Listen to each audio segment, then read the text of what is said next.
It is a fast-acting viral strain that infects the host immediately, and upon getting sick, the infected will become racked with coughs, sweat profusely, and start to get the shivers and chills. There he is, the legend. The man, the myth, the legend. Yeah. You can't literally run a promotion just for the AEW, what do they call them, sickos? Thank you very much, TikTok and AEW. See you tonight. Tony Khan started telling people there's no such thing as long-term booking anymore. It's week to week. The best guys, Tony Khan. We just secured the bag. It's not like I tried to be a character. It was just sort of happened naturally. But it was never something I intended. It was just something that happened because the wrestlers asked me to do things in matches, and I do them.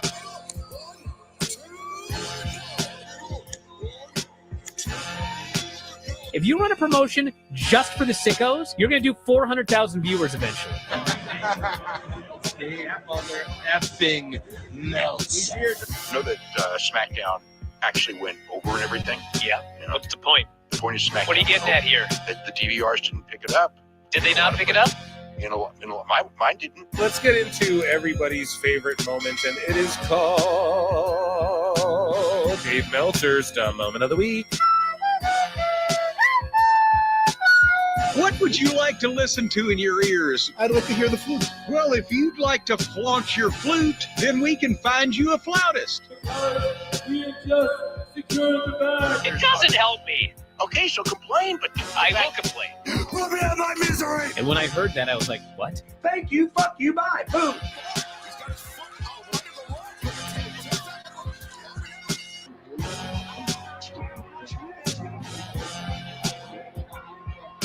You got to run a promotion for everybody. The sickos can be the ones that buy tickets first and spend the most money on the merchandise.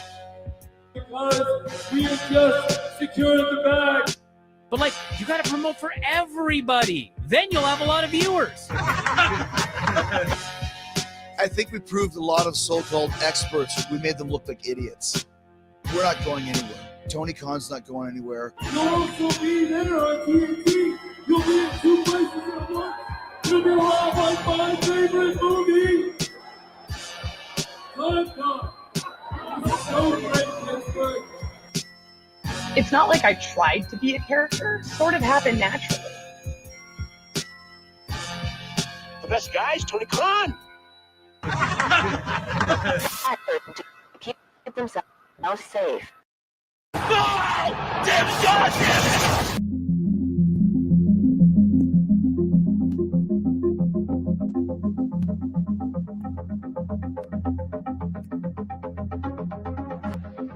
Ladies and gentlemen, shit's about to hit the fan. The system is broken. It was time for a revolution. We could be the wrestlers that we want to be. We have our own stories. We make our own characters. Different. That's what makes us elite. I've been forced to vacate the AEW World Trios Championship.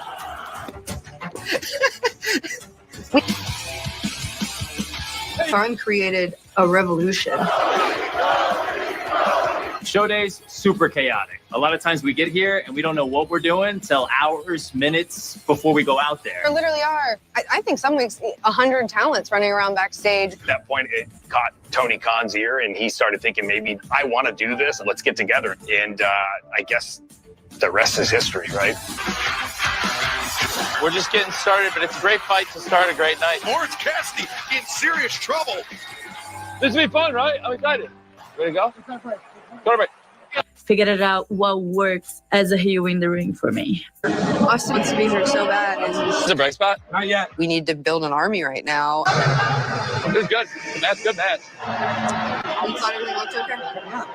I hope it was good. I just feel like You tonight. That was big. No! Damn God, damn it! We've seen this time and time again out of Jericho and Guevara. That's awesome. That was great. Ah! Yes! Sick! He's going to take it! And Claudio Castagnoli was it? Is that heavy, Tony? No. I gave you extra time. Next to about 6 to break for right now. Go. Wink. They're really flying through. Hey! That was great. That was perfect. 1, 2, 3. Are you okay? That was great. Way to get him up at the end. You got him back. That was great. Pick him up. That was a great finish. Oh, yeah. Going into the card rundown. We'll feel out the ending, and then we'll go into the card rundown bumpers.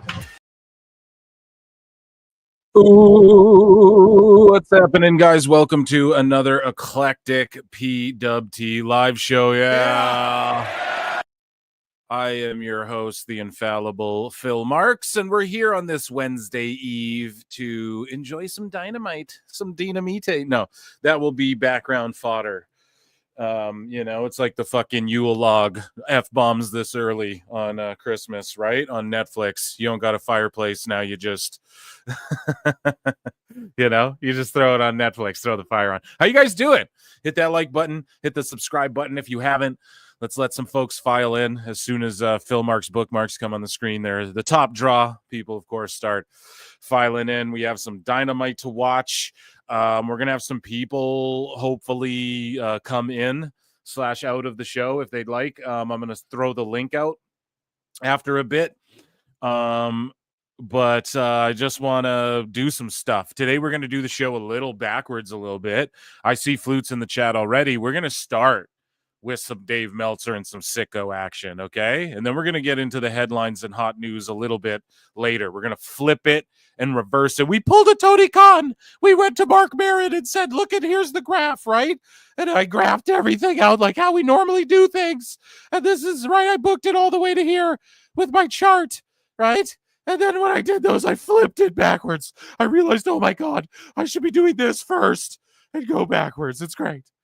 So yeah, hopefully we get some folks float in and out, some characters from the IWC, and we'll react to some headlines. I want to talk about some Meltzer action. I want to talk about some sicko action at the top of the show, right? I think it's kind of my thing, I just I go off and, that's just sort of, I like staying in the pocket and just going off blitzkrieg on that sort of stuff. So anyways, the intro here, I guess, what do I got to shill? What do I got to plug? Pro Wrestle Times on YouTube. So that's youtube.com/@ProWrestleTimes is like the podcast feed channel. The replay will be up there of this show. If you miss it live, go subscribe over there.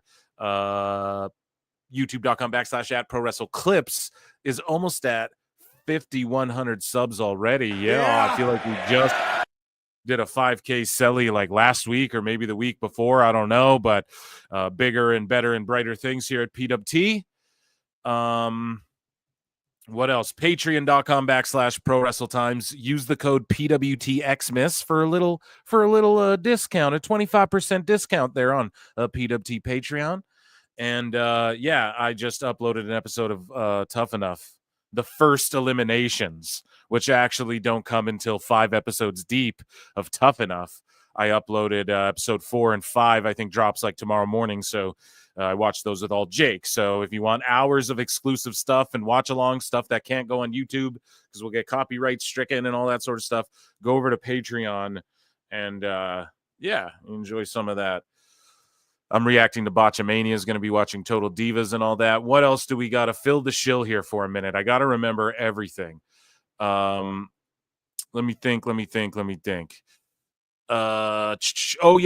So Gilgamesh, one of our prize winners, claimed his prize. Round of applause for Gilgamesh. Finally, he won a video game. I got an email from him. So shout out Gilgamesh. And what else? Let me think. Oh, yeah. So Ashen Chevalier, you want a shirt, and Pooter, you want a console. So if you guys don't claim them by Saturday, we're going to redraw those 2 prizes. But Gilgamesh, you won your game there. I think he wants like a horror game or something like that. So shout him out. So let's see what chat's saying. Thank you. Yes. Congrats on the subs. I appreciate that. George Capture. Yeah. Top mod of the top pod. Okay. We're checked in. Just embrace Jericho, man. Yeah, dude. Who won the Nintendo? Was it a Nintendo, bro? I don't think that's what we said. Oh my goodness. But yeah. So guys, we have like some Rey Fenix updates, right? on this show. However, another thing I should just plug, but it's really just if you haven't seen it, you guys probably all have, but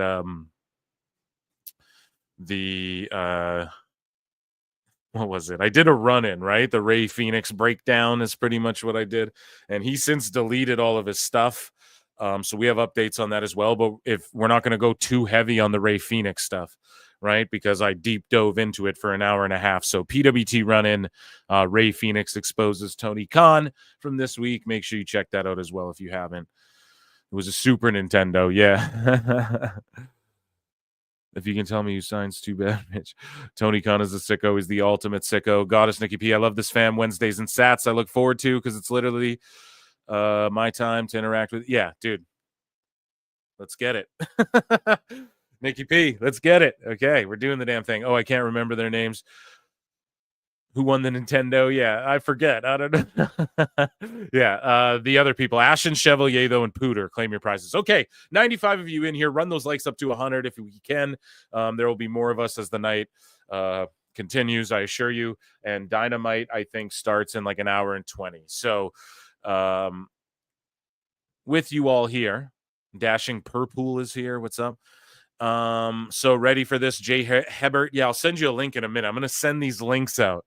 Okay, in like a little while. And we're going to get some people in here, and we're going to react to some headlines.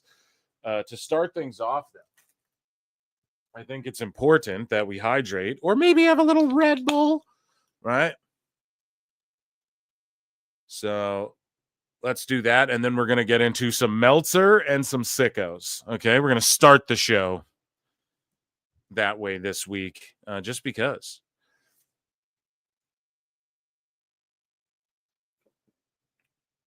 Samoan Spike the like. Yeah, no doubt. Okay, so how y'all doing? Oh, should I review Raw too? Should I review Raw? I probably should. Okay, freestyling here. So let's start it off with a Raw review. I think that's the way to do it. Okay. So it's like the build up to Saturday night's main event, basically. Okay. Gunther comes out, he's talking shit. He's a full-on tweener, right? Because he's owning Balor, who interrupts him. And Gunther's like owning him on the mic and shit. And the crowd's like, yeah, fuck you, Finn. But then what happens? He starts like beating the shit out of Priest. So they announce later in the night, it's a 3-way at Saturday night main event. We get Gunther, we get Priest, we get Finn Balor in a triple threat, which WWE's been cooking with the triple threats lately, not gonna lie, and I'm not a big fan of the triple threats, so I'm all about it. But yeah, Gunther's a full-on tweener. Like, I don't care, it's confirmed. I've been right this whole time. Everyone questioned me. I've been right, dog.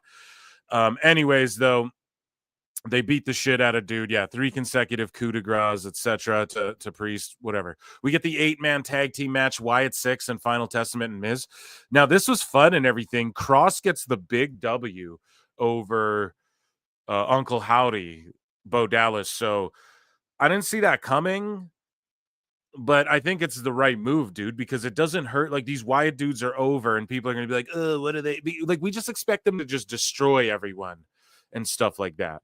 And this story isn't about, it's not so much about Final Testament and the Wyatt 6 as, like, it is about that, but it's more about, like, Bo being completely, slowly he's just turning into Bray. You know what I mean? So it's more about that than anything, and there's gotta come some L's with that. You know, it can't just be like, yeah, we come in and beat everyone and just make this this Final Testament group look like a job group, especially when they just added Miz. However, Dave Meltzer was disproved. His fucking little dirt sheet reporting, or Ellering's time is wrapped up. Nah, Ellering was there and threw some dust in the face. It was a fun little whatever, you know, and then we had Scarlett, Nikki, they interact. It's like horror movie shit. It's cool. It is what it is. This isn't like my favorite stuff going on in Raw right now, but Miz is killing it. Cross is killing it. And the Wyatt 6, I'm glad they actually wrestled, and the loss, like, I don't know. I felt like it was unexpected in a good way. It was like, yeah, that makes sense because Bo has just slowly got to become Bray, the Fiend. What I think they're I'm gonna X-Files myself here. What I think the end game is here with the Fiend thing, or with the White Six thing, is that he becomes the Fiend that Bray was supposed to become. You know, like Bray had this whole new design that was gonna be the new Fiend and all that. I think Bo will sort of shed the Uncle Howdy thing and be more that final form of the Fiend that Bray was, you know, because we see it. He's sort of going through the stages, like Bo's sort of like back, you know, with the Uncle Howdy gimmick we're seeing on the screen. It doesn't look like this, but if you're watching the show, right, he's almost like cutting the Bray in the swamp promos, and he looks like kind of original Bray, and then he eventually, I think he's like Frieza final form, you know, Bo will be the fucking Fiend final form. I think I got that point across. But that's my prediction. It wasn't my favorite thing. Now, Jackie sat down with Punk, and this reminded me of a fucking, just like when JR would sit down with wrestlers. This was such a throwback. It was so good.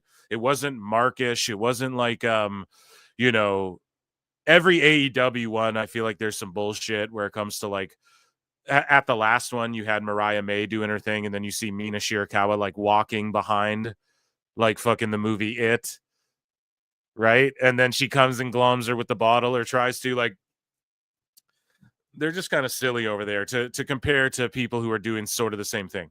When you see like NWA do more interviewee type stuff, I feel like it comes across better. I don't know. I'm not the biggest NWA mark currently either, but there's people just doing it well, and WWE really did this well. Like, I'm not even really a fan of these anymore because I feel like they've gotten silly. Even like WWE's had some misses too, like Kane lights JR on fire. Like, I remember that shit scarred me as a kid, but when you look back, you're like, that was way too far to like take that. You know, and like a lot of that was just too much, you know? So I just like that it just felt like a throwback, and they were relating on like hockey, and Jackie's just tremendous at her fucking job. And then Punk's like a real dude, and he just knows how to talk. And it was different than him just coming out and cutting a promo or coming out in a hoodie and fucking Drew or whatever. So he got over the point too that Seth was like, when he was 16, he's like, yo, train me for free, and Punk took him under his wing, and and Seth's just jealous. And then later in the night, Seth comes out and he like rebuttals all of that stuff and is like, dude, when you left WWE, you didn't call anyone, you ghosted everybody. So I like that they're taking the real and putting it on TV. You know, that's sort of what, not sort of, but that's what draws money. And yeah, they're all okay with it. And I like that they're doing basically, like, this is what's funny. AEW could have done all of this themselves. They could have had Punk and the Bucks and Kenny really saying their shit, but then working like professionals in the ring. They could have really done that, you know? It's not a lie that Seth did not like Punk for a long time. Corey Graves as well. You know what I mean? You even saw the backstage interaction between Punk when he returned, and him and Graves didn't. It was sort of just like a quick, hey. And then they kept it moving.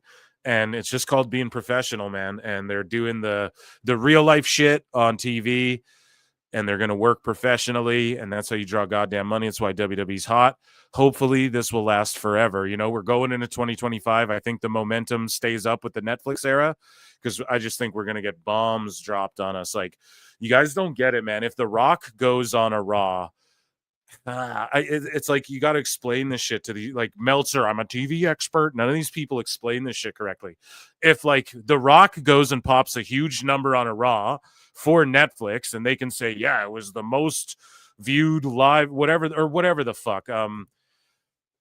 Those are things that you can take to the bank. Like, listen, Hollywood's different. There's a reason why Adam Sandler, he just does Netflix movies now, because they just scooped him and were like, you don't even got to go to the box office.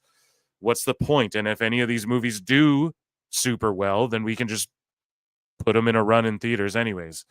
You know, they figured out the game here. So The Rock he's going to be there. I'm not saying every week, but like Cena's going to be there a lot in 2025. Didn't he say, what was the number, 42 or 52 appearances? He said, I don't want to say 52 because that would be one a week, but I think he said he has 42 appearances scheduled. None of the dirt sheet marks followed up on any of that. Whoa. So like, that's like almost every week. So that's 10 weeks, like where you're not going to be there. And he even said like 42 or more, whatever. So none of these marks ask these questions or explain this shit properly. Drives me nuts. But yeah, like The Rock has so much interest in being on TV and Netflix in all of 2025. So I'm not saying he's going to be on every episode, but we're going to see. It's going to be crazy. Cena, Goldberg's like, I'm having 2 matches. We're going to talk about that in a bit. So I just hope like by 2026 and 2027, that momentum's like still there and WWE's still riding hot. And I hope they don't get lazy or take it for granted or start just giving us bullshit and, we'll just freestyle it. I don't think they will. It's a well-oiled machine. I have faith. I think 2027, when a lot of those AEW contracts come up too, I think it'll spice things up as far as like, oh shit, these people are they going to the Fed or what's going on? TNA, what's up? I think TNA is going to have a solid 2025. Yeah. Let's continue along here. A+ though for the Punk Redmond stuff. So Dakota versus Liv. So they were kind of cooking, man. Dakota, I love that she's just getting her singles matches and staying healthy, or like triple threats as well, whatever the fuck. But she's in there as a solo. She's staying healthy, and yeah, just let her work and do her thing. I'd love to see her win the goddamn IC title. Her or Natty. Those are my 2 picks. I think Natty deserves it, but I think Natty represents, like, if there should have been an IC title 5-10 years ago for women for her, whatever. Like, I know a lot of people scoff at that, but it's like, dude, they've had women for a minute now, and NXT's really, what are they going to do with all these extra women? I keep saying do an all women show. A lot of people scoff at that too. I get it. I get why, but they could realistically possibly pull that off. And I don't know. I'm not dismissing any possibility here with the influx of talent. Like, what are they going to do with all this fucking talent? A lot of people say that. I'm not too worried about it, especially with the global expansions, but they are also cutting back dates and stuff. So I think we'll see more PLEs go to 2-night events, and we'll see more Saturday night main event things pop up.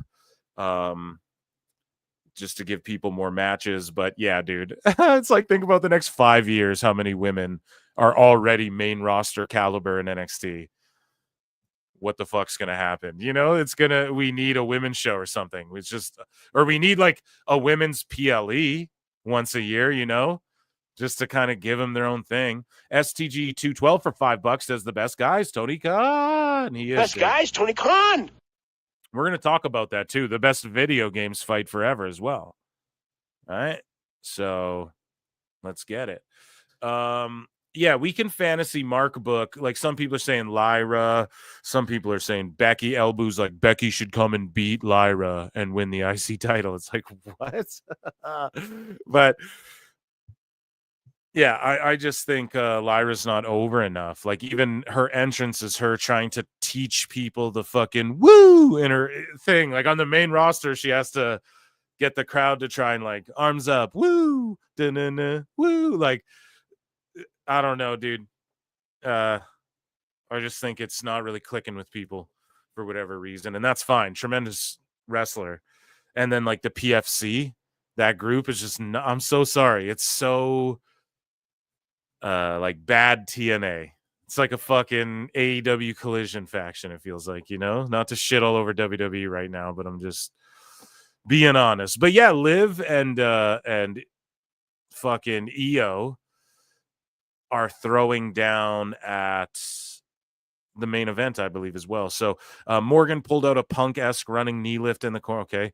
The Oblivion from Morgan to Sky to close the segment looked wicked. Okay, this guy's such a mark. No, shout him out. We love Bleacher Report here. And then Drew McIntyre, he cut a brilliant promo, like akin to the ones he was doing before with at the funeral and all that stuff. Rollins gets interrupted by Sami Zayn. I think they're fighting. Zayn announces here, this guy will write it down. Zayn McIntyre in a match at SNME. So I'm excited for that. Zayn was cooking. Seth was doing his thing as well. He looks so goofy. Like, look at that. But he was speaking real shit. But he was looking like mad fucking Sesame Street, So I don't know. But those guys were good. And then the triple threat here, Lyra, Zelina, and Valkyria. Valkyria wins. Listen, if you're going to put the Intercontinental title on anybody, put it on someone who's from a different continent than, North America. I think that's the way to do it. You know what I mean? Personally, or someone from another country even than just straight up America or Canada. However, I would argue Natty deserves a run with that thing, at least at some point, or to hold it. I think she embodies what that belt represents. If you look at it through the lens of like her body of work, she was the workhorse woman for how many years?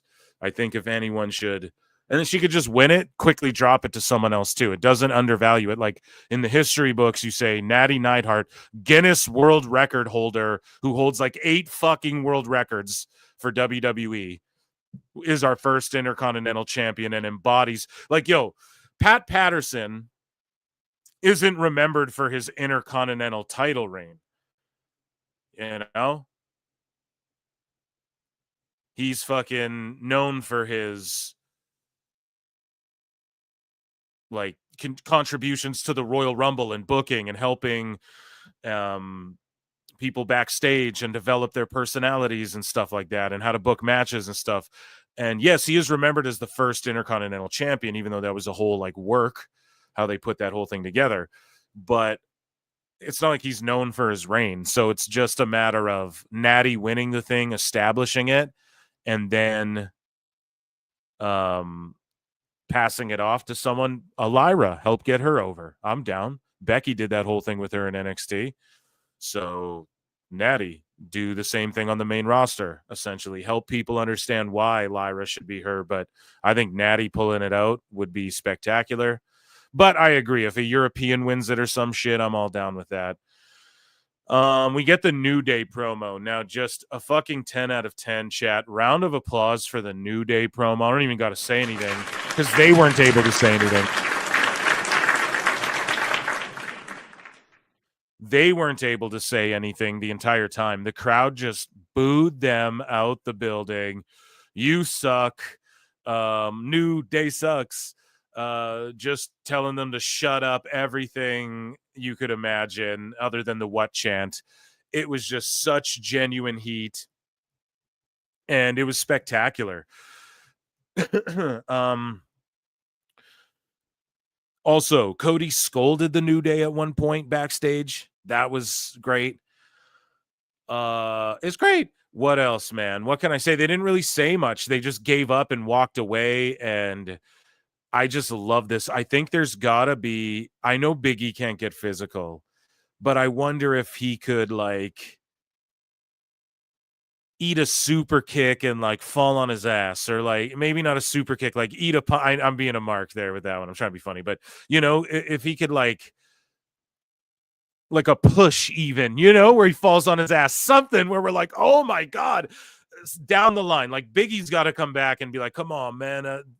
No, I thought that worked so well, and it's great that this had so much heat, and now we could see the New Day in 6-mans with other heels or whatever. They could align against Cody, and Cody just scolded them. You don't think we're gonna maybe get a Kofi Cody match, or a Kofi and Woods versus Cody and whoever match, or I don't know, man. There's lots there, and then it just fully. And here's the thing.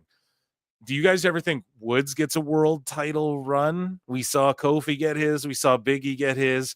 Woods is a guy a lot of people discount, but I mean, he gets it, man. He knows how to have a good match. He's been over for years. He can talk. I could see him heel weaseling a world title maybe after they get it off. People want to see long reigns. I get it, but there's going to come a time where we bounce that world title around a little bit. there's going to come a time where like the IC gets kind of juggled around. There's going to be a moment where that world heavyweight gets juggled around a little bit. Xavier could be one of those guys, man, who just wheels it off a baby face, loses it the next night on Raw, Stone Cold style. They need to do some shit like that on Netflix too. They need to bring back where like Austin would lose the belt to Kane, and then the next night on Raw, he'd fucking beat Kane. You know, it'd be like a handicap match, Mankind and Kane, and then The Rock comes out, fucking a bunch of bullshit, right? And then Stone Cold hits a stunner, wins his title back. He did that all the time. That's why motherfuckers are 13-time. Austin's a 6-time champion. That's why that happened. People won the belt so much because you'd have to juggle it around a bit. I know people like the long title reigns, especially WWE fans. It's more sports-based that way, you know, because that's what we expect. Because like in UFC, a guy will hold the belt for 2 years, but he only fights 2 times in those 2 years. But it's still like, well, he held the belt for 2 years, saying like, oh, a guy held the belt for 30 days just in combat sports. And that's what we're trying to simulate here in modern time. Like people just understand what that means. It's like, well, it doesn't, like, you didn't hold it that long. What happened? You know? So back in the day, you could get away with it more, like a 60-day title reign, because you had to tune in once a week or once every 2 weeks or once a month to see the fucking, you know, you guys get it. Anyways, though, they were booed out of the building. 10 out of 10. I mean, Big E chance. He can't even get in the ring. He's fucking over like Rover. Anything goes match, Rhea and Raquel. I mean, this is sloppy shop. And I don't know. There was that botched spot on the chair. And then Rhea like hit her, like power bombed her with the thing through the table, like she did to Liv or whatever. Raquel is like the Camille of WWE. She hasn't been made to look as stupid, but she just has done nothing but sell for Rhea. She hasn't even really destroyed anyone to where we're like, oh my God, you know, she's back and like with a vengeance and don't fuck with Liv. And Rhea's hurt. Like Rhea being hurt was supposed to make it to where like Raquel could tee off on her for a while. We didn't really get that. It was just her running away from Rhea a bunch and shit. So I don't know. Overall, I give this Raw like a C+. You know, the New Day shit was cooking, Punk was cooking, the future's looking bright. And yeah, other than that, it wasn't nothing. And then Drew was cooking too, you know. And then let me just quickly scroll through. I mean, Dakota and Liv was like a solid TV match, was what it was, you know. And then this was fun, but it was just like whatever. I'm just not super into this whole Wyatt stuff. But yeah, like so far, I just feel like they didn't capitalize on all that momentum they had. But now I'm compelled, I guess, to see, like, I think it's going to be what I think. He turns into the Uber fiend, in which case then does he just slaughter everyone? We can't have you slaughtering everyone right now. We got too many big name superstars, you know. So, and you're Bo Dallas at the end of the day, you know. It's like I love it, but we need something more than just like, I don't know what because the Final Testament, we got to split these factions up too. But then who does the Wyatt Six fight? They need a faction to fight, you know. LWO. So we'll see. You know, I'm iffy on that whole Wyatt Six thing. Anyways, overall, yeah, I give it like a fucking C or a C+, a B-. I don't know the difference. And yeah, so round of applause for our Raw review. And let's give it.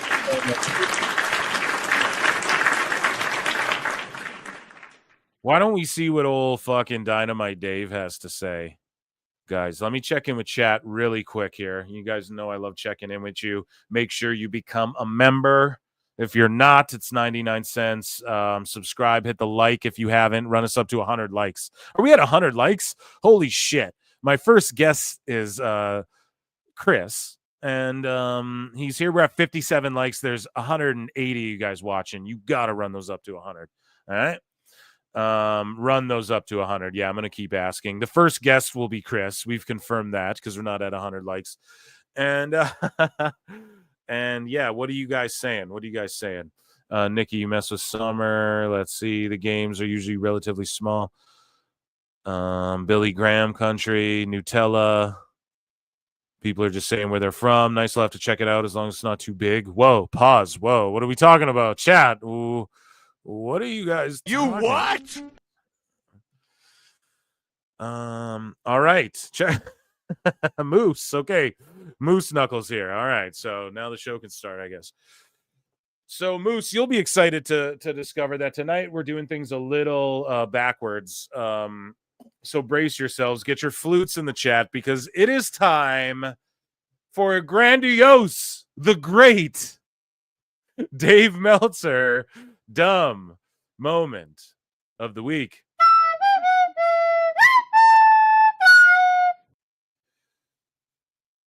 Flutes in the chat, everyone. Flutes in the chat. Flutes in the chat. Yes, it is time for the great Dave Meltzer dumb moment of the week, right?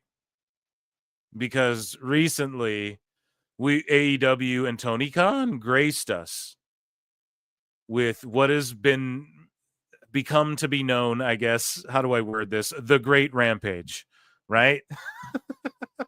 So this last Rampage that nobody watched, okay, I think it did its lowest rating, I think, like ever.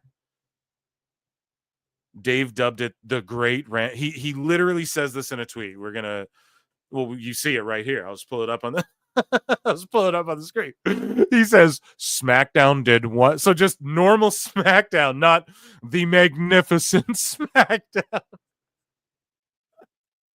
He goes, SmackDown did 1.49 million, 0.44, first on cable, third on TV. The Great Rampage Show.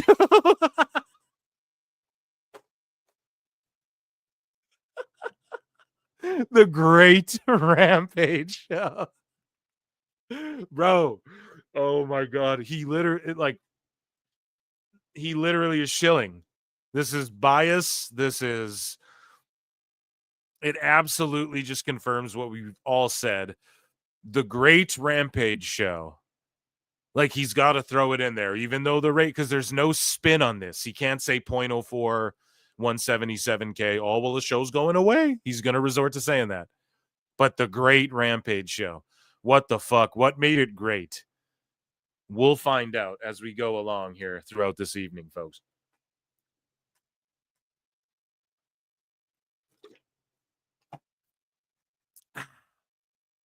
So, yeah, I quote tweeted this, or I screen grabbed it, rather.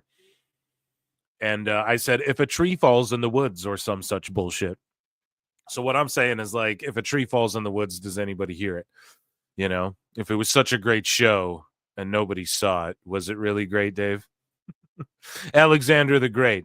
Oh, yeah. Hey, I know this guy, Bob the Great. What did he do? I don't know. He's just really great, bro. The Great. Well, it's Tony texting him. Oh, yeah, I know we're not doing good in the ratings, but it's great. It's the Great Rampage Show. So great. Super Duper Gamer for £2 says, should do an end of the year best Meltzer dumb moment.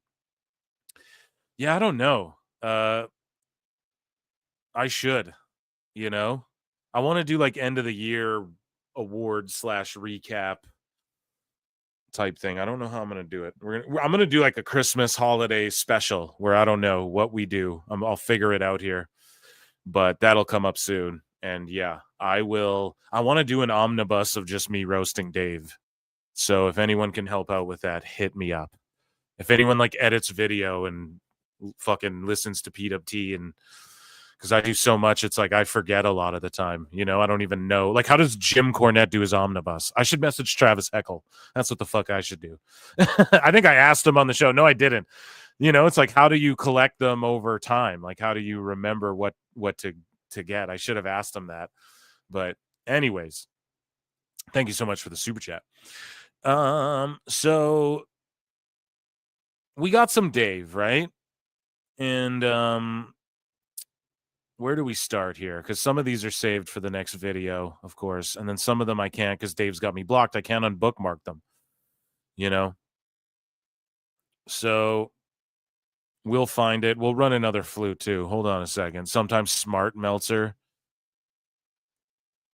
Yeah, I think we covered this. Did we cover smart Meltzer? I think we did, yeah. So basically what Meltzer said here, we'll run another flute here for you motherfuckers because I'm a little lost through this whole thing. I got so much dumb Dave shit. It's like, where do we even begin? I wrote sometimes smart Meltzer too, because he writes, I think Cody leaving helped WWE more, but I think the Punk situation hurt AEW more, which is true. And then Dave advised Tony against. He's like, I always felt it was a long-term negative. Khan would argue that point and has. So Tony Khan, he stooged that. Tony Khan thinks it was a fucking long-term positive to fucking air that Punk footage. Insanity. So Marie Shadows, right? Messaged, friend of the show, messaged Dave Meltzer, or sorry, had a back and forth with him, I guess. I don't know. Did we cover this on the last one? I think, yeah. So Meltzer goes, Commander is replacing Juice Robinson in the CC due to Robinson's foot injury. In one sentence, this tells you everything good and bad about AEW. Bam. And then Marie goes, you should have texted TK to book Ricky Starks for Juice's replacement. It would have restored some good faith in AEW with the wrestling community. And then Meltzer goes, in a perfect world, that would be a great idea. It's not a perfect world, and I didn't ever consider it for a variety of reasons. So, yeah, there's just heat there. Like, Tony's confirmed there's heat. Fuck Ricky Starks. He's getting shelved, and that's how it's going to be. So, we covered this as well, where Dave says he hates when guys use glass. Here's straight from the teat as well. Here's like fucking, we covered this before. We've chronicled this rather, but Meltzer said what sent me this, and he highlighted it. And it's like, while nobody officially said anything, the strong belief actually confirmed to us. So it's always a strong belief. He said 3 different things there. We covered that before, but again, these are bookmarked. This one as well. This is just for scientific purposes. Okay. Right. So Meltzer loves Ospreay more than FTR loves Tony Khan. So this guy says Shelton also gets a much bigger live reaction from the crowd. So shouldn't they actually push who is getting a reaction? And then Meltzer says, then Ospreay? Dreaming. So Meltzer doesn't believe that Benjamin gets a bigger reaction than Ospreay. I'm not too sure. I'd have to listen in tonight, I guess. But Ospreay does get a big pop when his music hits. I don't know. I think that Benjamin's matches, sort of, people are more into them because he's like throwing dudes around and just gooning them out. Pause, no Diddy, right? What goon used to meant before these motherfuckers hijacked this word. But yeah, Ospreay, Meltzer just loves Ospreay. We know that. Fletcher's next up. So Dave Meltzer thinks AEW have waited long enough to bring Toni Storm back to TV after it was announced that Thunder Rosa will be getting a Women's World Championship match at World's End.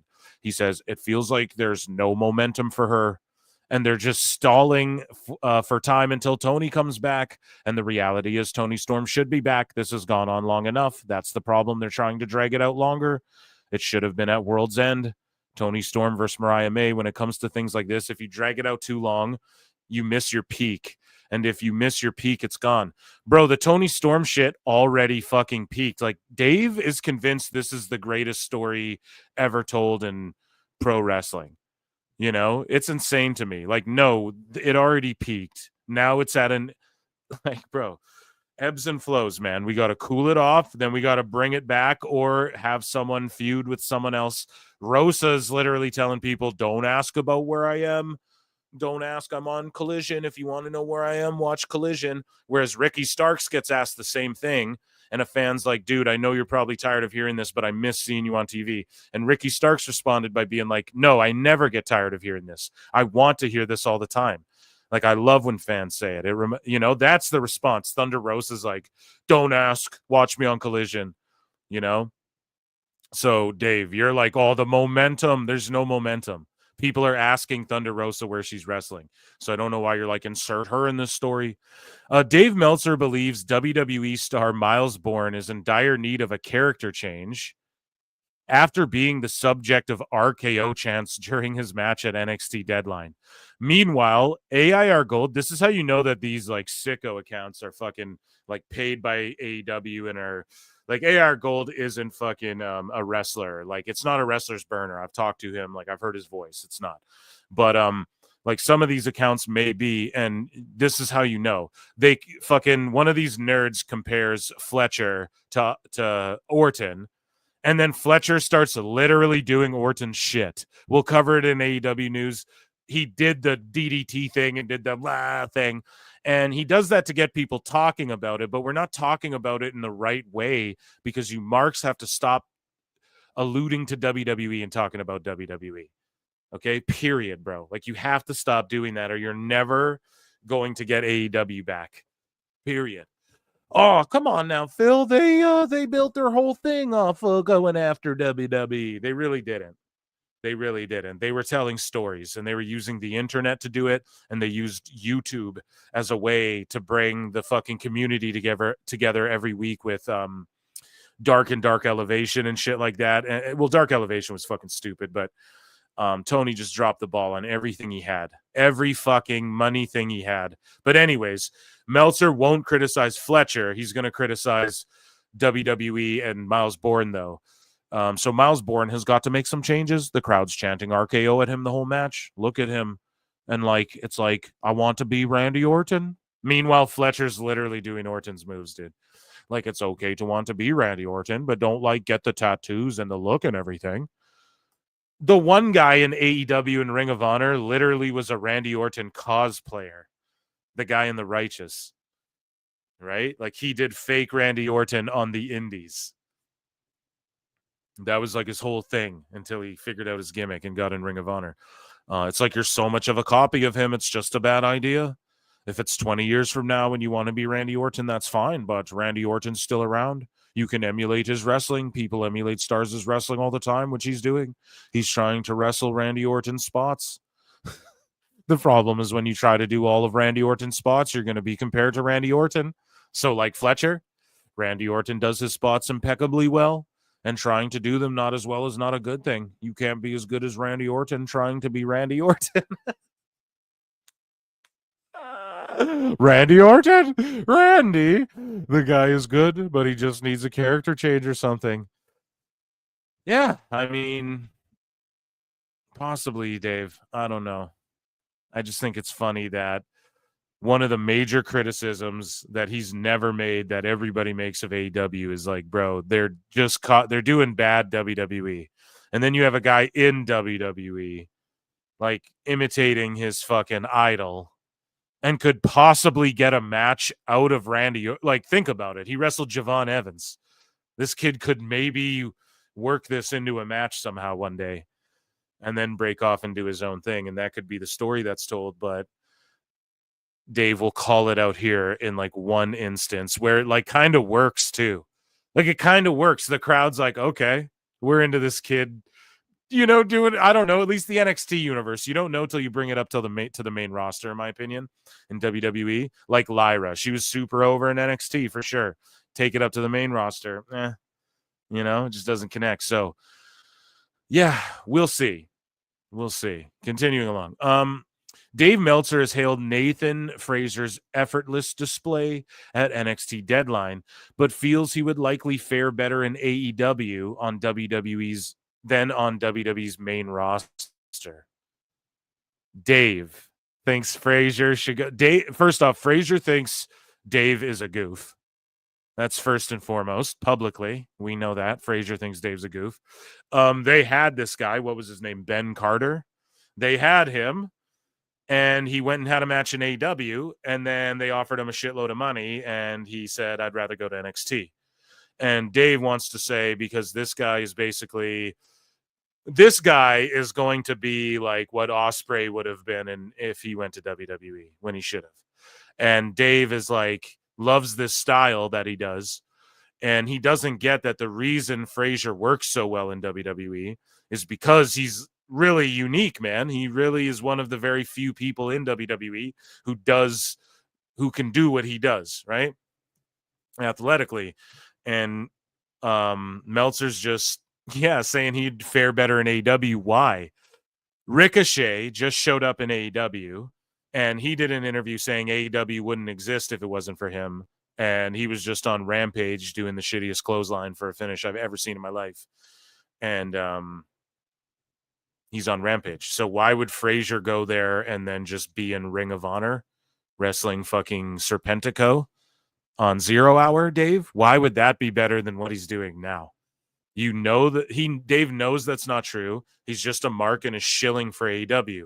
Why WWE's using him so well that even Dave Meltzer, who says that fucking WWE's for baby-brained, low IQ, poor trailer park trash, mush-brained Meltzer literally loves Frazier so much, and WWE's using him so well, and he can't just be like, oh, they're using him so great, I love it. Instead, this is the proof that he's a shill, and he's too dumb to realize it. He stooges himself, as we chronicle here at PWT.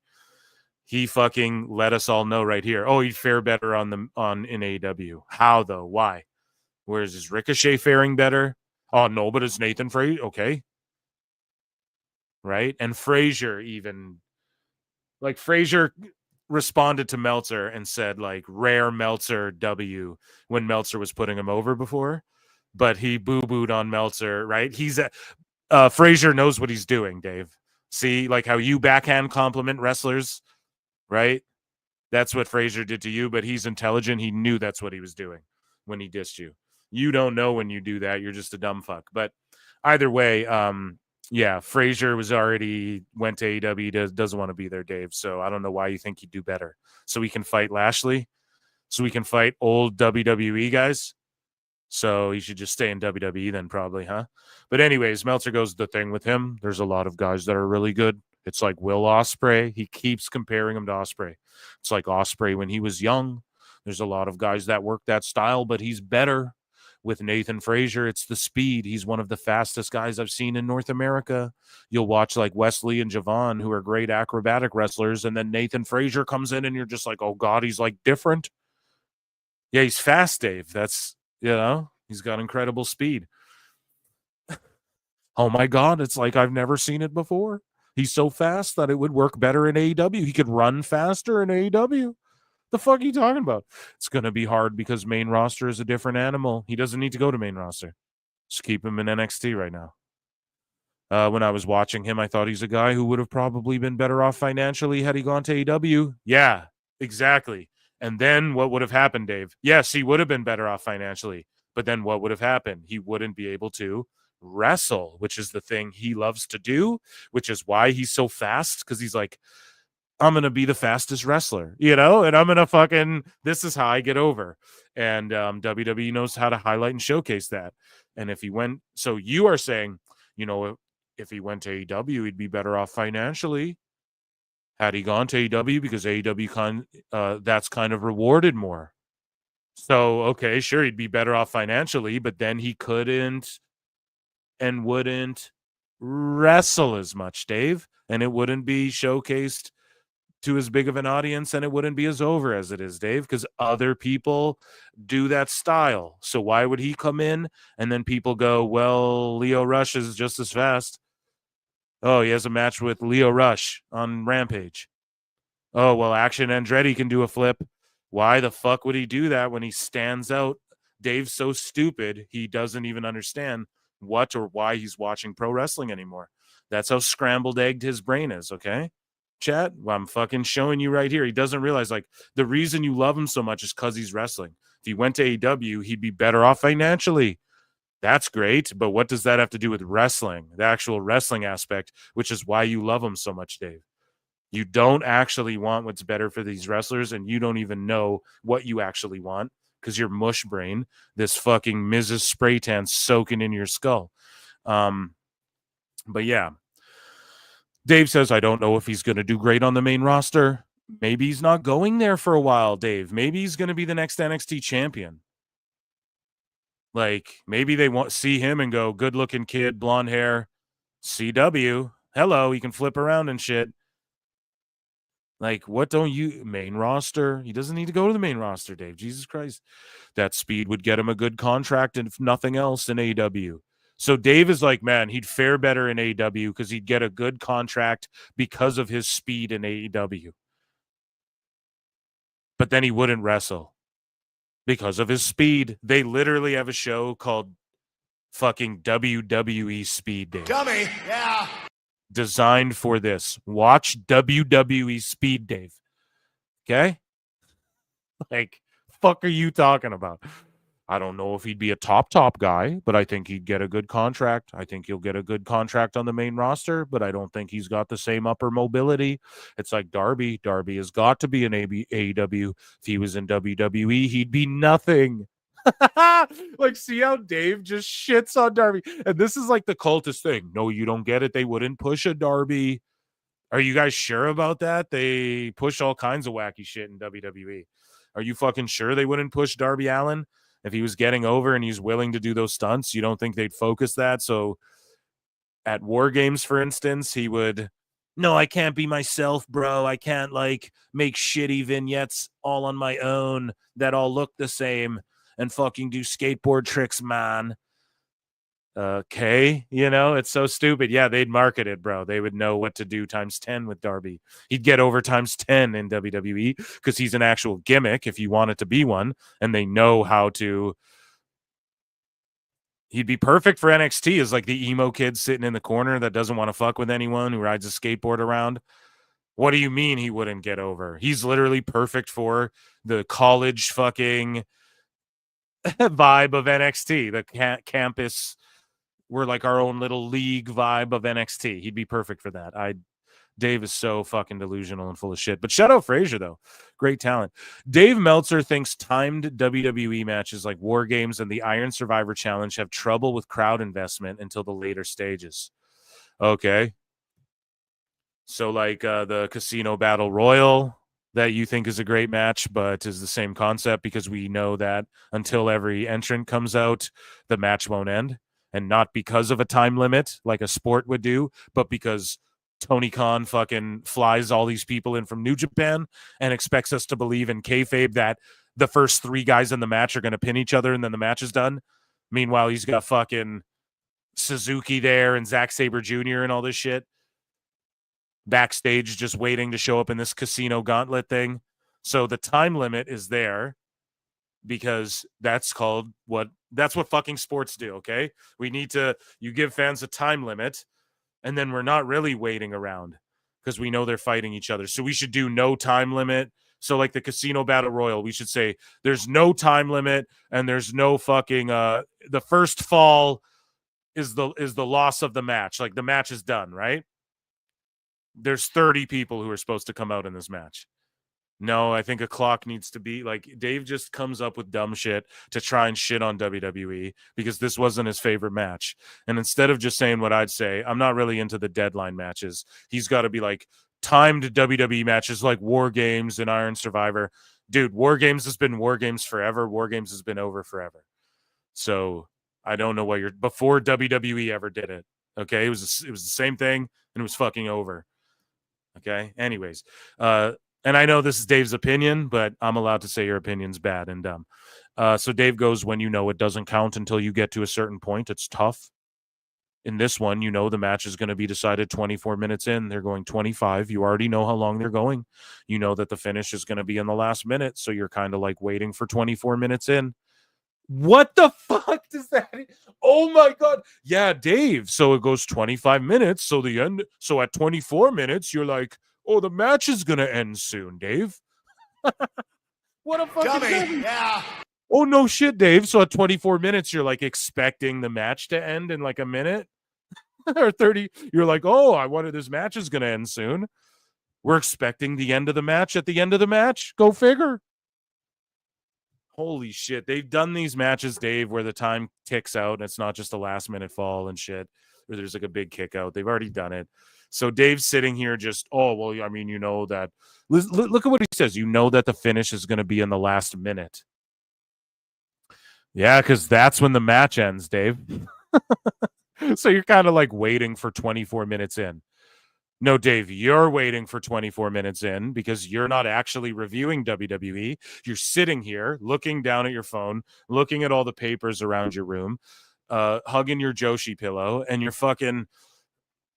not actually paying attention. You're just looking for reasons to be negative about this great match, about these great matches, right? And you don't want to see Sol Ruka's 450 buckshot lariat. You don't want to see that shit. You're just looking away and trying to come up with some fucking reason and excuse to hate on this. And what you came up with was at 24 minutes in of a 25-minute match, you're expecting the finish of the match. Huh. It's like War Games. Until everyone's in War Games, you're just waiting. Yeah, it's always been that way, Dave. In another era, that would be fine. In another era, it was okay because Dave used to mark out for War Games matches back in the day. But now it's not okay to do that because WWE's doing it and it's a huge success. And, it's timed. And I was just bored because I had to fast forward and wait because I already knew. So you get bored at hockey games, Dave? Do you get bored in UFC fights? Because the rounds are 5 minutes long and you're like, the end of the round means, the end of the third. It's like, we're just waiting for the end of the round because the fight's done. It's like, in the last minute of the third round, we know the fight's going to end. Some of the craziest shit happens in that time. Like, he's such an idiot. He doesn't watch actual other sports and he's just stooging that he fast forwards through WWE. He's just waiting for it to be over so he can just say blabber diarrhea of the brain, whatever he thinks is negative about it. So, or whatever he invents in his brain, takes that no other people come up with because they're stupid, right? They're not like revolutionary takes. This is fucking dumb. He goes, and they're stars and blah, blah. And now people are smart. No, Dave, here's the thing. People are so smart in 2024 going into 2025. And you're so behind the times, right? That the way you think people are quote unquote smart, the smart marks, that's what ruined wrestling in like the fucking mid 2000s up and through like till the mid 2010s. That shit really ruined wrestling. Even a bit the tail end of the 90s, the early 2000s, you could argue, but really like the mid 2000s on to like, I'd say like close to the the tail end of the 2010s there. Yes, the smart marks ruined it, but all those fucking sickos like you're all demented and you created this bubble and you're over just watching AEW, whacking each other off over it. And AEW is awesome at the start, 100%. But it's you motherfuckers who just really drove people away with this shit. And you go, now people are smart. And it's this whole, we're smarter than everybody and people are smart. Yes, Dave, people are smarter than you're giving them credit for. Ready? They're so smart that they want to suspend their disbelief again. We now have parents who raise their kids as wrestling fans, WWE fans, right?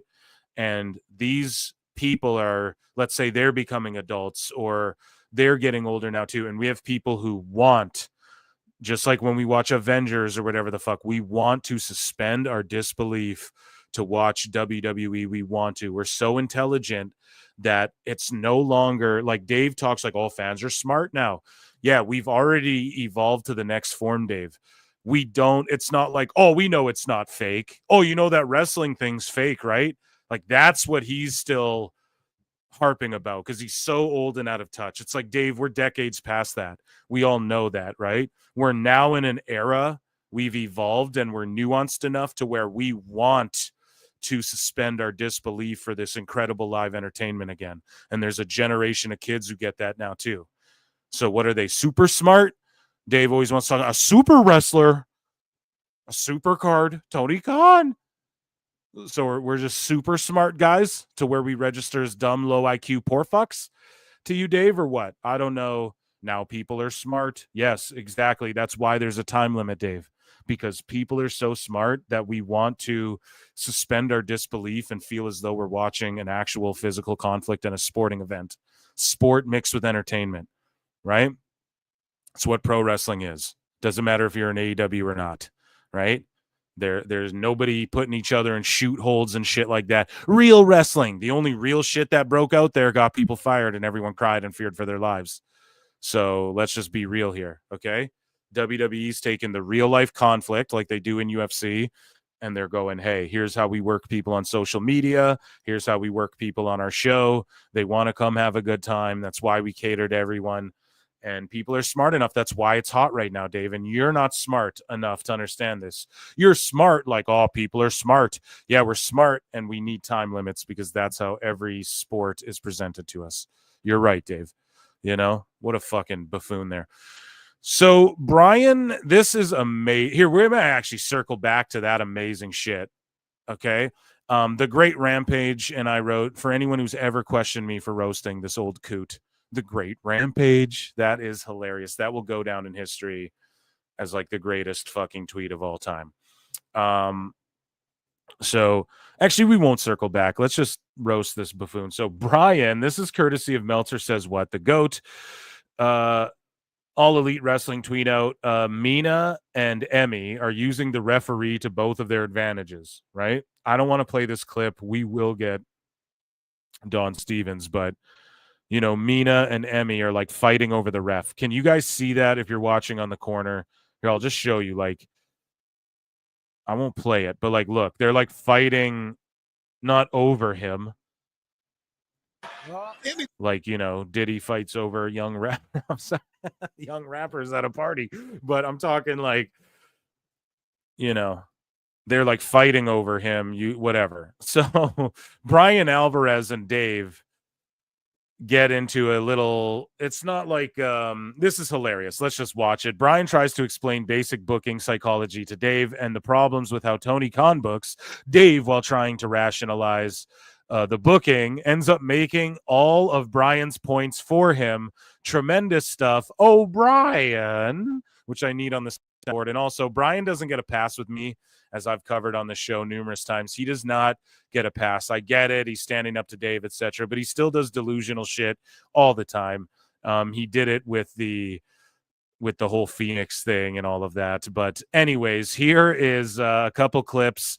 I hope you guys get a kick out of this. I can't wait. Give him a quick squash win just to show that, like, you know, he's not a loser. Yes. So this was good because it was not 50-50.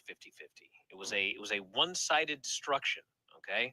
Well, short. That's what they do. They have two kinds of matches. They have the competitive matches and they have the squash matches. Yes. This is a gigantic problem with this company, Dave. And the squash matches are only 2 minutes. There's the problem. So they only have.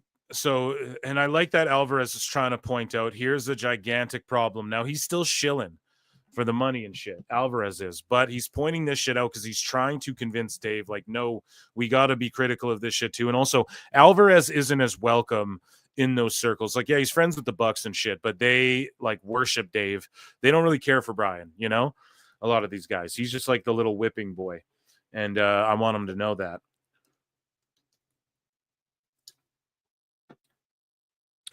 So I'm an asshole, I know. But basically, Brian's saying this is a tremendous problem. And Dave's like, they only have squash matches or these long fucking matches. So what Phil Mark said 2 years ago, you assholes. So what I've been saying forever, what a bunch of us have been saying forever, what JD and them are just picking up on now, what we've been saying forever, what Meltzer's finally, oh, they only do. Yes, exactly. They only have very short squashes, or they do these like take to the limit squashes where it's like Marco Stunt goes 8 minutes with Archer where he's like kind of escaping his moves and shit. And then it goes to it's like they don't know the right balance, right? Or it's these long take it to the limit, which those 8 minute Marco Stunt versus fucking Archer is the same thing, you know? They booked a Benjamin squash match properly, but how much do you guys want to bet that fucking MVP was like, no, they go 4 minutes and you know what I mean? Benjamin gets his shit in and then beats the kid or whatever. So, yeah, Dave just absolutely will try and he'll reiterate Brian's points back to him while trying to fucking obfuscate and figure out, just basically filibuster while he tries to figure out an excuse in his head. That's what he's doing. Here's the thing, okay? Yes. Because it was the very next match. It is Mina Shirakawa and Emi Sakura, okay? Mm-hmm. Mina Shirakawa is getting a world championship match on Wednesday, okay? They did not need to do the match they did here. She sold and sold and sold and sold and like for minutes on end. And she finally wins with 2 sling blades. And I was just like, why can't she just like run through Emi Sakura? Do you realize, Dave, Emi Sakura has never won a single solitary match ever in AEW on television? Boom. I love Emmy. I felt like they fucked her up early in AEW too, as far as The crowd was into her, and she trained a lot of these Japanese girls that they were bringing over. So it's like, have her, because she can actually work, but she's like 50 now. So it's like, have Emmy be like the gay. She can work anyone. She can work the American girls and the Japanese girls. Have her bring in like an army of these Joshis who like figure out a way to introduce these people in a way that's compelling. Emmy is just a girl. I pointed it out for 2 fucking years on the show. She shows up, she loses to whoever's about to get a title shot or whatever. That's her only fucking job, right? Brian's trying to explain that to Dave. Lays out a fact. I'm actually going to rewind that a bit because, dude, he lays out a stat. She's never won a match in AEW's history. She's been there the whole time. Why the fuck would she take Mina Shirakawa to the limit on a collision? I guess because nobody's watching it. What is the excuse? What's the reason there? What is Tony and Dave texting? Or do they even think of this shit? Are they just fucking marks? I don't get it, right? And Brian has to be the voice of reason here. And he's a Muppet, right? So he watches fucking Tony and Dave hold hands, and he's got to sit there, and he's like, that was my friend, you know? Brian just sits there in the corner and takes it. You know what I mean? So this whole thing to me is hilarious that Brian's got to be the voice of reason. But just, again, why is Mina, who's getting a title shot, regardless of the outcome of this match, doing all these spots and being taken to the limit by Emmy, who's never won a match? Oh, well, they wrestled in Japan. And? Ever won a single solitary match ever in AEW on television. Ever. Yep. The only matches she has ever won were back when they had Dark. Mm-hmm. She has never won on television, and she's dominating Mina Shirakawa, who has a world title match on Wednesday. I feel like we need different kinds of matches. Like, sometimes they should be 50-50. Like the Continental Classic. Fine, they should all be 50-50. Sometimes you should have... The Continental Classic, every match should be 50-50. That's why Brian doesn't get a pass with me. That's not fine. have a squash like Beast Mortos and Aaron Solo. Sometimes Mina Shirakawa should dominate Emi Sakura because she's getting a title match on Wednesday, not 50-50. And it wasn't even 50-50. It was like Emi took 80% of this match. Yeah, well. And it wasn't even a good match. Yeah, well, you know, the time limits on Deadline were bad, though. They didn't make sense. Yeah, I don't know. I mean, it didn't mean anything to me. It was just a match. Didn't mean anything to me. It's just a match. This is why no one takes you seriously. This is why you fucking suck, Dave. This is why you're not credible anymore. This is why you're not the observer, because you're too dumb to observe that. You observe things like, oh, at 24 minutes, if the match is only 25 minutes, that means there's only 60 seconds left. That's the end. Did you know that, Brian? Right? And then it comes to this shit, and he's like, well, didn't mean shit to me. It was just a match. The best guys, Tony Khan. Bro, how the fuck do you say that? So you're not analyzing like what the number one contender for the women's title's doing. Like, you don't care about that, but you're worried about the time limit on a time limit stipulation match. Phil. That's the problem, Dave. It should mean something to you because Mina is getting a title Boom. match on... That's the problem, Dave. It should mean something to you. This was not Aaron Solo versus Commander for nothing. This is for the number one contender going into a pay-per-view. And the problem with the fucking company, we talk about the TV ratings that you can't stop talking about. Meanwhile, your same shill motherfucking idiot parrots who orbit you are trying to create this narrative TV ratings don't matter, but that's all Dave harps on. So the TV ratings are shit. Why? Maybe because of things like this, Dave, but it was just a match. Well, exactly, Dave. When they're all just matches,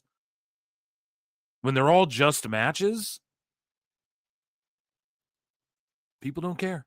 Just a match. Exactly, Dave. Why should we care? You're like, oh, I didn't really care. It was just another match. Then why should anyone care? How the fuck don't you understand? And Brian has to say, well, that's exactly the problem. You just don't care because it's just another match. If all the people who just don't care, who just want to watch another match, want to do that, fine. But stop talking shit about WWE. Stop trying to say, we're doing the biggest gate and we're coming for all the promoters before me. Just shut the fuck up and do a YouTube show like MLW and just do the matches. And it's crazy to me, man. It's really insane. Wednesday. She'd be like, wow, look at this Mina Shirakawa. Holy smoke, she could win the title on Wednesday. You know You know what the problem is, Brian? And then he's just Frank Mortis wasn't on TV. well, That's what he said. And it wasn't even a good match. Listen. Yeah, well. And it wasn't even a good match. Yeah, I don't know. I mean, it didn't mean anything to me. It was just a match. That's the problem, Dave. It should mean something to you because Mina is getting a title match on Wednesday. She'd be like, wow, look at this Mina Shirakawa. Holy smoke, she could win the title on Wednesday. You know what the problem is Mina Shirakawa and Emi Sakura. Yes. Okay. That's a big problem. The problem is that they're from Japan, right? And So them being from Japan is a problem, Dave. in Japan, it's like Emi Sakura is like someone that is, kind of revered. Okay, kind of revered in Japan. So what the fuck does that mean in America? So, she's kind of revered in Japan. Nobody watches AEW in Japan, stupid. So what the fuck are we talking about? Why would that matter at all? Why did that matter at all? She's kind of revered in Japan. Wow. So at 10 p.m. Eastern on Collision in fucking Fishers, Indiana or whatever, they should do that match and have Emi take her to the limit. Well, they gotta protect Emi. Well, then don't put her in the match. Fucking be a booker. Do some psychology. Maybe people would like this show again. Holy shit. So these are the problems. Well, they're making the most money next year. No one cares. No one gives a fuck about that. Well, you all care that WWE's making money.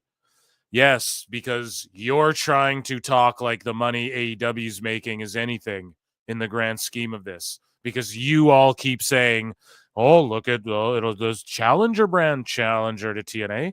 To who? To what are you talking about? Oh, no, that's not actually true. Oh, you guys are obsessed? Old 90s podcasters? Fucking geeks, man. So it's like she ain't going to go in there and disrespect a legend. Dave, so who's the booker here? Yes. Nobody's the booker. Nobody's the booker. Oh, the best guy's Tony Khan. Oh my god. Oh my god. Nobody's the booker. They just show up to work and Khan's like, you guys can do whatever you want. They just go out that's a problem then. Oh my god. So Dave has literally given Booker of the Year award to a motherfucker who nobody's the best booker. guy's Tony Khan. What the fuck is going on here, you guys? Don't you love PWT, man? Where the fuck else do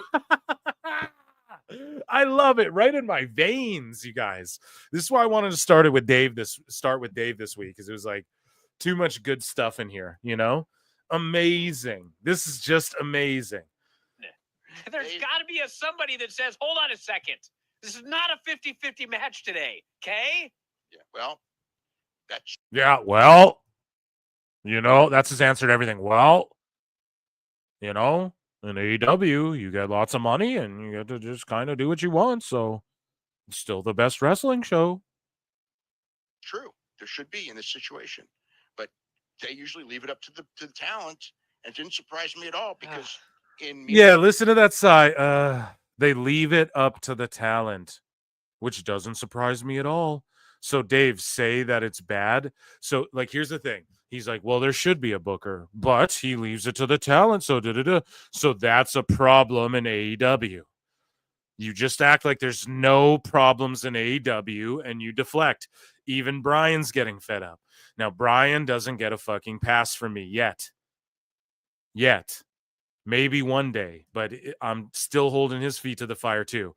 But thank God he's there at least saying this shit so that I can come here and break this down here, okay? Because it's not like Dave's still in his bubble. It doesn't matter if Brian's like, he just takes it. Like I told you, Brian just takes it and he just sits here and he's going to go insane. right? One of these days. But yeah, it's good to bring this to the masses and to also remind everyone Brian's not innocent here either. However, thank God he's at least doing this, because otherwise we wouldn't get Dave challenged in any way. He's so much in his bubble. You guys get the point I'm trying to get at? Like, there's no way to really challenge or break down his psychology unless Brian's willing to push back a little bit. We can laugh at the ridiculous things he says, but when you see how he reacts to people who actually challenge him directly, like in person, verbally, you see his just, yeah, well, but, you know, well, I mean, but I didn't care. Like, you just see how he fucking completely folds. So I do give Alvarez points for that. It didn't surprise me at all, because in Mina Shirakawa's eyes, it's like, I'm not going to, I have great respect for this woman. I ain't going to eat her up. Then don't have the match cut a promo. So that's what they did. I mean, it's not again, it's like, that's just the mentality that she's going to have. So there you go. So it's not on Tony Khan. He blames Mina Shirakawa for that. The best guy is Tony Khan. It's not Mina's fault that she's like, oh, Emmy's a legend, so I can't just job her quickly. It's not Tony's fault for being like, oh, maybe we shouldn't put Mina in there then with Emmy. It's fucking Mina's fault.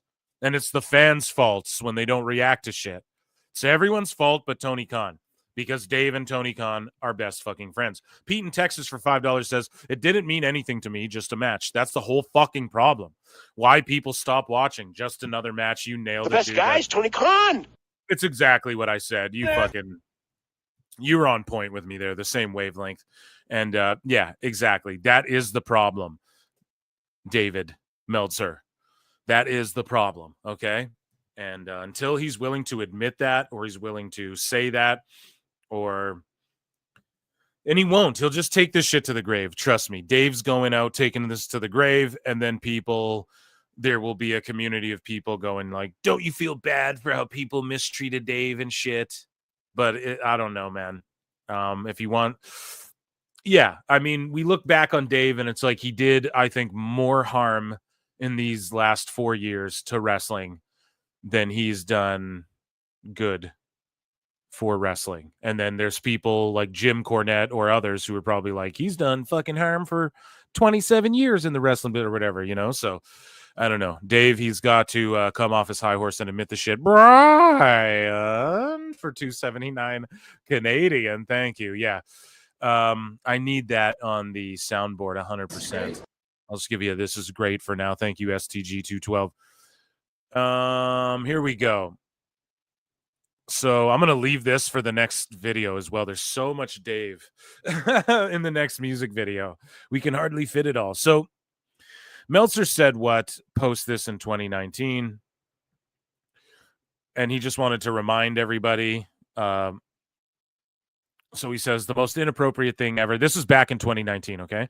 The most inappropriate thing ever, which is impossible not to laugh at Alvarez's sideshow Bob rake routine, as Vinny highlights at the end. And then part 2, Vinny, should we just review Monday Night Raw instead? Brian, no.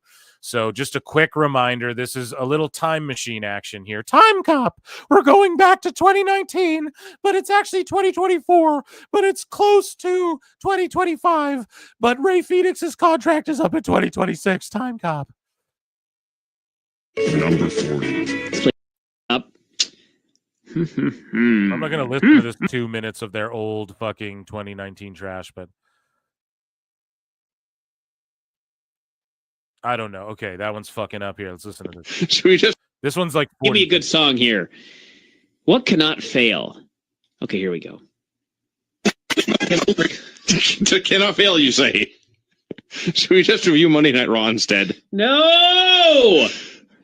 All right, let's play a song here, and then we will... So there's Brian in 2019. Should we just review Raw? He's like, no, it's so bad. Here is Brian. Like, no, I'll do anything to get away from Raw. Here's him again all these years later. Listen to how just absurd this is. All right, before we get to Raw, also about these MMA handicap bouts in Poland.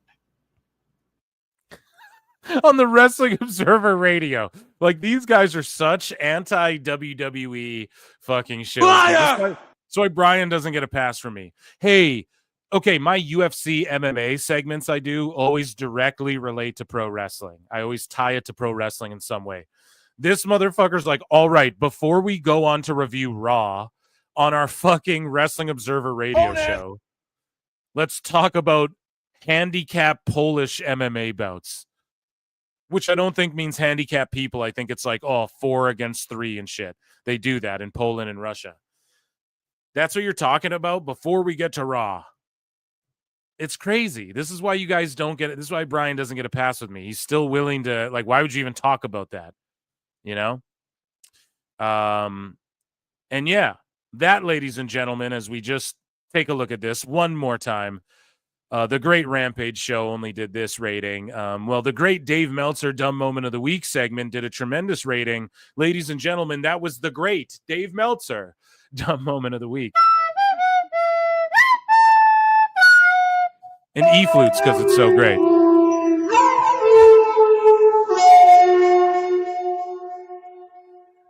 Amazing stuff, guys. Amazing stuff. Chat, I'm going to check in with you guys. Do you guys want some sicko action? We should do a little sickos. There's so much in here. It's hard to, to just barrel through it all. We'll try and speed run some of this, okay? Some of this sicko action.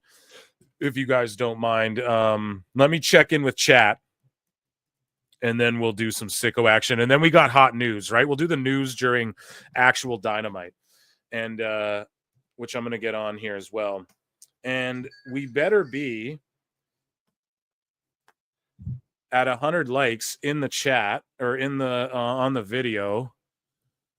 STG Brian, who's been a member for 1 month. Thank you, dude. Let me refresh this. Are we at 100 likes? Oh, we are. We're at exactly 100. Well, to celebrate 100 likes, joining us on the show, my friend and yours, the one and only Chris Jarrett. I look and see it's not just me. So many others have stood where I stand. We are the young, so raise your hand. They call us problem child. We spent our lives on trial. We walk an endless mile. We are the youth gone wild. We stand and we won't fall. We're one and one for all. The writing's on the wall. We are the youth gone wild. Let it get wild. Yay!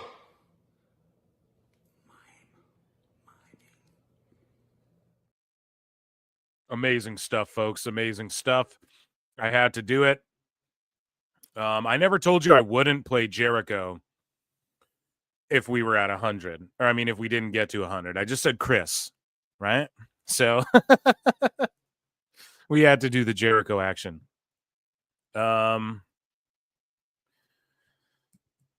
So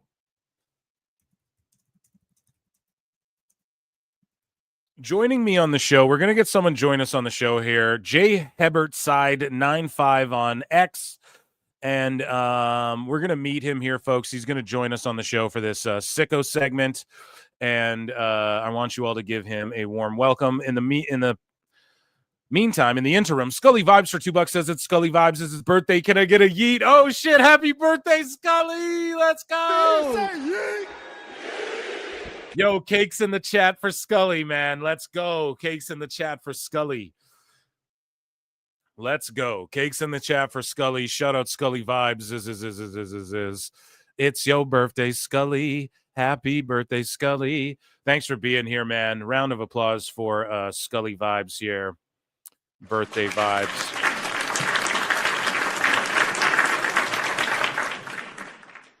Joining me on the show is Jay Hebertside 95. I hope I'm saying that right, Jay. We chopped it up a little bit on the spaces. Everyone, round of applause for Jay Hebertside.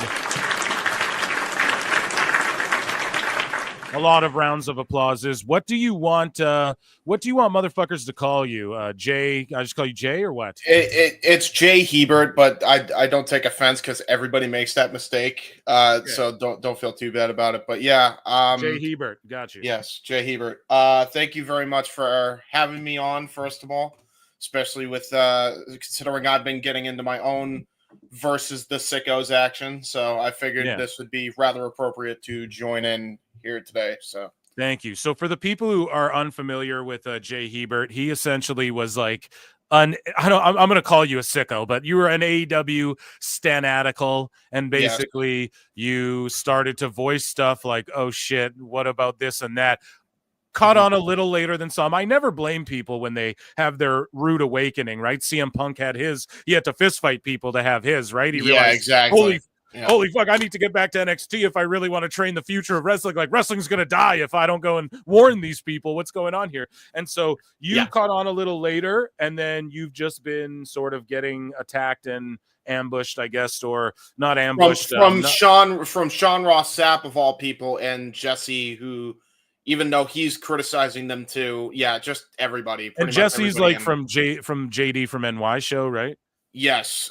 So essentially, what had happened was, I explained this on the Spaces. So if you guys want to check it out, go check it out on Phil's Twitter. But short run of it, he was aggravated, even though he was the one that opened the dialogue about the whole Punk stuff again, because he can't get off this guy's jock, and he's really upset that he said that Punk was saying all this bad stuff about AEW, and he thinks, well, he never took any accountability ever, even though that's a bold-faced lie. He did.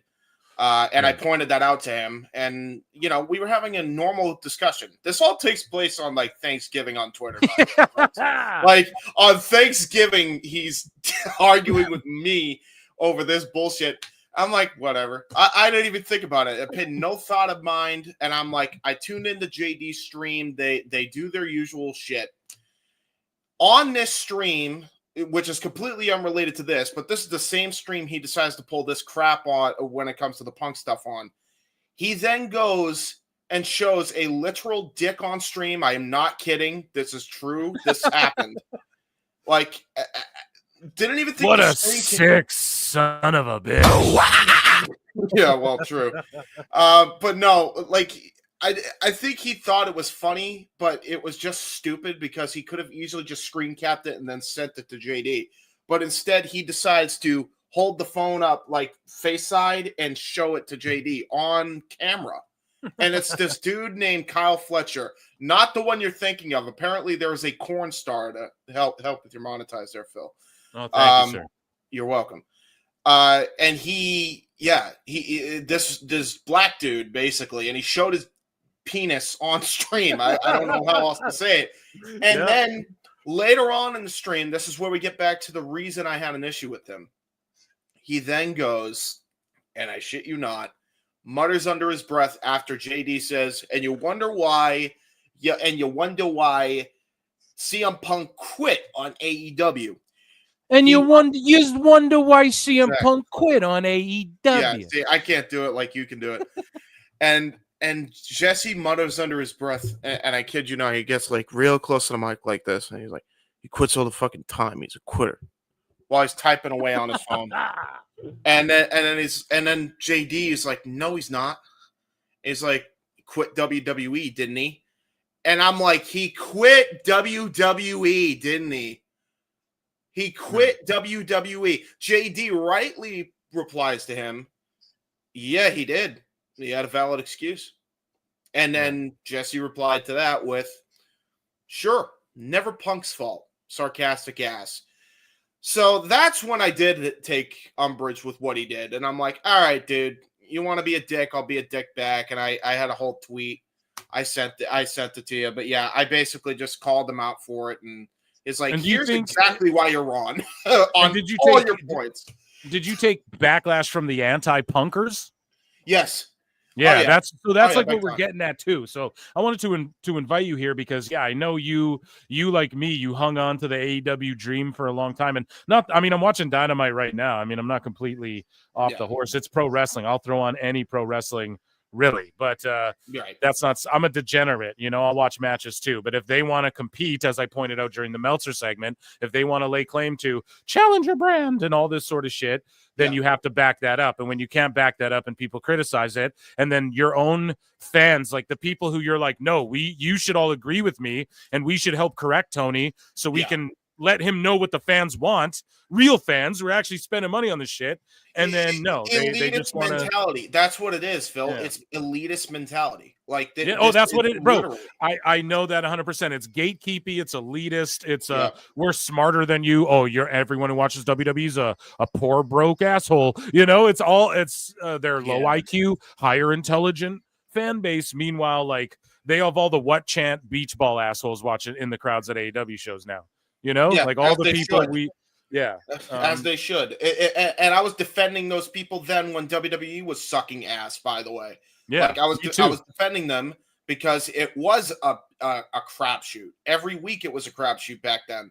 It's not anymore because the guy who was making it a crapshoot's no longer there. Right. So then look at AEW. Everyone's saying here's one guy, not to name names. Hey, I don't want to name names. Best guy's Tony Khan.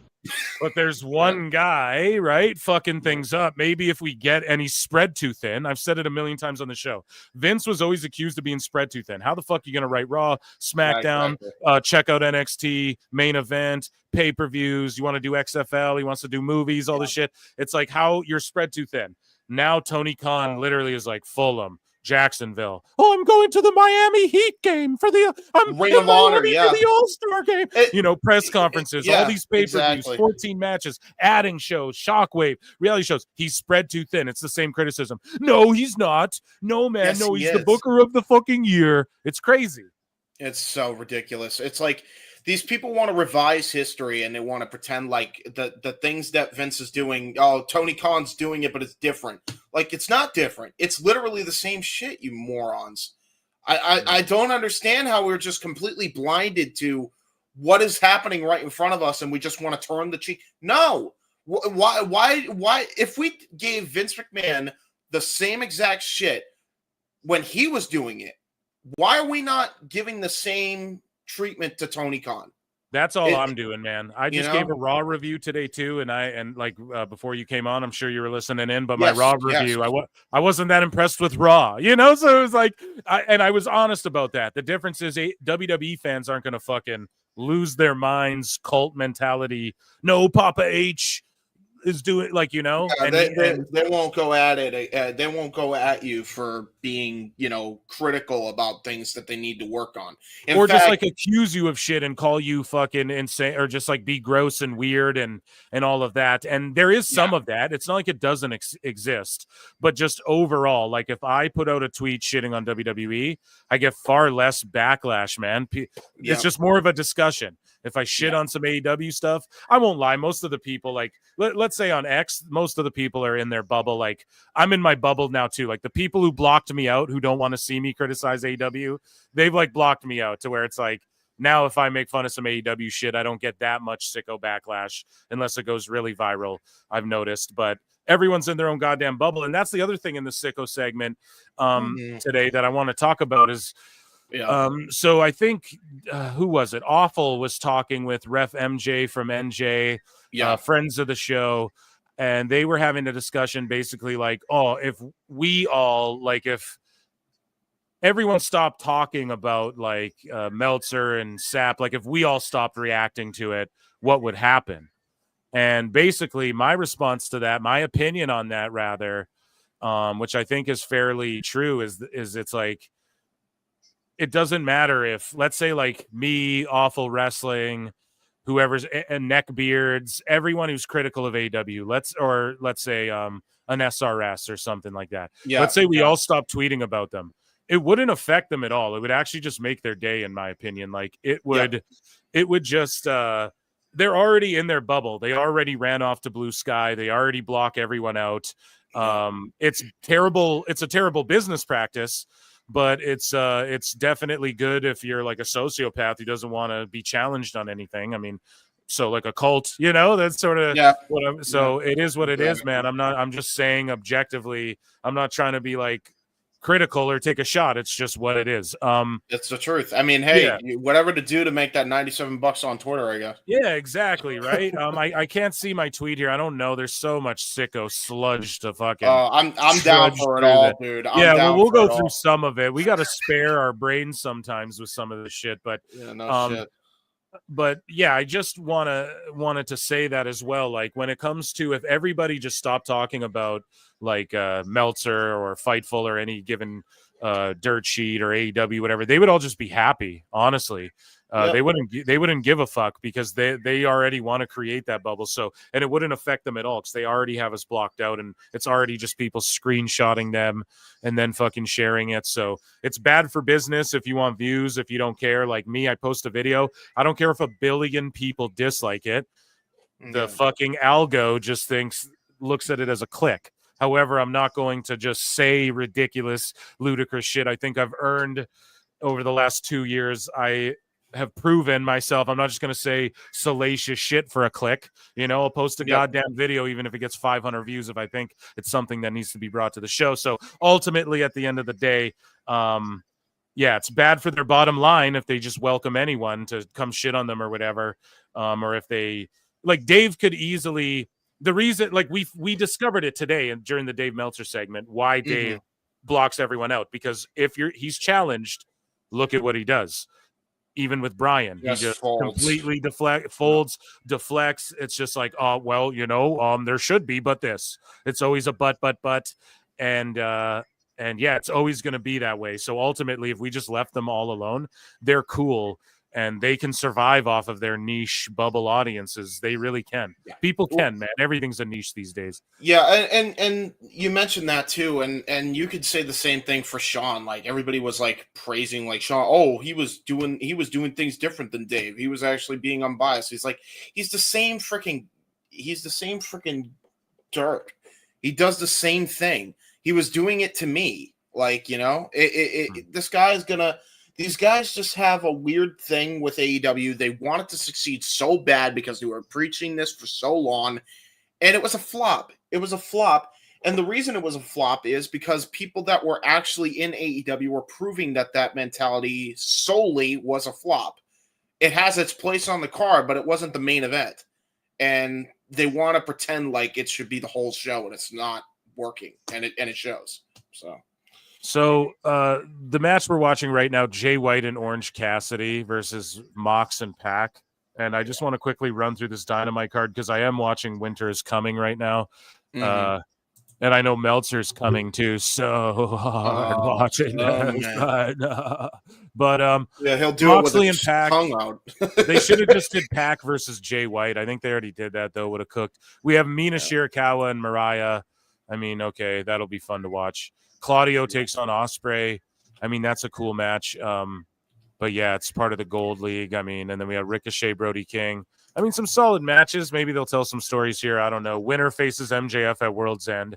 O'Reilly versus Cole.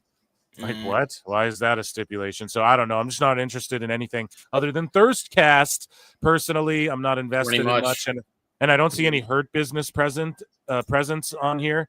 Hurt Business presence, rather. And that is what regardless, I'm like, fucking Lashley's on. Even when he was in TNA back in the day, it was like, I gotta watch it. It's Lashley, I love him. So I don't know. I'm not gonna shit on whatever they're doing. They're not even on the poster, so I don't know. That's Dynamite, guys. Back over to the sickos. I just thought I should show you all that quickly. So let's scroll to the bottom, and we're gonna fucking speed round some of these sickos because so this dumbass here, Real One, he's like, congratulations on hitting 1 million followers, AEW, but he congratulated them like months after it happened, or months later after they already reached 1 million followers. So Eric Bischoff caused a bunch of meltdowns when he was on Ariel Helwani. Yep. And this guy's like, yet AEW is doing better than WCW. Real One's not real with anything, but AEW doing better than WCW. What do you make of like AEW essentially changing their focus of like, pretty much they're trying to compete more with Eric and WCW, that's a dead company, I feel like, than they are with fucking WWE at this point, no? Yeah, I mean, you hit the nail on the head. The other thing too with it is, they know they can't beat NXT now, and they keep getting trounced by NXT now. I love how we've completely moved the goalpost to, oh, well, they're doing better than WCW. Oh, they're doing better than TNA. They're doing better than all these things, just to find a way to stick it to Bischoff. When in reality is like, I remember when a 1-year-old, not even a 1-year-old AEW was actually destroying NXT. Yep. Which was a huge accomplishment. It was a big deal back then. They were up back then. And granted, the ratings, they still fluctuated. They were still stagnant in that department, but every other metric was up. That was something to brag about. What the hell is there to brag about now? Like, that's the thing. Everybody wants to talk about, oh, well, Eric Bischoff is out of his mind. Is he when you look at all the other factors going on right now? I'd say he's spot on. Yeah. He's spot on. And then everybody wants to pretend like, oh no, that's not the case. He's bitter. He's not happy that the AEW is doing better than WWE. And it's like, no, they're not. Or WCW in this case. It's just absolutely ridiculous. It's out of touch, and he's 100% right. And people don't like him for it.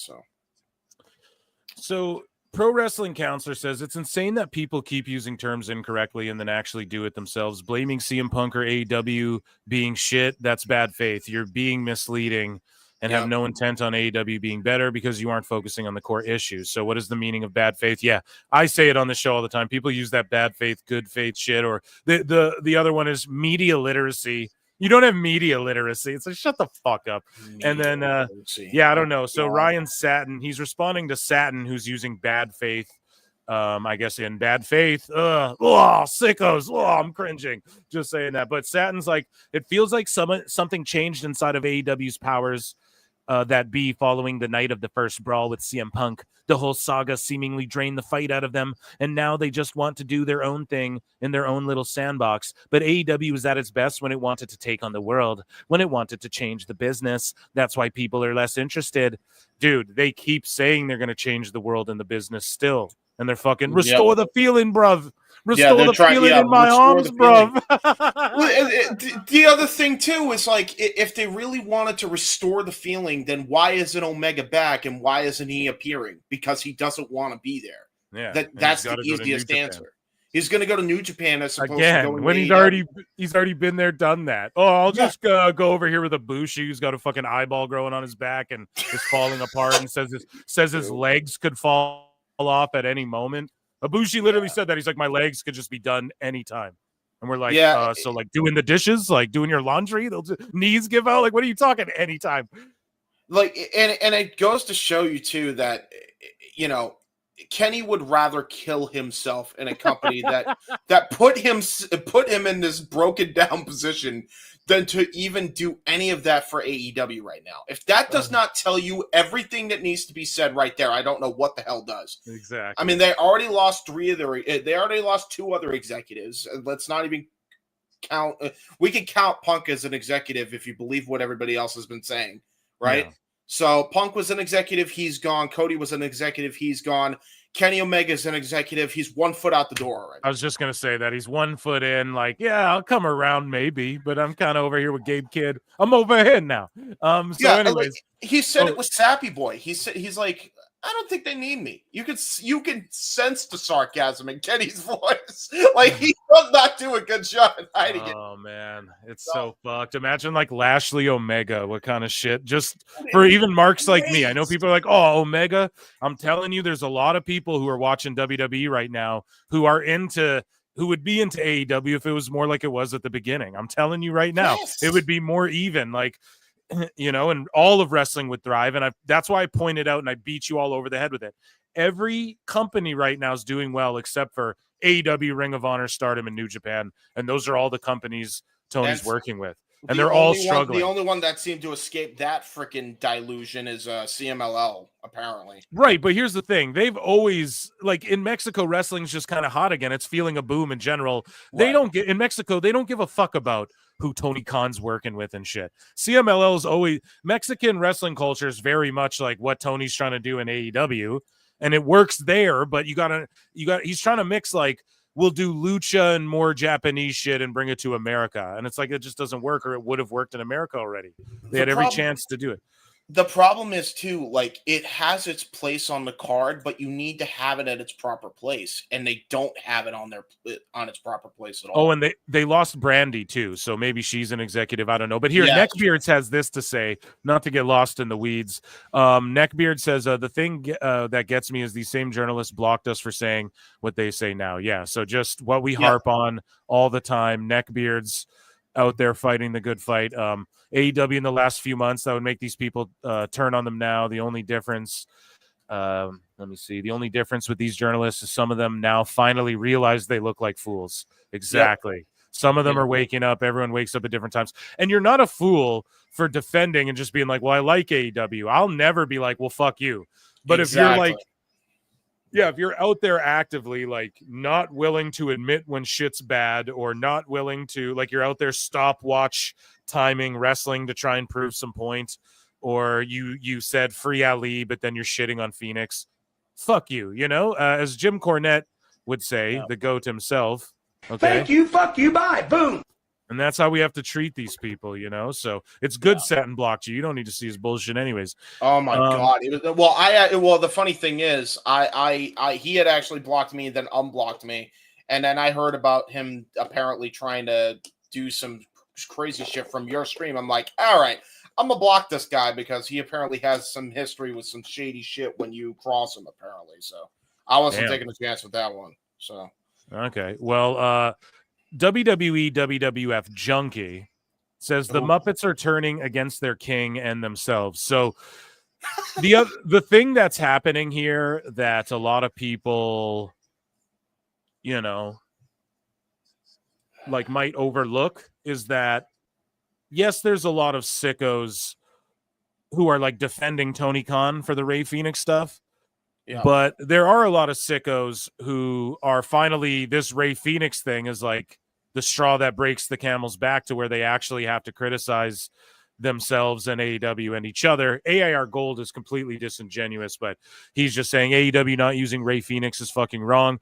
WWE sells out almost every arena they go to. They're doing the best business they ever have. What the hell does Tony Khan think will happen if the Lucha Bros go there? Exactly. They'll be selling masks out the wazoo. Dav is like, shut up, no one cares about your opinion. To Just Alex, who's like the biggest AEW fan, and Just Alex goes, Jesus Christ, seriously, Tony, let him go. Shut up, no one cares about your opinion. The cancel pigs will cancel each other. That's why I sit back and laugh. I'm like Muhammad Ali, bro. The thing about it too is, like, he was saying that about Ali, so at least he's consistent too, Just Alex. So the fact that he's saying this about it, like, thank God there's at least some people that are consistent in this space. Yeah. Right. And I'm sitting back, though, like Muhammad Ali, and I'm like, dude, we're just we're just laying in the cut. Let these idiots punch themselves out and eat themselves alive. And then I'll still be here, you know, because I never fucking chilled out. I never, like, joined this cult. You can't do that. When you start to see that shit. So, yeah, this Dav guy's spending 5 minutes on Twitter just makes me irrationally angry. That's not a good thing. What a weird, angry place it has become. Yeah, it's because of you angry weirdos, bro. Right? Yeah, so, like, be look at yourself, self-analyze for a second, go, okay, it's making me angry. Why would social media make me angry or feel not good? What do I need to do to change that? Go to Blue Sky? Okay, then all you guys go to Blue Sky. When I get criticism or I see somebody who has an opposing opinion, I like to crack a joke. You can't take it overly seriously, and it shouldn't get you angry. That's your problem. Dav goes, if AEW stopped existing tomorrow, I wouldn't give a shit, really. Okay. Huh? Then why do you spend, look at this, one of the biggest crying cunts on this app, it's why it's in the shitter. Meanwhile, you're just crying all the time, bro. You're crying about Twitter, crying about AEW, crying about everything, and then you're saying, but if it didn't exist, I wouldn't give a shit. This is what I tried to tell you, Tony. These people don't really give me whiplash. Holy shit. Yeah, and like, this is what I've fucking said ad nauseum on the show. They don't care about AEW. I care. People who care about you will tell you the truth and tell you when you need to get better. People who don't care will pat you on the back and tell you everything's fine and just suckle off the teat. I'm not going to do that. I'm going to fucking tell you what's up, dude, because I care. I want to see the Monday Night Wars return. I really fucking do.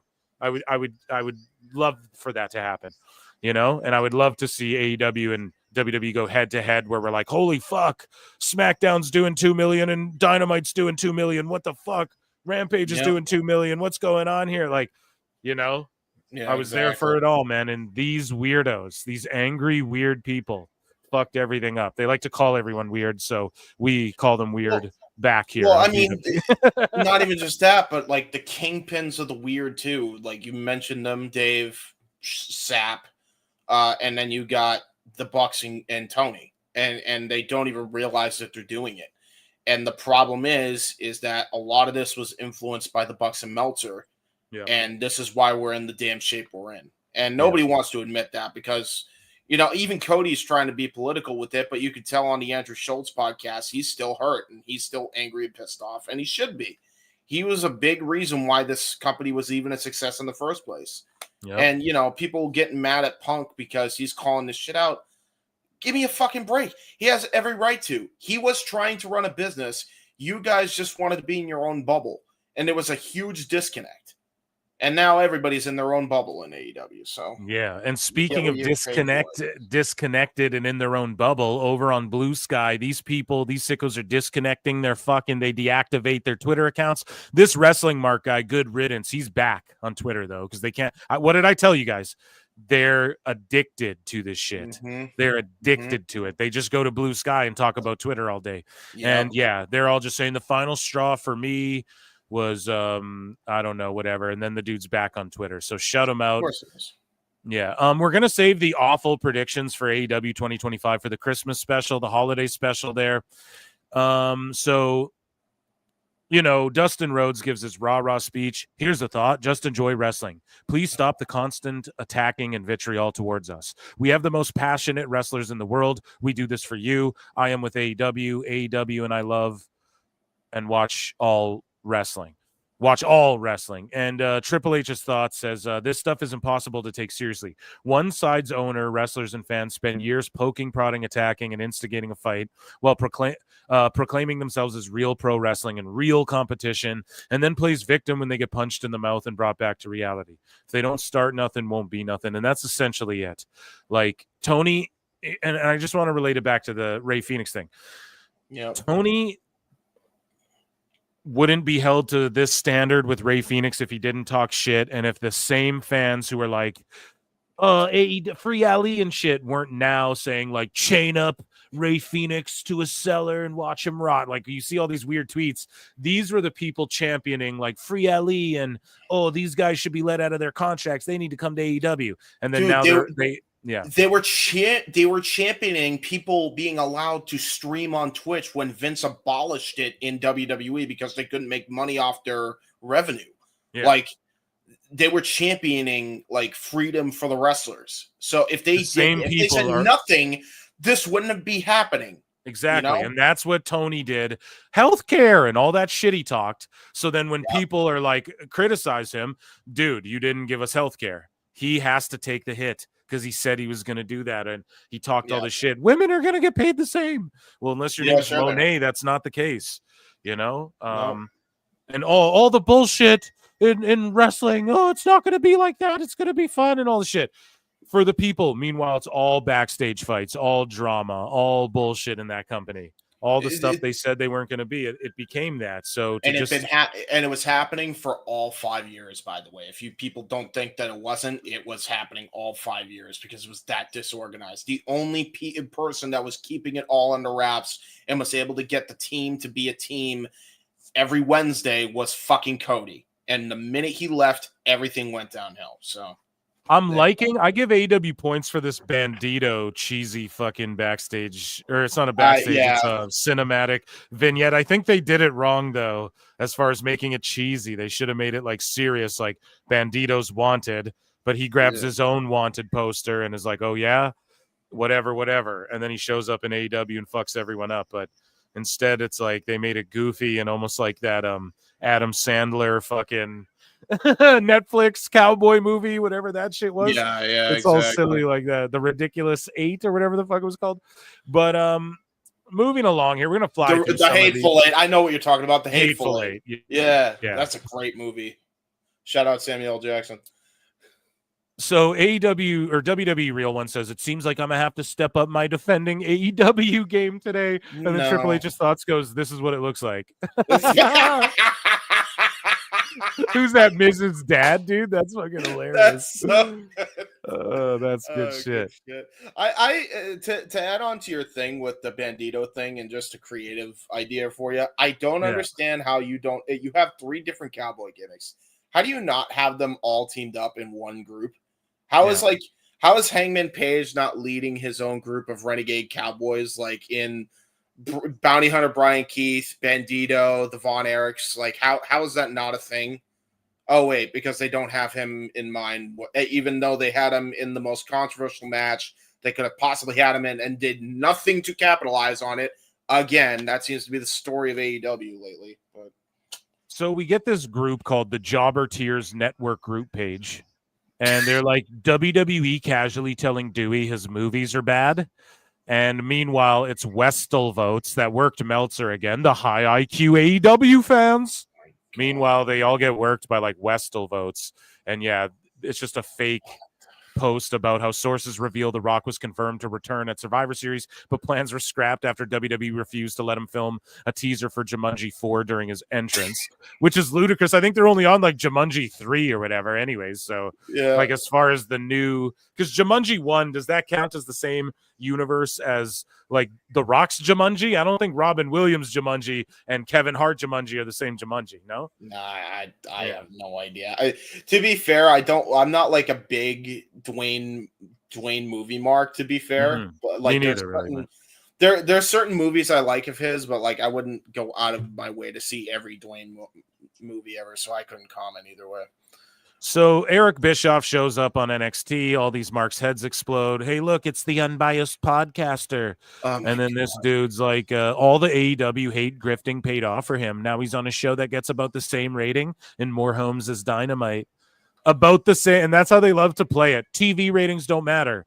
But then they're the first people to be like, they get the same rating in more homes than Dynamite or whatever. So I don't know. Just spewing the Meltzer bullshit. Fightful. And I quote tweet this, or I screen grab and I go, now they're comedians. And Fightful's like, Matthew Raywold confirms the next GTA 6 trailer will drop on Rusev Day. And to me, I'm like, okay, listen, even if you guys are making jokes, I feel like I don't know. Sap came under one of my YouTube videos with the Fightful account, was just talking shit in my comments. And I had to tell him, I was like, bro, I'm Weekend Update. Like, I'm SNL. You're CNN. That's what you don't get. Like, people look at you as the news. They look at me as a clown who makes fun of the king. I'm the jester who pokes at the king, right? Yep. So, okay. So then now they're cracking all these jokes, and I don't know. I feel like Fightful's like tweeting out, like trying to be trolly, funny, and cute. I don't know what that's all about. But they're comedians now, guys. So there you go. They're comedians, because that's all they know how to do is, not take the shit seriously, even though they fucking should. So we talked about Just Alex Central, and here's him coming to the realization that Jim Cornette and Bischoff and shit were right all along. And he's like, dude, you freakazoids are. Now, here's the thing. But Alex has always been like, he's one of these dudes. Yeah, he doesn't block you and shit. Doesn't really mix it up. But, like, look, he's a huge AEW stan, and he's waking up as well. And to me, I don't think this motherfucker's – to me, this isn't a grift. He's not just like, oh, yeah, the hits are going the other way. To me, I think the sickos turned on him, like you, Jay Hebert, like myself, Phil Marks, like a lot of people. It's like, no, the sickos turned on us for trying to, like, it's for having the argument for the company. Yeah they dude, turned on us for wanting better of the company. I'm so glad that he was the one that put out this video. And now everybody that's saying JD's grifting too. Like no, it's not a grift, guys. We were fans of this product before. Now we're calling this bullshit out. So and it's easy, but when you're in this deep, like Just Alex, 46.2K subscribers, that's not fucking easy to then go, yeah, there's problems when his whole fucking comment section is just sickos. And like, they're not probably sickos towards him until now. Now you see them like, shut the fuck up, Alex, and all this stuff. Now they hate him. It's crazy. Let's listen to what he has to say. These are short clips, mind you, and shout out Alex. But you know what? Since we're being honest and transparent, this is a rare mood that I'm in. I am in a screw billionaires kind of mood today. If you've been watching recent news, you'll know why. Also, what happened on November 5th. I've told you all from the beginning, Tony Khan's a carny and a billionaire at the end of the day, just like Vince was. And Tony looks up to Vince McMahon. He looks up to all those old bookers. He wants to be in the conversation. He wants to be, if he couldn't have ever worked in WWE, he wants to be respected by Triple H and shit. That's what he wants. Yeah. He wants Eric Bischoff to respect him and admit he's a great booker and all this sort of shit, right? But which, this by the way, gentleman, if you want that to be the case, Tony, prove it to him. Yeah, pay your and dues, kid. And this gentleman here is saying, fuck billionaires. Well, would you guys not say fuck Vince? Look at what he did, pal. Just don't look at my text. Look at everything else I did, you know? Yeah, right. So it's like, exactly. If we say it about Vince, it's like, good. Yeah, fuck Vince. But he's like, no, Tony's doing the same shit. Well, I point that out. I'm just an AEW hater. Well, Alex wakes up and says the same shit. Is he an AEW hater? Or is his whole fucking channel... I don't see one WWE face on this thing, man. His whole channel is him loving AEW. So anyways, let's hear what he has to say. I'm very bitter right now towards billionaires. So I guess that's why Tony Khan is going to get it today. Woo. But you know what? Okay. Since we're being honest and trying... Oh, sorry. I big screen that. He's got more. He's got more to say. Oh, no, I saw this entire thing, man. I was prepared for this. Ever asked for. But your weekly television, Dynamite, Rampage, Collision, got worse. Mm-hmm. It fell off a cliff. How is that possible? And you'll get fans going, well, it's because you're not watching. I am so sick of hearing that argument. First off, don't gaslight me.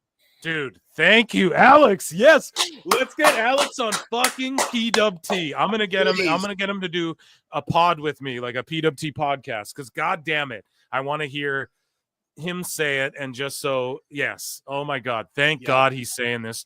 Because you know what? Out of these 46.2K, let's even if 600 of these people wake the fuck up, man, it'll be better for them than just living in this like cult like gross where you're timing matches and all this shit. Sickos, wake up. It ain't worth it. Just be a wrestling fan. I'm watching AEW. It's cool, but I will not sit here and tell you that, you know, anything about AEW. Justin Roberts announcing ain't as good as it WWE's right now. The commentary ain't as good. The sets aren't as good. The shit is played out. The fucking matchups aren't fun. The stories aren't as good. And you can just say the goddamn shit and still be like, well, I want to see Claudio wrestle. I want to see Ricochet, Brody King. I really do. You know, as a mark, I'm like, I'm interested, but I'm not going to sit here and say it's a challenger brand or Rampage isn't falling off a cliff. Thank God Alex is saying these things. Hopefully it wakes up 5 people even. You know what I mean? Yeah. Not to become AEW haters, but just to be honest about AEW because you honestly love and like AEW. So let's be honest about it. Give it its medicine. It's sick. It needs to get better. The hardest of hardcore AEW fans. Did you forget? Did you forget that for years I was one of the main ones, if not the main one, that said AEW could compete with WWE? Tell them. But you're trying to gaslight me. Good luck with that. Tell them. I do watch the shows. Do I watch it less now? Yeah. I stopped giving a shit about Collision and Rampage. Rampage is done, bro. It's not even a show, so why would we care? Why would Because Tony stopped giving a shit. Exactly. Bro, I've said that go back to PWT episode fucking whatever. Like a year or whatever ago. This is the exact same shit I was saying a hairline. Bro. He stopped giving a fuck. I can't care about Collision. He stopped caring about Collision. Go back to the shows and listen to me when Collision was a thing. And I'm freaking out about how excited I am and how Collision's my favorite wrestling show. Look at what it's become. It's just Rampage 2. It's Rampage Elevation now. Awful. It is so awful, the weekly TV. Like, and it's like that company wide now. Even Dynamite is like, there's some things that I hate, but they're not nearly as where they used to be. I remember when Rampage used to be must-see television. I remember when they actually had talent that justified that claim, and they actually were doing some storytelling on that show. I can't even tell you the last time that Rampage meant anything. Yeah, and like, Rampage the last time might have been. I think the last time might have been the main event was Darby, Sammy, and Andrade, which is like the best triple threat match they ever did. That might have been the last one. Well, if you ask Meltzer, actually, Ricochet and Takeshita and Ospreay are the best one. Come the fuck on. You live in reality, by the way. Like, I couldn't believe he called it the Great Rampage. That absolutely blew my Rampage. I know, dude. The Great Rampage. The Great Rampage originally, to me, was a show that I was like, okay, they can get away with, we're just going to have, like, just tune in for this big main event.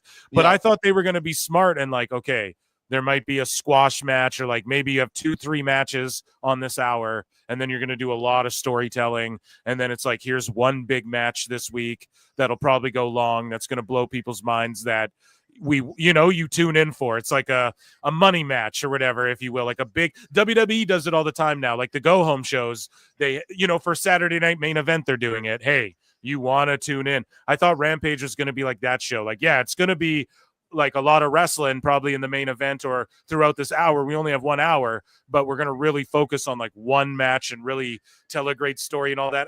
At least with Punk showing up there and everything, I thought that's what it would end up being. But let's hear what Alex has to say because I'm loving this. Yeah. Thunder Rosa is getting comments asking her, what happened to you? How come you stopped wrestling? She's on Collision every single week. But people don't watch Collision. Look at the ratings. Or Rampage. Poor Deonna Purrazzo. And here I thought this was going to be her bash. Purrazzo came in, had great heat behind her. I feel like people were behind it. Boom. They just did nothing. Yeah, I mean, Purrazzo, Taya Valkyrie, God knows how many other women they haven't used. These weekly shows are garbage. Yep. No, you're right, dude.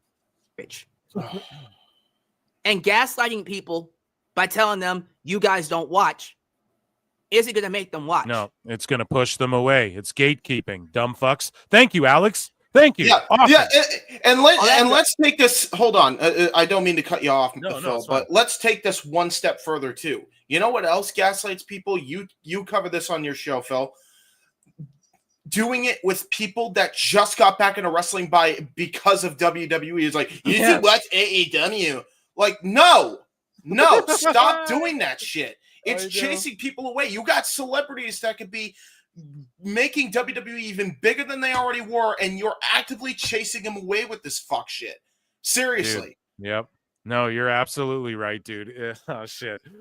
Yeah, man. And what was it recently? Like Sol Ruka did a Sasuke special, and everyone's like, oh, they're in such a bubble. All these WWE fans were brainwashed not to fucking. It's like, no, bro, you're telling that to like, this person could be like 20 years old and just started getting into wrestling like in the last 7 years, for all you fucking know. They don't know shit about the great Sasuke, you idiot. Exactly. No one does. Stop gatekeeping wrestling. The other thing too is like these people are like, oh well, she did a Sasuke special and being all snarky about it. It's like, dude, I saw her pull that off. I'm like, holy shit, the great Sasuke's move. I haven't seen that in years. Good on her for busting it out. That's what I would have said. You know what I mean?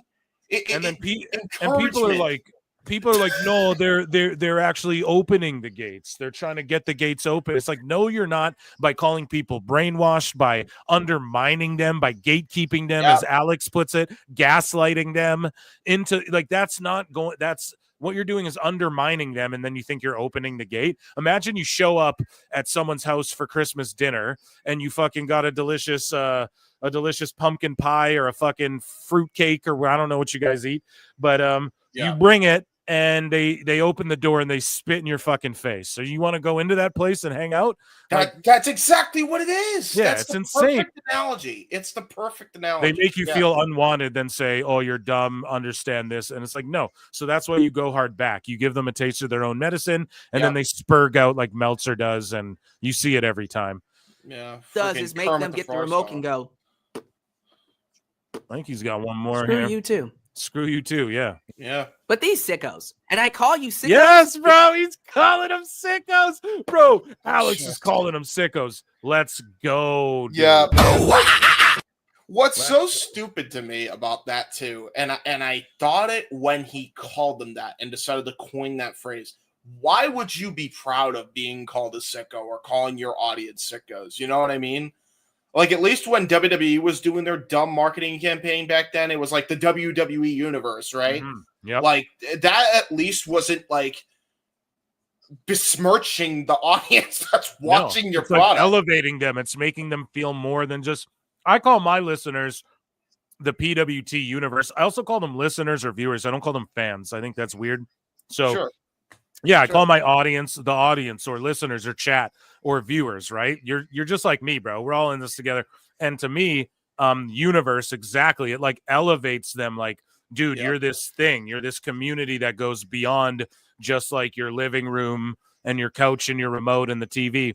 You're a part of something greater than that. Sickos is like the fucking Morlocks from the X-Men. Like, it sounds like you guys are dwelling in the sewers waiting to come out and kidnap my fucking baby when I'm not paying attention, like, you know, when I'm getting a people bagel or whatever.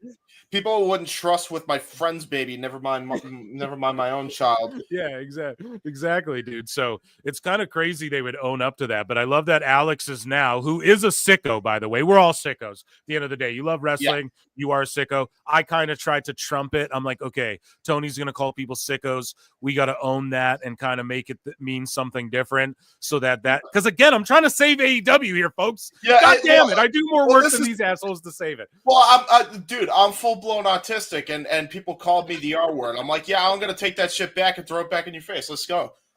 I have no problem with it. I'll admit it, and what? Yeah. So Alex goes on to, he owns the sicko thing, I guess, but he's like, I'm calling you all sickos. And exactly, there is a difference, and maybe we should start separating from it, but there is a difference from the real sickos and then just like people who love pro wrestling, all pro wrestling, and don't give a fuck what's hot or not. They just want, you know, because Tony called you sickos. Exactly. Which Tony called you that shit. Find hilarious that these AEW loyalists get so sick and tired of people like me calling you sickos when Tony refers to you as the sickos. Don't get mad at me, get mad at your leader. But these sickos will tell you, well, you don't understand. Like, they have stories. You just have to watch every single episode and remember every single second of the hour. You have to remember what happened 2 years ago on Rampage in June that leads 2 years later to them having a match on a pay-per-view. Or you have to remember what happened in Ring of Honor that nobody saw, and then what happened on Rampage that isn't going to be a show in 3 weeks, and then that's what culminates in a match on Dynamite for a Ring of Honor belt or something, or like a New Japan belt, and you're like, what the fuck is actually going on in this company, you know? Do you mind if I tell you a story about how I did this exact same thing that he's literally calling everybody else out for doing? Because I did this. Remember, I used to defend AEW. So do you remember the match between the Young Bucks and Kenny Omega and Hangman Page, and how he kicked out at one from the double knee strike to the head? Mm-hmm. Okay, so I explained the whole, there's this relationship that Kenny Omega had with Kota Ibushi, and it made him remind him of that, and he freaked out and he kicked out and he like freaked out, right? And nobody understood why that happened, and they all crapped on it, right? And I was the one guy that's like, well, if you know what happened, this is what happened. And I wasn't like one of these people that was stone throwing at the time. I was like just trying to explain why it was important. Yeah. And then I realized, what am I doing after a while? Like, what am I doing? At the end of the day, it's like AEW should be doing this. Yeah, you're doing their job for them. You shouldn't have to do that as a fan. Exactly. Dude, it's like, why? And I even told it's not fun. Tony It's that. not like fun speculation either. It's not like, oh yeah, no, Thor could beat Superman in a fight. It's not like that.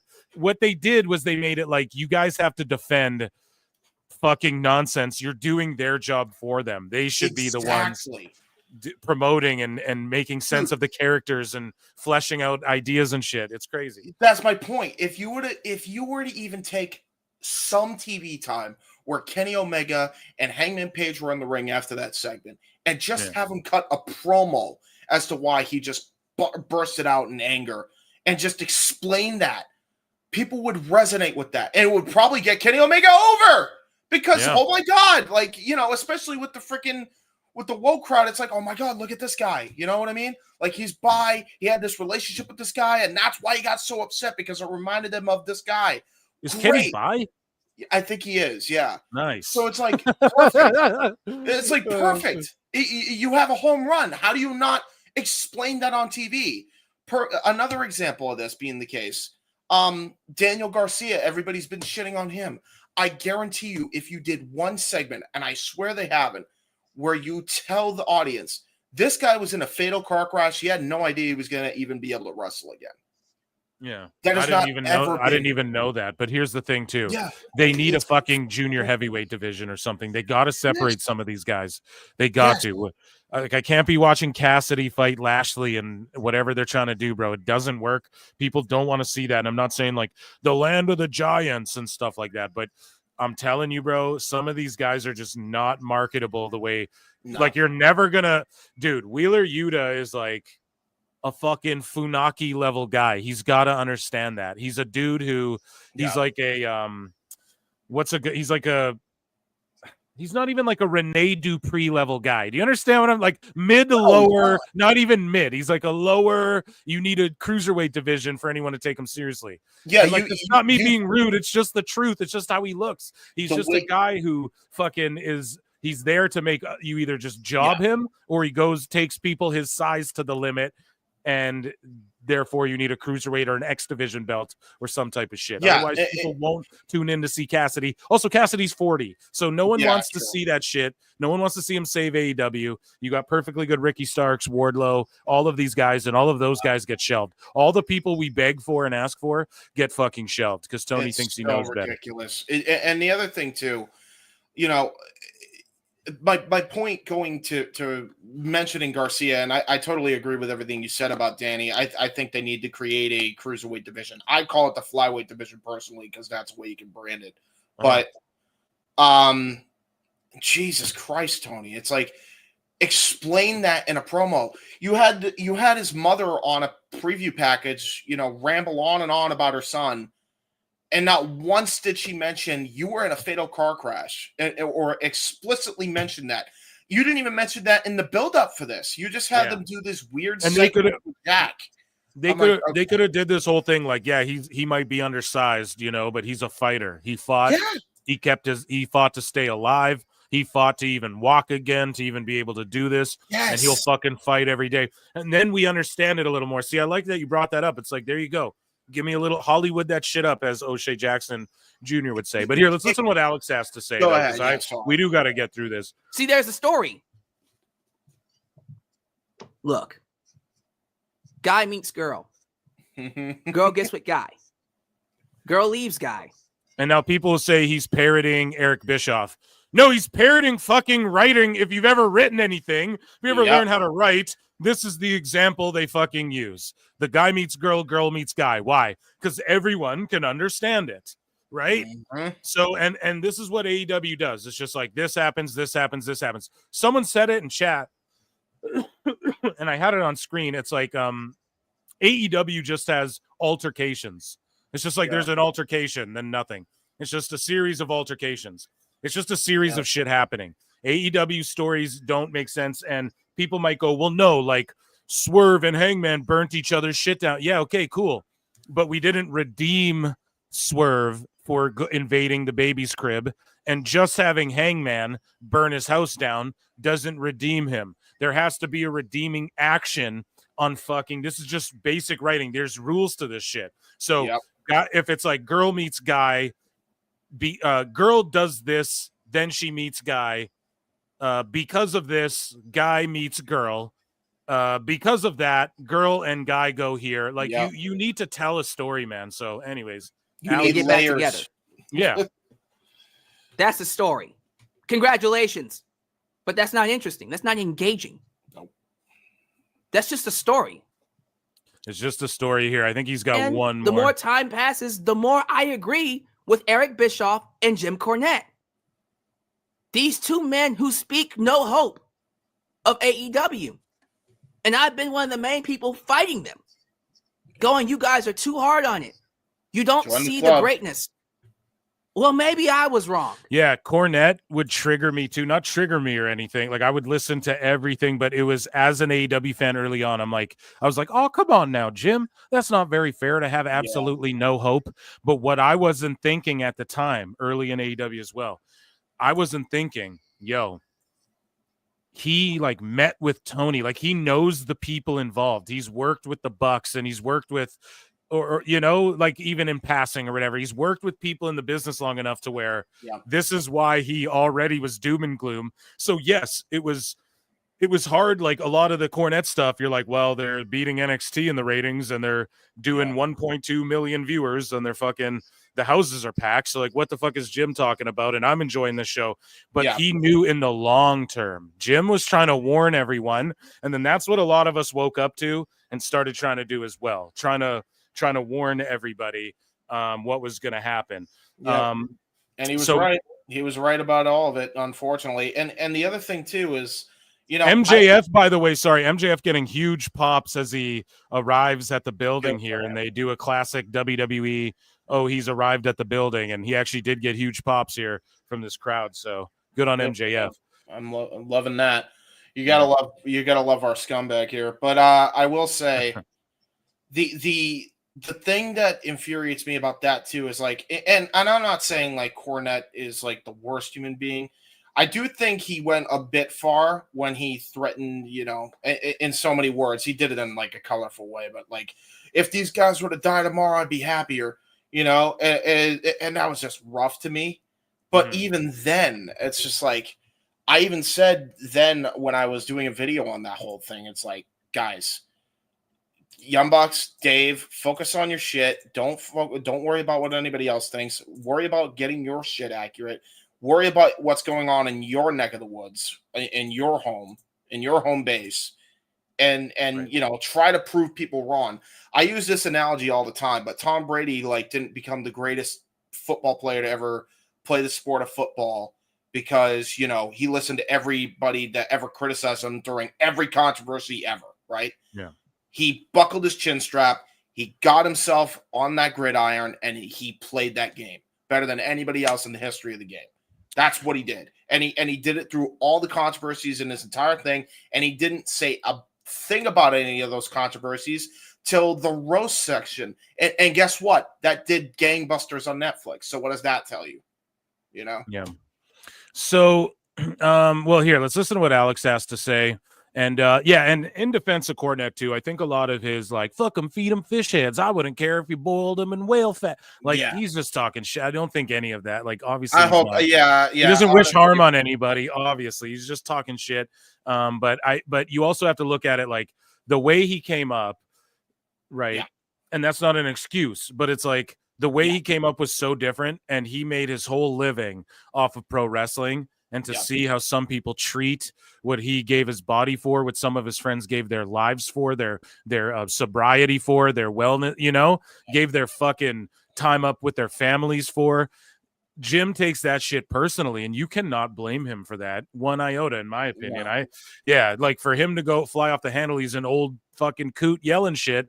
You know what I mean? And he's allowed to. He gave his body and his people he grew up came up with gave their lives so that there's even a business for these guys to wrestle blow up dolls with. So where I agree with you, I wouldn't agree or go as far as to say that shit that Jim does, but he takes it more personally than I'm just a smart mark, Phil S. Marks. I'm not like a dude who watch his friends come and go, more of them come and go than in almost any other industry. You know what I mean? Unless you're at war, pretty much with wrestling, you see people come and go, like flies, it seems like. And we'll finish what Alex has to say here though. But I just got to stick up for my boy Jimbo a bit on that too, because I agree with you now. Cause after a while, I just don't think he's ever literal, literally. I just don't think it's that. I think it's just he takes it incredibly personal, and you almost can't blame him. And he's done more to promote AEW than AEW has. He's on the largest. That's the truth. He has the two largest pro wrestling podcasts, man, and he talks about them more than anything. And he does put over shit that he thinks is good, and that's his prerogative. That's everyone's prerogative. Yep. It doesn't mean you're wrong or you're not an expert or you're not an expert in number 2 promotions like me, Dave Meltzer, because you don't like AEW. Right? Everyone's allowed to fucking say what they think is good and what they think is bad. And he does put over AEW shit, but everyone hyper focuses on the salacious, super entertaining. He's also cutting promos. He's an entertainer. And Cardona's on the screen, showed him out. But yeah, let's move along with what Alex is saying here. Maybe it's time I admit they were right all along. Eric Bischoff and Jim Cornette have been at this thing for decades. They know what a good business looks like. They've always known. And even though AEW might not be their cup of tea, if it was good for business, they would say that. And it's not just them either. It's many other personalities in the business that say, this is not doing good. This is doing horrible. Yep. But unfortunately, Tony Khan likes to paint it as if the world is against him. Just like Vince McMahon did. Exactly, dude. Vince back in did 2019. Vince did the same shit. Yeah. Everyone's out to get us, pal. It's the fans' fault and all the time. Vince is like, oh no, like you even see it on the Vince doc. He's like, he does shit to people that he didn't like when people did the same thing to him.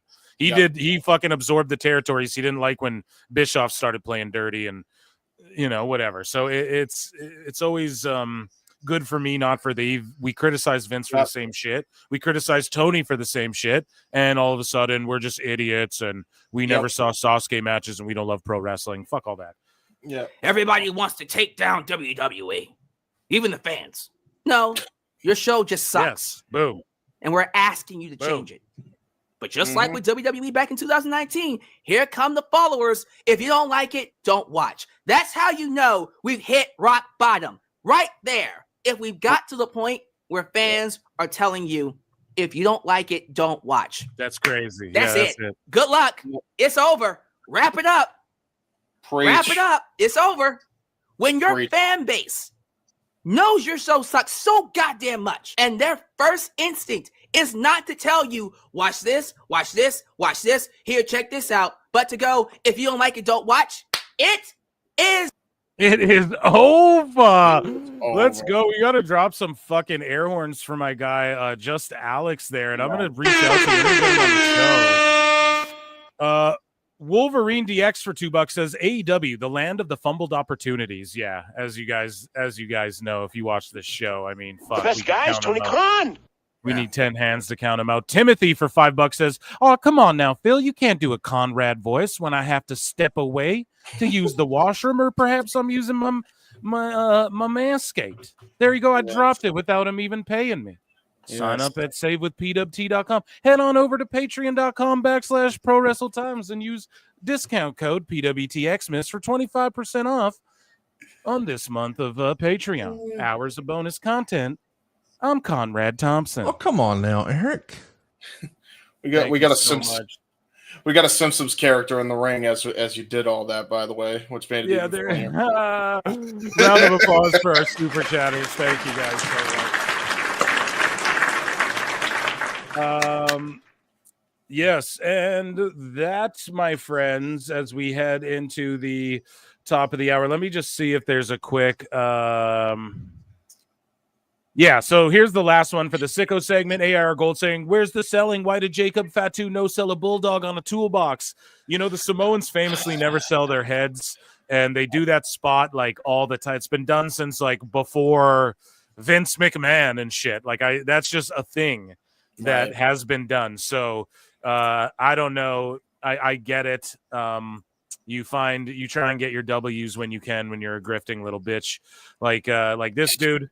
But it is what it is. And then just Alex, we just talked about him. He says, I seriously need to start watching NXT more. Looking at Jada and Lola, and I'm like, yeah, bro, we told you that. You know what I mean? Yeah. We've been said. And that, folks, is our sicko segment of the week. I love that you dive into some. It's great. I want to dive into some hot news, okay? Actually, one more sicko right here, okay? Let's do one more just because it's funny, all right? So, Matt Kuhn is on Blue Sky, and Matt Kuhn says, Bully embarrassingly publicly kissing up to the likes of Tyrus, Kane, and Fox News to try and get on the MAGA grifter train shouldn't have surprised me. Some people are incapable of being genuine. And then Bully Ray goes, what's embarrassing is that your kids are going to grow up and realize you're their dad. Holy shit. Wow. Woo! Wow, Bully. Oh. Bully says, shut up, bitch. Oh, my God. And then he says, as I said the other day, fuck off, fuck directly off, do not pass go, do not collect $200. Can't wait to see you one day and say this straight to your face. So there's fucking Bully Ray, one of our favorites. So that was your, I got nothing to add to that. Bully said it all right there, Matt Kuhn. So that's your sicko segment of the week. Wow. Yeah. God damn. Cooked. I saw that one like a moment ago here off screen while I was scrolling. I was like, oh shit, I better talk about that quickly. That was amazing. Chat's gonna let me know. I'm gonna check in with chat. Chat's gonna let me know. I'm going to put a poll in the chat and say, are you watching Dynamite tonight to see how much of this audience would rather just hear me? I mean, it's a nothing burger. We got O'Reilly and Cole going at it like NXT from fucking 6 years ago or whatever. So no, I'm being an asshole. Which, you know, what's funny though? You're not half wrong, because back then when this match was on NXT, it actually meant more. Oh yeah. Of course. And yes or no, you guys answer that. And then also let me know in the chat, type it. Do you guys want AEW news or do you want WWE news first? You guys can pick. And while you guys vote on the poll and you let me know what's going on in chat, either AEW news or WWE news, I am going to go ahead and invite on. I'm going to send some links out to some cool cats and see who wants to join us here on tonight's show. I said I would have, you know, just let some people float in if they'd like, and let's make it a bit of a shit show if we got to. Sounds good.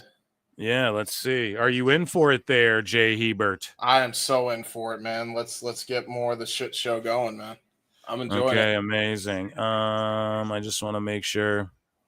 Okay, good. I don't got my DMs open there on stream, so everybody can see everyone I'm DMing. So DMs leak on PWT confirmed. Yeah, no shit. Yeah, let's see if it can't be more of a shit show here. You guys, what's Dynamite? This guy says AEW news. Phil's feet on a pole match. Yeah, maybe one day. Maybe we'll do it on Patreon, pal. Yeah, there you go. Yeah, onlyfeet.com. Yeah. Stephanie Vacker has the best cake. Oh, you know it. George Captor, Matt Kuhn is a Conrad wannabe in so many ways. TNA took so much unnecessary heat for the sickos in its prime. Yeah. Okay, we got to see it. Where is it? Where are the AEW news? I think we want AEW news first. I think that's the way to do it. Yeah. Just a few more people in the interim. Joining us now on the show from Rockin' Ropes is your boy DJ. Yo, what is up? I had to quit the YouTube because I was watching it. I was watching the stream live. I was enjoying it while watching Dynamite. Oh my god! I'm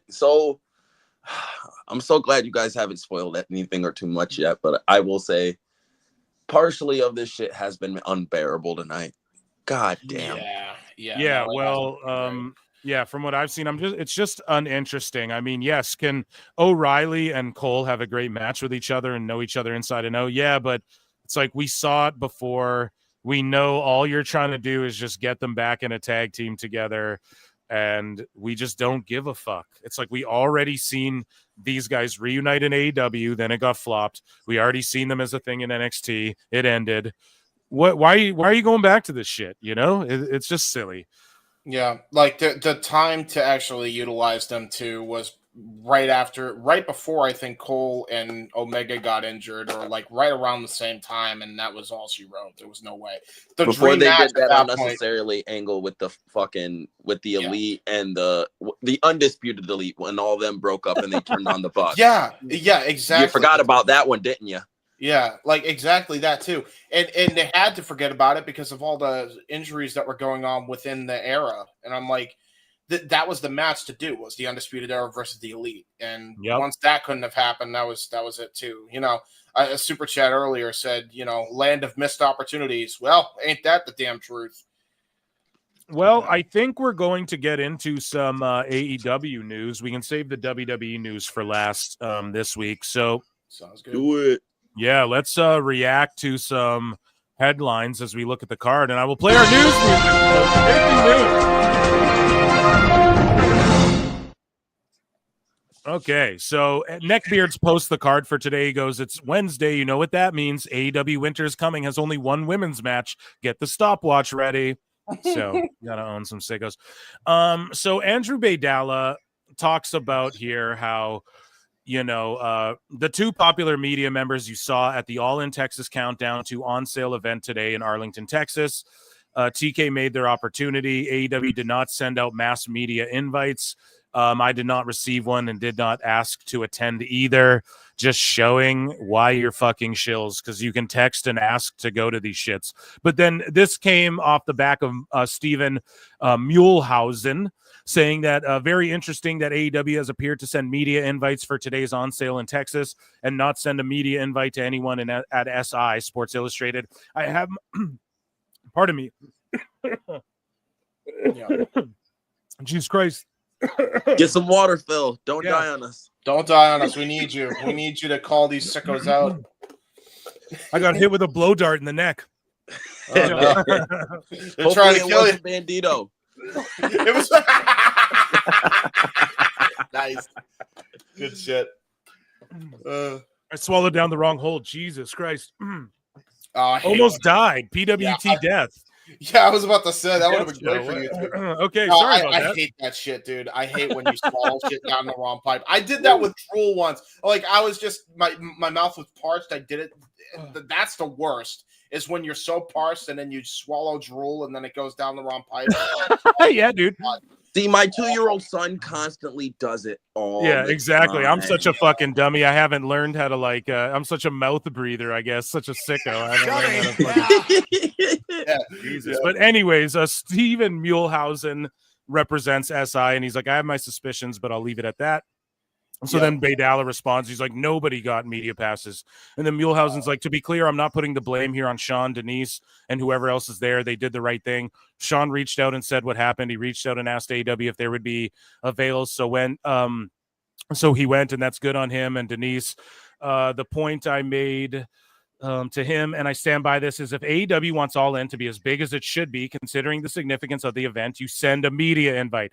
Now, this ties into what we've been covering and chronicling on the show for the last, I'd say, couple weeks, you know, especially with Ref MJ from NJ. Like, who the fuck, and Swerve actually called Ref MJ from NJ a hoe, had Ref MJ from NJ blocked, unblocked him to call him a hoe, and then fucking blocked him again. Literally, that's what Swerve did. And it was over, you know, none of the wrestlers are tweeting this shit out. There's no media who get access to this. And this guy's agreeing, man. Steven Muehlhausen, he's like, yeah, he just said, like, why the fuck, if they want this Texas show to be big, why aren't they sending out media passes or whatever the fuck, media invites, rather? My whole thing is this. They already are announcing that the setup is $15K. They don't give a fuck. It's already like it's cooked. They just don't. They're not going to sell. They'll be lucky if they do 20, 25K.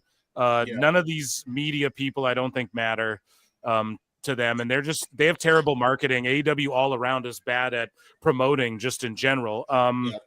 So, yeah, that's what it is. Just lack of leadership, lack of like sensibility about how to be hip and cool. I guess you have Mone doing this dance with these guys, and that's how you be hip and cool. And sell tickets to fucking All in Texas. But even the media members are kind of going back and forth. We just covered the sickos, but even these guys are like, come on now, what the fuck is AEW doing? And they're sort of piping back and forth. I love the meltdowns, and I love how the sickos are kind of slap boxing with each other now. DJ, what do you make all this? So first off, Phil, have you noticed that MJ's missing now? His Twitter was deactivated. No, his Twitter was suspended or something a couple days ago. Oh yeah, Chris brought it up to me. MJ's gone. But apparently, but apparently there's this new account called WrestleGraphs out. Shout out to WrestleGraphs. Follow them on X or Twitter at WrestleGraphs. Okay. They've been putting out a bunch of metrics, and there are some people named Andrew Baydala. Good thing you brought his name up, who suspects that it is MJ. Well, I will have to talk next time MJ's in this chat, guys. Fucking tell them to email me. Tell them to MJ email get a me. hold of me. I've been starting free MJ on X because my man's been gone for the past few days. This man is one of the smartest guys on the Twitter space in terms of analyzing the business and knowing, shit, MJF. Nope, yep, there he is. But yeah, no, seriously, MJ, get a hold of me too, man. Like, there's my @, right there too. Get a hold of any of us, man. Because like, MJ will be in the chat. MJ will be in the chat at some point. We'll show up in one of these shows, like chatting. Probably listening right now. Maybe we're blowing up their spot, but MJ, we love you, bud. You ain't hyped for $5. Says if you were drinking clearly Canadian soda water, you'd be good. It's smooth, baby. I'm not drinking that kind. I like just the bubbly. You know what I mean? So thank you. You ain't hype. And we can debate what soda water's best. I like the cherry kind. You guys know that? Or dark cherry. What say you? We know Tony's favorite kind is Perrier. So what do you guys like, chat? Let me know. And you ain't hype. Thanks for the $5. And then Pete in Texas for $2 says ESPN was across the parking lot, didn't give a fuck. So back to what we're talking about. Thank you, Pete in Texas, one of our great PWT universe members there. Thank you. So yeah, back on topic here. The All in Texas, like ESPN was right across the parking lot. Nobody was talking about it. They didn't have any ESP people out there, even on Instagram or anything, being like, hey, look at this thing we're doing. And, or like AEW's a thing. They don't give a fuck. There wasn't a lot of people at the press thing. And I see in the chat saying, like, did you talk about ticket prices? Yeah, we covered it like a couple shows back. We just kind of scoffed at it. It was so ridiculous. But some of the shit's like over $1,000. Dude, it's so ridiculous. You know, it's ridiculous. So no one's going to pay that much for this show. And wrestling's not that hot in AEW's bubble right now. New Japan's not hot. Ring of Honor's not hot. AEW's not hot. Stardom's not hot.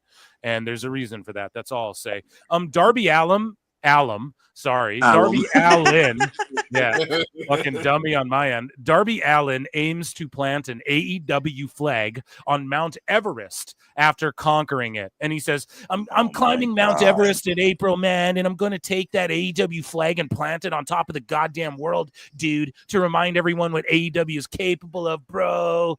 So, yeah, what are your guys' thoughts on that?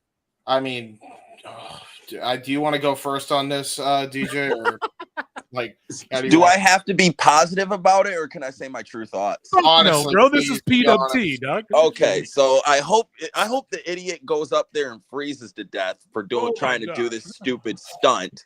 It's all in the name of Tony.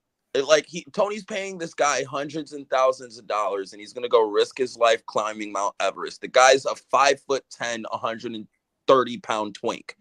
Yeah. So if you think he'll survive the climb of Mount Everest, let's speak in the terms of reality. He's going to turn into a fucking popsicle.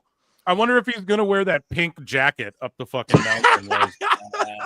Yeah, I mean, look, I'm more kind to Darby than you are when it comes to this. But I do agree. No, I like Darby as a person, and I like him as a wrestling personality. But we can all agree that he's a fucking moron for doing it. Oh, absolutely. Yeah, that I was about to say.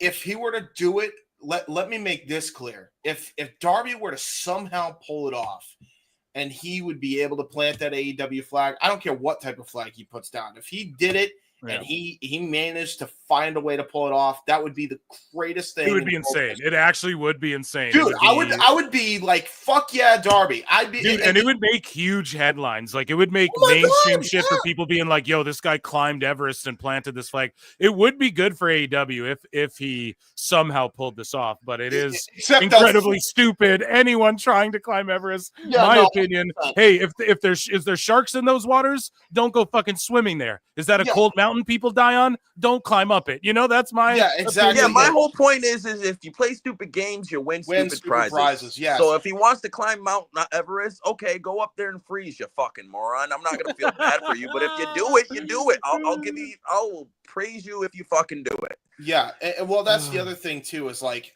he's doing it for exactly what you said, Phil. He's doing it for AEW and Tony's sake, brother. What have they done for you lately? Seriously, ask yourself that question. Look at yourself in the mirror, Darby. What the fuck have they done for you? Like, why are you doing this for Tony? Why do you think this is even like Tony's not going to squander this opportunity like he hasn't 15 other opportunities that's passed him by? Like, you kidding me? Like, I know. We'll send him up the mountain, and then we'll build a vert ramp, and Tony Hawk will be there via helicopter, and then AJ Big Boom will do a TikTok. They'll make a TikTok. It'll be great. Yeah. And then John Claude comes out of nowhere, and then Time Cop. Yeah. What we'll do is we'll actually travel to the future to where global warming takes over, and actually Mount Everest is like the same sea level as Mexico, and then we'll fly him to the top by a private plane, and then plant an AEW flag, and then travel back in time, and then we'll still say we claimed Mount Everest. Time Cop. That's what it's gonna be. I swear to God, like every time we hear Tony speak, it's like he's slowly transforming into fucking Lemon Grab from Adventure Time. Oh my God. Unacceptable! Dude, he's losing his shit, I swear. I bet you that's what he was screaming when Punk lunged at him after Punk lunged at him. This What is are you unacceptable! Yeah, exactly. Yeah, exactly what he said. Dude, I prayed for this guy, by the way, Darby. Like, I legit, when he was going to do it the first time before he broke his foot, I'm like, I literally grabbed Your one of my prayer glasses. saved him. Your prayer saved him. Seriously, I swear. Like, I'm a believer in God. Your prayer Like, broke his fucking leg, bro. It worked. Holy shit. God is real, chat. Dude, I literally did it right after he broke his leg, but I didn't know he broke his leg. So I'm like, I literally did the full Father, Son, Holy Spirit prayer. And I was like, oh my God, it's a miracle. He didn't climb yet, but now he's going to climb again. And I'm like, oh, Jesus I love Christ. it. I love it. Your prayer worked. So again, never forget right here, Tony Khan. This is our great leader here. So Bobby Lashley, shout out Denise Hollywood Salcedo. Yes. Shout her out. She does great work. And I know a lot of people, I've said it a million times on the show, but I know a lot of people are like, oh, she asks dumb questions. Like, yeah, that's her job. She's just the bubbly girl. She has surface level and sometimes dumb shit, and then I react to it. That's her job. I agree. Listen, I agree. She does a great job at what she does. I just don't see the fucking appeal to it. I'm sorry. Yeah, I'm just enough. one of those guys. I have nothing personal against her. I agree. I'm happy for her success that she has. I wish I was in her position. Yeah, but I just don't see the overall appeal to her. I'm happy she dipped away from Fightful personally. I think it'll. Yeah, her and Santi doing their Raw show is for her fucking sanity. I'm happy she does that. Yeah, Think about being around. Dude, especially after what happened on Twitter with Sean and how he's just been mentally breaking down. Oh my God, she got out of there. Oh, he's been attacking my co-host. Every other tweet my co-host will make. Brother, tell him to join the club. I got attacked too. Holy shit, he came at me over a tweet, like a quote tweet that wasn't even directed at him. He wasn't even tagged in it. It was a screen gap. Yeah. That's fucking, I mean, that's years of that. That's why people are, I don't fucking know. Duke's working on a documentary. That's all I'll say. Shit'll, I don't know. We all can react to it then. You know what I mean? That's like, I'm just leaving it up to them. It's some of that shit's so disturbing. I'm like, I got to keep it moving. But who's he going after, Ropes or John? Ropes. So Ropes commented on something. He got into something with someone, usual SRS fashion, and then Ropes, gave a honest criticism. SRS goes out the way to tweet him back and go, "You need to, if you're gonna troll, you need to do better than that," or something. How's Ropes trolling? Jesus and Christ. that's what Ropes says. He quotes either of them. He's like, I'm not trolling. Just because I decided to criticize you and you didn't like my criticism doesn't mean I'm trolling. I'm just giving you valid criticism. Yeah, Ropes should send him a fucking voice message and butter him up with that fucking sultry, smooth Latino fucking voice, brother. That's what he's got to do. That's because then sit there, Sean Ross Sapp will sit here and try to dox him and say, "Oh, look, it's Anti-Mark of Pro Wrestling." just because he's Hispanic, and then I'll be like, "Nope, it's not Anti-Mark. Trust me, Ropes is too nice of a guy to be Anti-Mark." Anti-Mark is fucking funny as fuck, though. Yeah, who's Anti-Mark? Is he? He's on Twitter, the Anti-Mark of Pro Wrestling. You've never seen his Twitter, and they think it's him. They have completely different voices, bro. But they both sound Hispanic. Right, but you can't say, but they're completely different voices. So either way, though, speaking of voice, let's hear Bobby Lashley's voice. He wants to end his career in AEW and give back to the younger guys. Shout out Denise. What do you want this part of AEW to be for you, like in your career? What do you want it to be? I want to go out with a bang. You know, everybody says that they want to end their career in a certain way, and that's what I want to do. I'm going to end my career here at AEW, but one thing I want to be able to do is I want to be able to really blow and show the Hurt Syndicate what we are able to do when we have that opportunity. But then again, what I want to do is I want to be able to help out and some of these guys here. You know, when I've had an opportunity to come and meet some of the guys at AEW, there are some amazing talent wrestlers out there. So what I want to be able to do is I want to have some storylines with some of those guys. I want to wrestle some matches that people didn't really think of. When I moved over, they were like, well, Bobby against this guy, Bobby against this guy. I want to do some of those matchups that people were like, I didn't know that I. So to me, everybody sort of says that, oh, I want to do these matches that like sort of these dream matches, but at least he's smart enough to not say dream matches, just, oh, matches I didn't know that could happen. So I said earlier, Kenny Omega versus Lashley, to me, that peaks as a mark. I'm like, dude, that piques my interest. But yeah, he's saying he wants to retire in AEW. Let's listen to the last like 15 seconds here. And yeah, he wants to stay there, I guess, and collect that check. And man, he's like damn near 50. He might as well. I really needed that match, but I love the fact that I got it. So that's what I want. I want to be able to do some big things for AEW, promote the brand, give back to Tony, give back to a lot of the wrestlers. Because when I first started in wrestling, there was a lot of people that helped mold my career and build my career, and I want to be able to give that back to some of these younger guys. Well, hopefully the Young Bucks don't storm your locker room and try and fist fight you for that. But yeah, exactly. I'm glad he wants to give back to Tony because Tony sure as hell gave a lot to him. The best guy is Tony Khan. Exactly. Well, I mean, you know, apparently he also wants to blow and show, you know, so I'm glad you caught that too because I had to mute my mic for that. I had to mute my mic completely for that. Oh, I want to blow and show the Hurt Business. I was like, nope. Yeah, because I started crying, laughing. I was like, I wild, bro. Hey, whatever floats your boat, Bobby Lashley. It's 2024. You get what I'm saying? Oh man.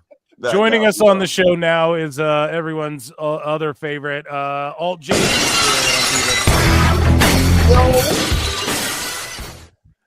I mean, I'm not here to blow and show, but that's just me.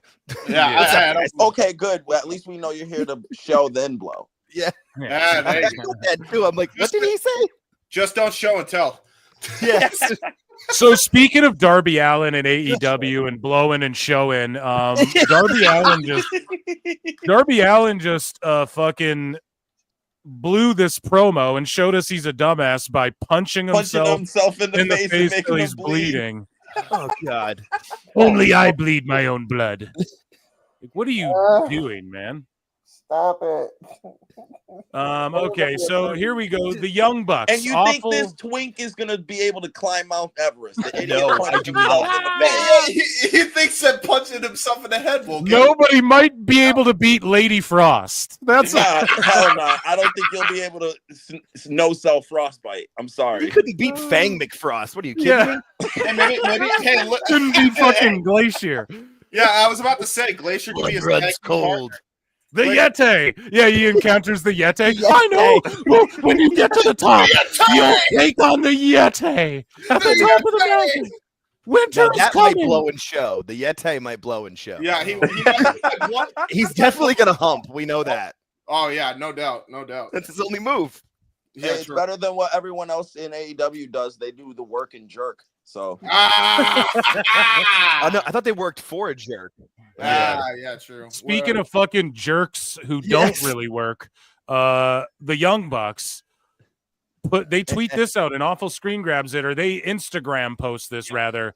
We're ass can't draw. So this is actually, just so you all know, this is actually a transcript of them in the confessional booth from last Sunday. No, but they say we're ass can't draw, bringing Jack and Okada to the Elite dumb, anarchy in the arena meant shit, blood and guts no one watched, selling out of 3 pairs of our Reebok sneakers, lies, wrestling in front of 50,000 people at All In, bomb, wasted Ospreay and Fletcher, both private party matches, shit the bed, Wrestling Observer Newsletter Hall of Fame inductees, no one cares, by far one of my favorite years of my career, thank everyone. And then he tags everyone.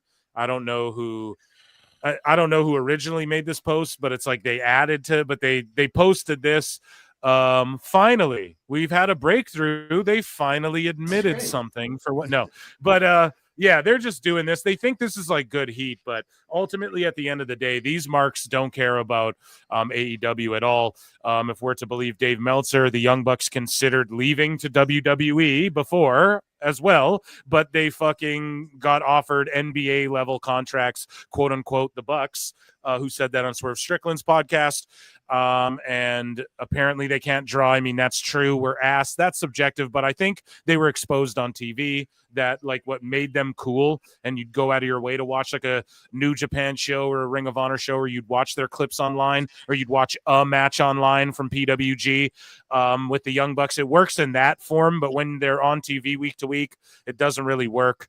And yeah, I don't know. They think this is good heat, but really, to me, they have like go away heat, in my opinion. And also, the shows are better without them on it. I got to be honest. And I was huge Young Buck fans for a lot of years, but I will say this: they too are doing this New Japan show. So they're like, we taken time away from AEW, and before we retire, we need to win the New Japan tag belts one more time for the 8th time or whatever. And again, it's like they're trying to at least tell a story for Japan, but why would they do that if they just invaded AEW? And it's just so stupid, man. None of it's consistent. Here's some hypocrisy. Wasn't the whole reason they left New Japan for AEW was because they weren't being featured prominently? I swear that was one of the reasons. And like Kenny goes back there, Bucks are there. It's like fucking what's going on, man? Why don't these guys, even the Elite, are like pushed out of this company? Because Tony's vision doesn't align with the Elite's vision, and the Elite's vision didn't align with Cody's vision. You know what I mean? Well, the other thing too with that is like these guys don't realize that they're over when they're opening the card. That's the funniest part. And they're over when they actually tell a proper story. The only time that they were over was Wrestle Kingdom 12 when it was coming to New Japan. Roppongi 3K. That was it. That shit was awesome. That was like the best opening match. And it was like probably the best top to bottom pro wrestling show of all time, in my opinion. That's the last time I think that they were actually relevant with any semblance. And they weren't even the main attraction. They weren't. Yeah, it was Kenny Omega, it was Chris Jericho, it was Kazuchika. Yeah, and they'd be out there like at ringside for Omega and shit. So yeah, they were involved in all that hot Bullet Club shit, but ultimately, like when you break it down, they were side characters. They're just like they're like background characters to all the other people that we've seen: Tama Tonga, Tonga Loa, Carl Anderson, fucking Gallows, Omega, Cody, AJ Styles, like all the names that have come from that. Like they were legit the backup dancers, you know. Even for like a Bad Luck Fale, if Bad Luck Fale in his prime came over to WWE, they'd know how to market that guy and 100%. Push him properly, you know. So yeah, I just feel like they were sort of exposed on weekly TV. I think that's the key thing. Yeah, we all can come back to. But showing some self-awareness, DJ, what do you think of that shit? Man, I think these two are the most condescending, self-loving, narcissistic douchebags to ever enter the wrestling business since Hulk Hogan himself. Say it louder. Say it louder. It's so bad. Like, again, these guys are supposed to be executive vice presidents. They'll sing that fucking fact to everyone. Make sure everyone knows it. You know, so much so they made it a gimmick. Okay. Dude. And yet Yeah. They're never around when the company needs them most. They're never around, at least on television. They've never taken the business or their business or themselves seriously. No, and they weren't there for AEW. To add to your point, DJ, they weren't there for AEW when, like, okay, what would have made AEW successful with the Punk situation? Them manning up, meeting with him, and doing a match. Instead, they ran around with their hands up in this empty fucking building, going, "Yeah, we won." No, bro, you didn't do what was best for AEW. That's why people think you guys are goofs. Yeah, you lost big time. And by the way, your entire group of sickos, by the way, insulted fans that were, upset that Punk was fired and besmirched on top of it, by the way. No, and the crazy thing is they lost a shit ton of their own fans. It's not even just AEW fans. Exactly. It's their own core fan base. Like, when they were doing Being the Elite and all that other shit, that was kind of the thing that, like, MJ always said it best. That was the thing that helped them get that deal.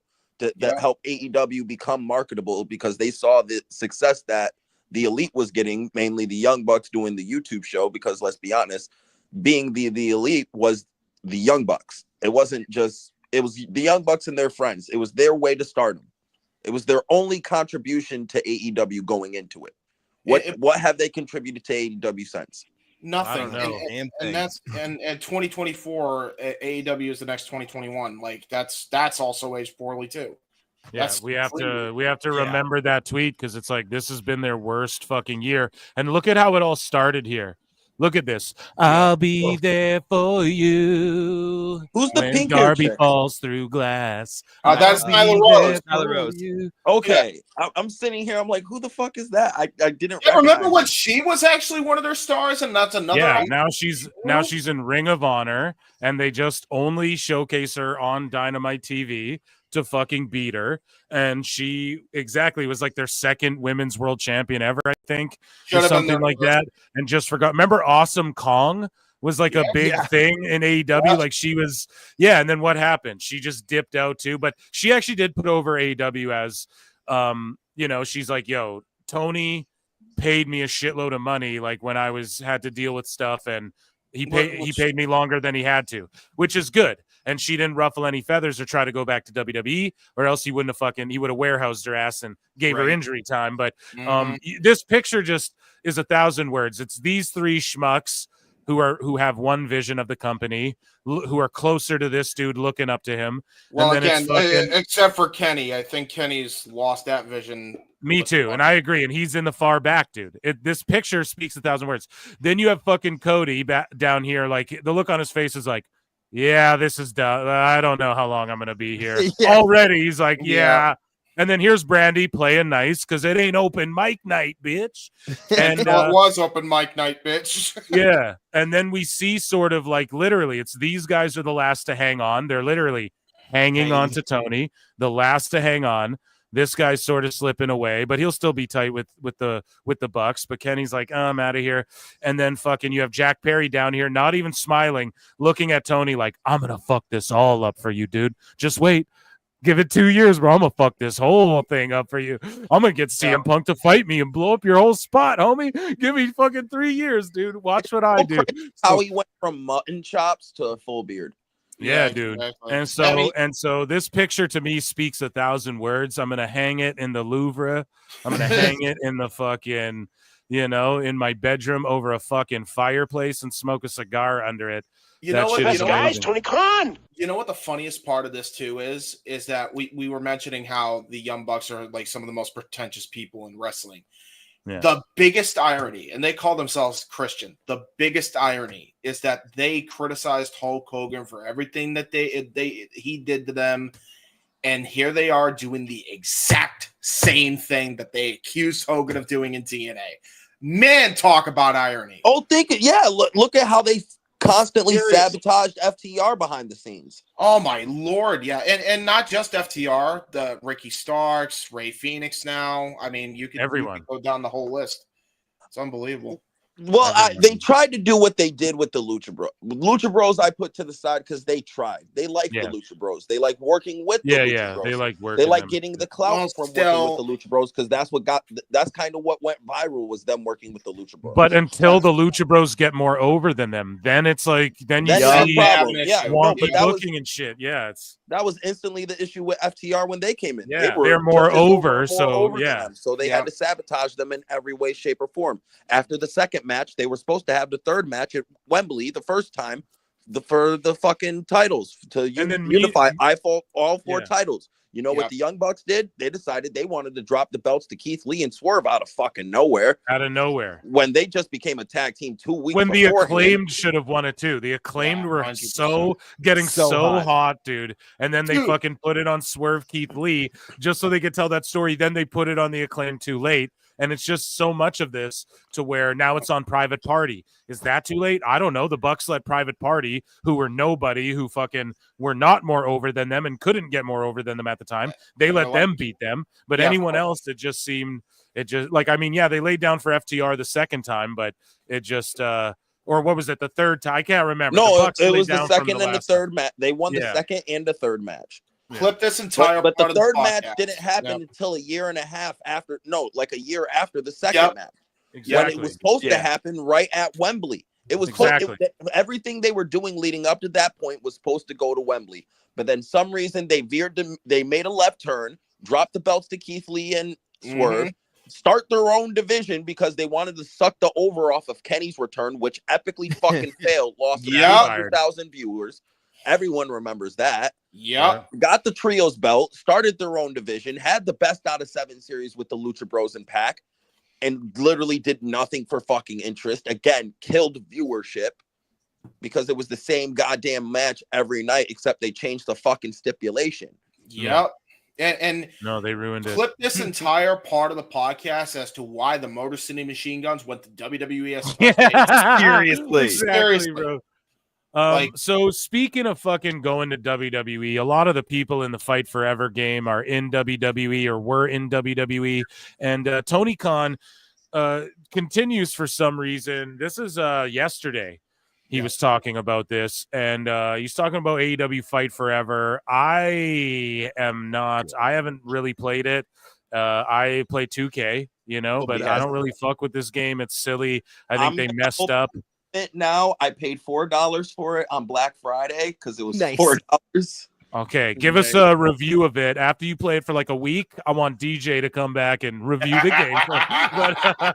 but Wrestle I have not touched it yet. I only bought it because I wanted to play with some of the AEW characters and see if it was really as bad as everyone claimed it is. Even though I've seen gameplay, it is. It looks fucking terrible. If you have I have to experience the badness myself. If you have Parsec, let me know and we can experience the badness together. So Wrestle Purist via Mr. Rightway say Tony Khan believes AEW will release more games in the future. Oh, sure. But is still supporting AEW Fight Forever for now. Now, do you guys remember the excuse was, well, it's an investment. They built the whole engine, so there will be sequel games and blah, blah, blah. So this game's already dead. And Tony, just like his wrestling company, thinks, I know, I'll just put more wrestlers here, and then maybe it'll change. So instead of like I said, the guy who made Wrestling Empire, M. Dickey, hire him, give him $2 million, and just get him to take his game and slap AEW shit all over it and all the IP you guys have. And there you go. That'll be more worth it. That guy made more money off his game than you guys did. It's crazy. And so, and he makes like a mobile game and shit. Shout out M. Dickey. But Tony Khan says, it was a great first entry with AEW Fight Forever, and people can still play Fight Forever all over the world. I think eventually, absolutely, we'll still keep putting AEW games into the world.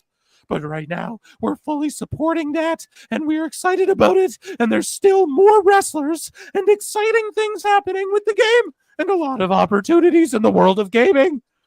Dude, what? No one's going to play.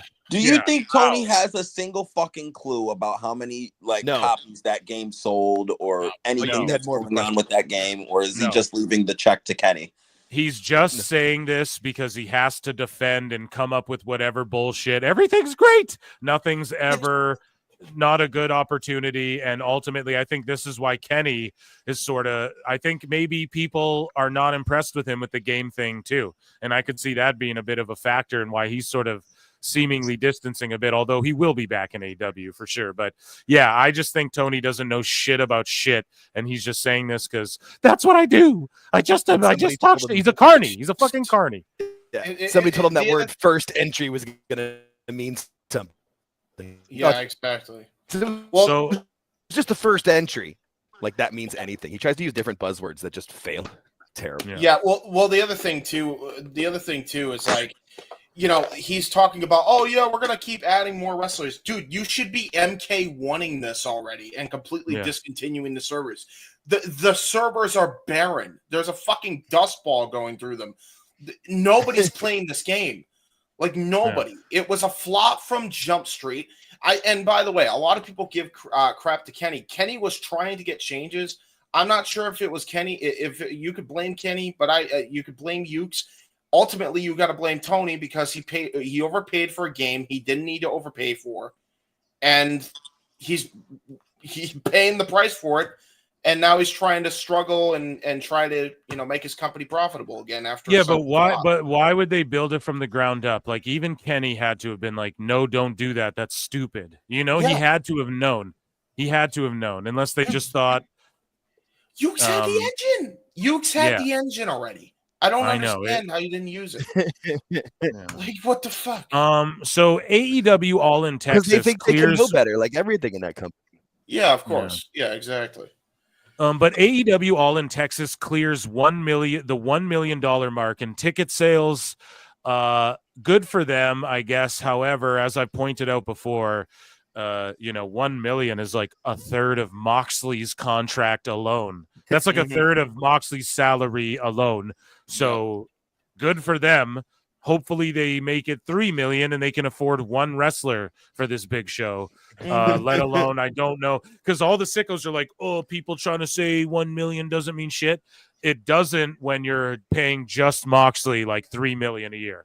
And you have Lashley in the company for 4 million or 3 million, or you have fucking Mercedes in the company for 5 million or 10 million. All the rumors, right? And all I'm saying is that 1 million is what they pay fucking probably Orange Cassidy or whatever. You know what I mean? So exactly, dude. So like that doesn't mean shit. I hope they make more, but no, it really doesn't mean shit to Tony right now. Like this does nothing for anything. They should run a smaller building and maybe actually make money off this thing, but they're not gonna. And it's impossible when you have these people on the salaries they're on. Well, the other thing too. No, you go. Okay, I was only going to say this is look at who the source is coming from. Like this is the same guy's like, it's 1 million, but it's actually like 995,000. So it's basically a million. I mean, it's coming from the Observer, so we don't even know if this number is accurate at all. Like, for all we know, it could be underneath it. What MJ was kind of saying on Twitter before he went MIA was, well, that's kind of disingenuous saying 1.2 million. What were the prices of the tickets sold? How many tickets were sold? Usually you get the number of tickets sold before you know the number of how much you got out of that. Yep. Right. So why aren't we knowing how many tickets? Because Dave Meltzer will tell you just do the quick math, and if they're worth 1,600 a piece times 10, that's what No, but they just have some stupid ass fucking. I think Tony put that number out to Dave, knowing Dave would bite. You know what I mean? It was the perfect bait number to say, okay, cool, that's good for me, Tony. You don't have to tell me ticket prices. You made $1 million. That's positive. That's good enough for me, bro. The Dave Meltzer's math equations would make Einstein roll in his fucking grave. It would make Steiner fucking roll. Steiner would be like, "What are you talking about?" Yeah, like Steiner has better math skills than Dave, and he only got an addition wrong as opposed to multiplying. That was the difference there. John JID 999 for $2 says, "I hope Penta shows up at the Rumble. Really piss off TK, bro. Imagine this. Walk with me here." What up, John? What's up, Nick Aldis saying that Carmelo Hayes has to fight the newest acquisition to SmackDown, and it's a new superstar. Like Imagine Friday night SmackDown, Penta shows up. He could beat Carmelo Hayes. Sure, you get some shit with him and Andrade. They just do it for half a year because Penta can rock solo. He's been world champion in every company he's been in, right? Yes. So you let him rock solo till Penta shows up. You do some storyline. So what Husey, this is what I forgot to say on the PWT run-in. Rey Fenix exposes Tony Khan. I forgot to say this part too. If you guys remember to when Husey was on the show, right? And Husey, he works with people, right? Allegedly. And let's say someone, I don't know who, allegedly might have told, mentioned to him, and he brought it to this show about how the Lucha Bros were supposed to be booked in WWE. And we talked about that too. And you could do that. So the story's sort of like there's a Godfather thing, and the Lucha Bros are like the anti-LWO type thing, and they were supposed to come in and whatever. And there's sort of like a Godfather who knows who would play that character. Right? Who knows? But like allegedly, this is all alleging, right? And so I think that was the idea that was supposed to happen. And the reason all the dirt sheets thought Machine Guns were supposed to be in NXT was because they were, and fucking sort of they got inserted into that Lucha Bros slot. But let's say Penta goes there solo, then Rey shows up, and they could build to it like a bloodline thing. Like this is the whatever, and Andrade could be whatever. And you see Roosh retweeting. Roosh is retweeting fucking Rey Fenix saying, like, I don't stay anywhere that's inhumane. You never see Roosh on TV. They put his face on a truck to keep him happy for a week because that's what Tony does. I'll put you in the video game. That'll keep you happy for a month. I'll fucking put your face on the truck and then never use you. So people see the truck and go, who's this handsome Latino man? I don't know who this is. Who is this guy? Like, I've never seen him before. Like, what the fuck? So Roosh is retweeting Rey Fenix's stuff, and Jose, the assistant, has been vocal as well. And he was like showing up to NXT. Should I show up in NXT? He's a free agent now, I believe. And there you go, man. There could be maybe a little fantasy mark booking here, but maybe let's say Roosh's contract would be up in 2027. Maybe not. Who knows? He could join. We could have a whole like Los Faction fucking bloodline type thing going on with Dragon Lee and the LWO and all that. Maybe down the line. I'm fantasy mark booking. However, this story could work with Penta if they start fucking laying the breadcrumbs right now. By the time Rey's available, he can come in. We can do this whole like LWO Lucha War or whatever the fuck they want to do. Yeah, they could build it. Yeah, I could see it. So thank you for the super chat. Yeah, do it like Black and White versus Hollywood. LWO Tijuana versus LWO Puerto Rico. Whatever. Plenty of the Puerto Ricans. LWO Tijuana.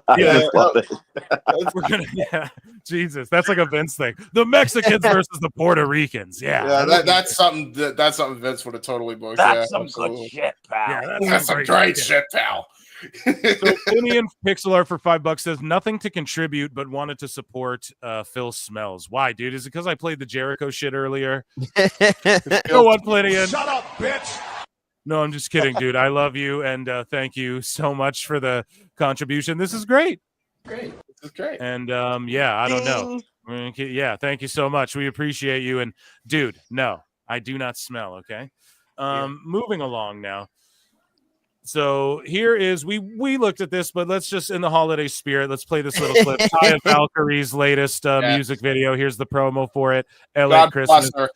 Yeah, God we played it on the bless last show. I did get stricken for it quickly, so she takes her music serious.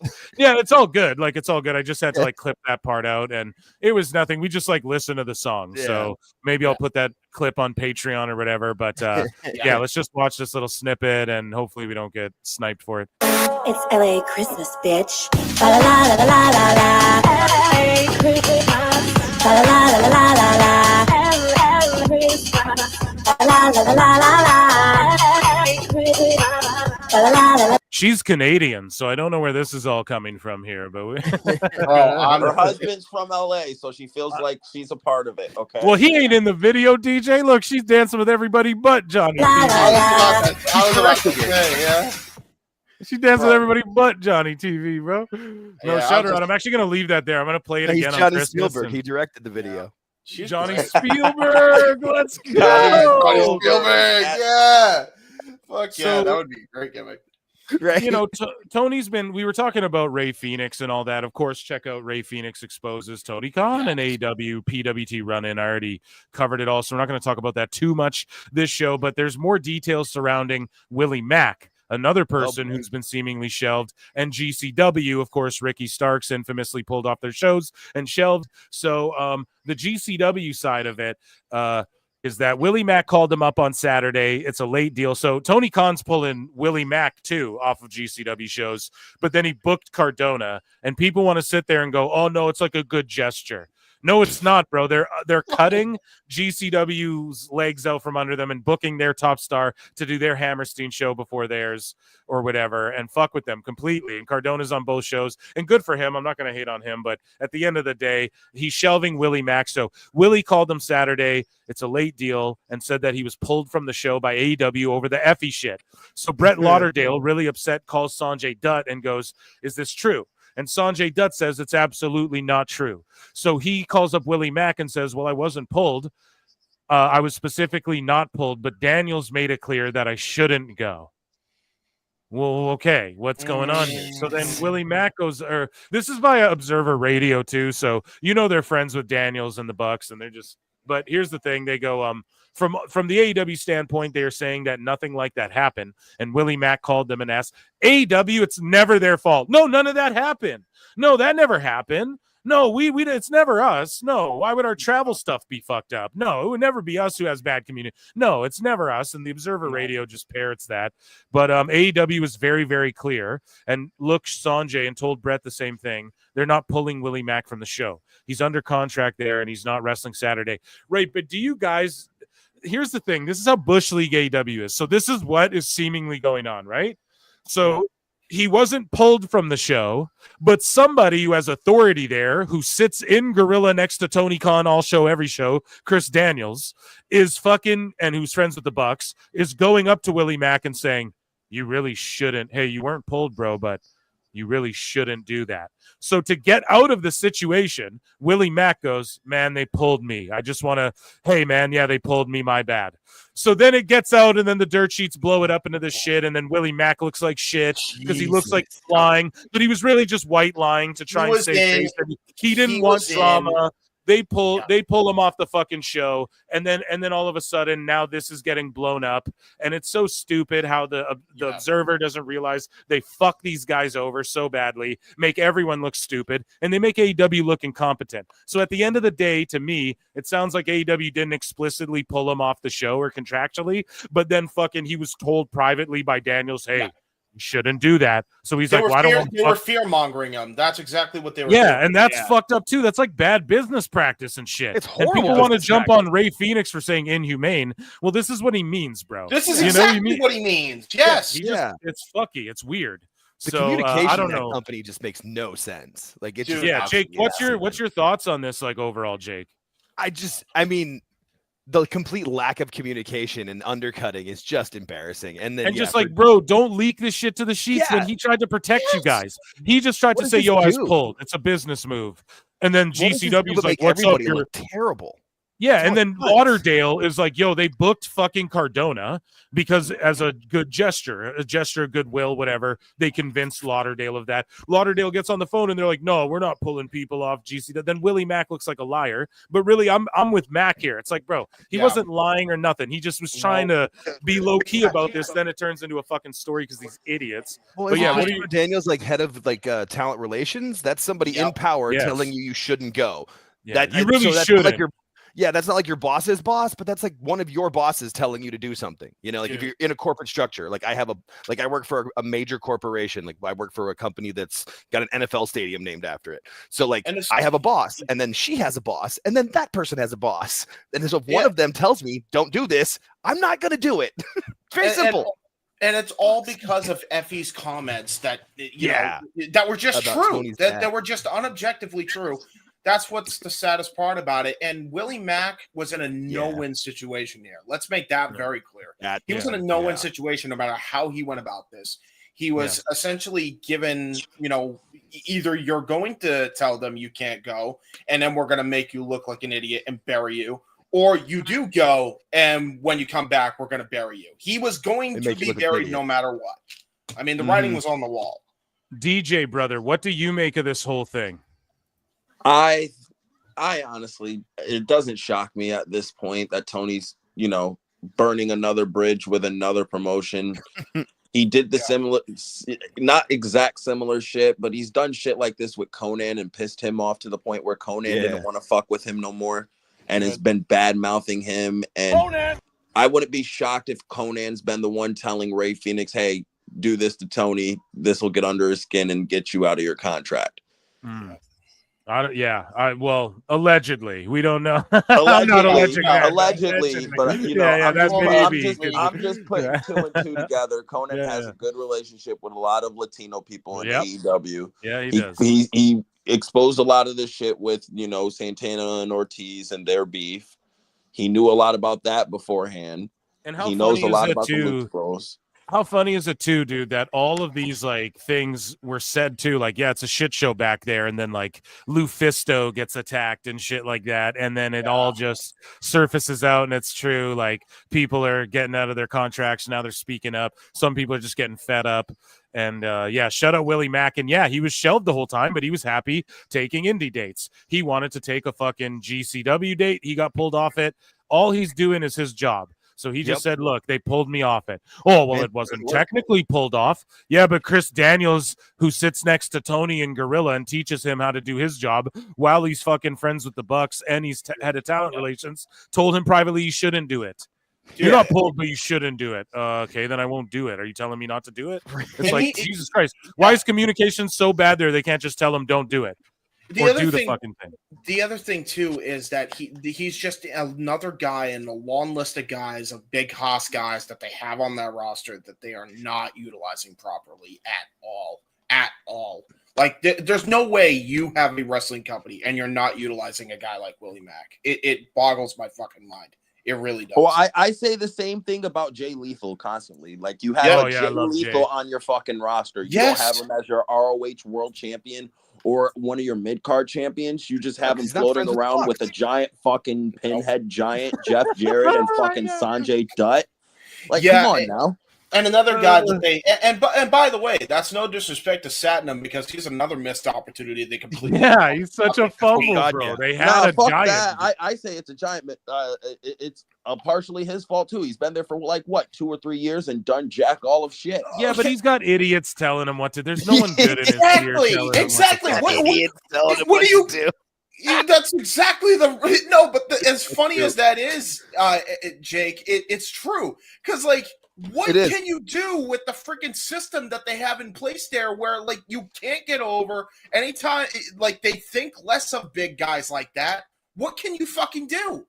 Nothing. I've said it the whole time. Tony Khan books big guys like Vince McMahon booked small guys. Yes. He doesn't know what he's doing. Oh, yes. It's just no idea. He sees his high school bully in every guy who's over 6'1" and 220 pounds. I swear. Push all the little guys because he's a skinny little guy. Yeah, exactly. Anybody who weighs over 250 pounds should want to be nowhere near this company. Yeah, no, I agree. The Duke says it best. He's the king of the jellybacks. That's what he is. He is a fucking jellyback humanoid bastard. I didn't know if you were going to go jellybag or humanoid when you said Duke. I was ready for either. That's great. Both. Jellybag humanoid. I know the lore. I know the lore about the jellybag. So jellybag or humanoid? The answer is yes. Yes. So the answer is yes. Earlier in the show, we talked about Dave Meltzer criticizing Miles Bourne, and he's like, he should stop trying to be Randy Orton. He's he's trying to be Randy Orton. Here's literally Fletcher doing Randy Orton's moves and taunts and shit, literally, because AIR Gold put out a fucking tweet he's like Randy Orton. Or whatever Mark fucking put that shit out. Watch this. I'm going to leave it small screen. I don't want to get Don Stevens. I'm going to turn the fucking volume down on it too. But if you guys can see that. Yeah. I can see he's doing Randy Orton shit. Yeah, I saw this. It might be a little laggy. I'm sorry. Also, the uploader, it's like a GIF or whatever. But he's fucking, he does the head spin thing. Yeah. Yeah. And then he does the DDT, a shout out to Orton, which is cool. I like Fletcher, but I mean, come on, that's Temu Fletcher shit now. Stop alluding to WWE. Don't lean into these real uber sicko marks, because people hate when you guys do that. Trust me. Well, in Kyle Fletcher's defense, he's younger than me. This kid grew up watching fucking Randy Orton. Yeah, I wrestle. don't blame him So at all. It's kind of like, you know, people doing the figure four a lot growing up. A lot of people did the figure four or the sharpshooter. Those were just he never Brett did. and Flair.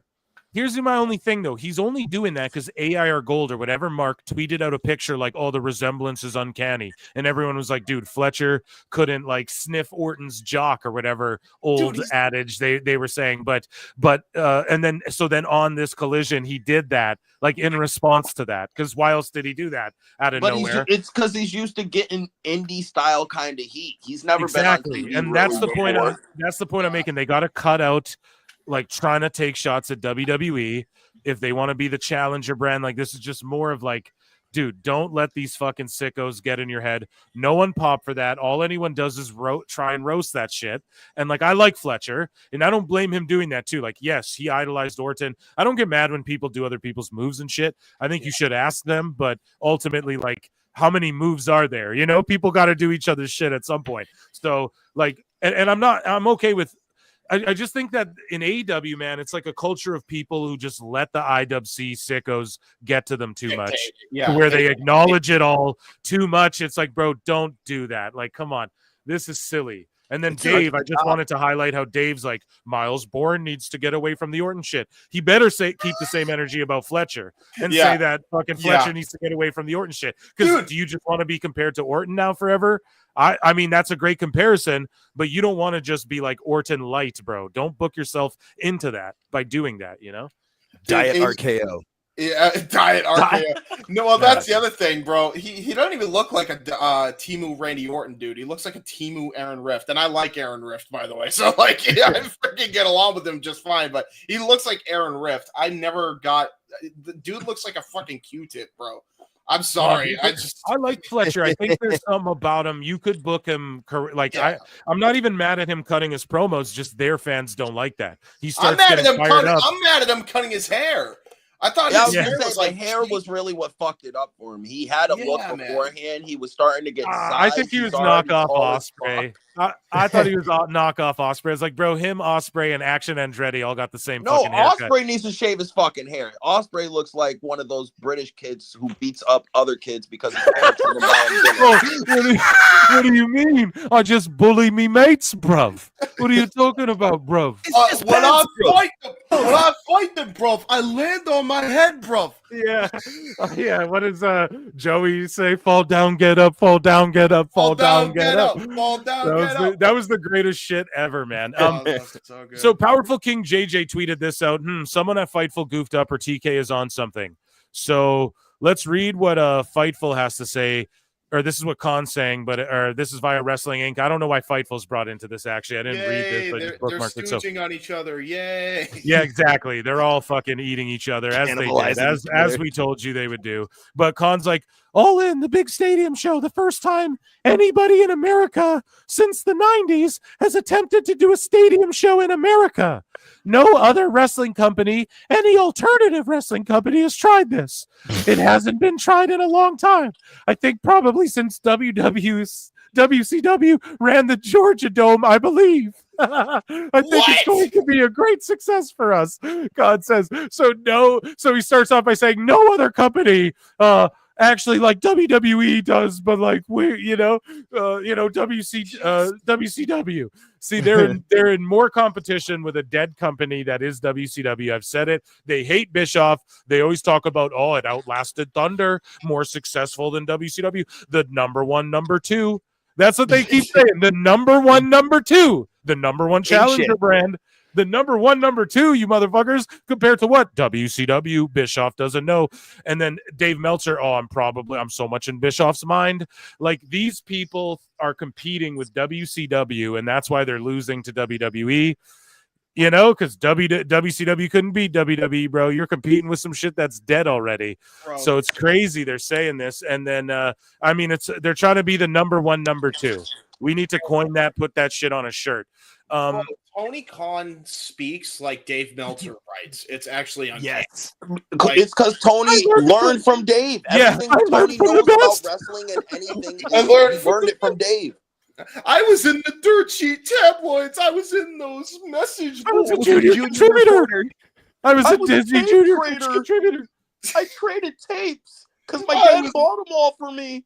I remember the TV station with the tapes. I remember the days. I remember the days when it was only $7.99 and not a Black Friday sale. I recorded every ECW match that I've ever been in. It was great.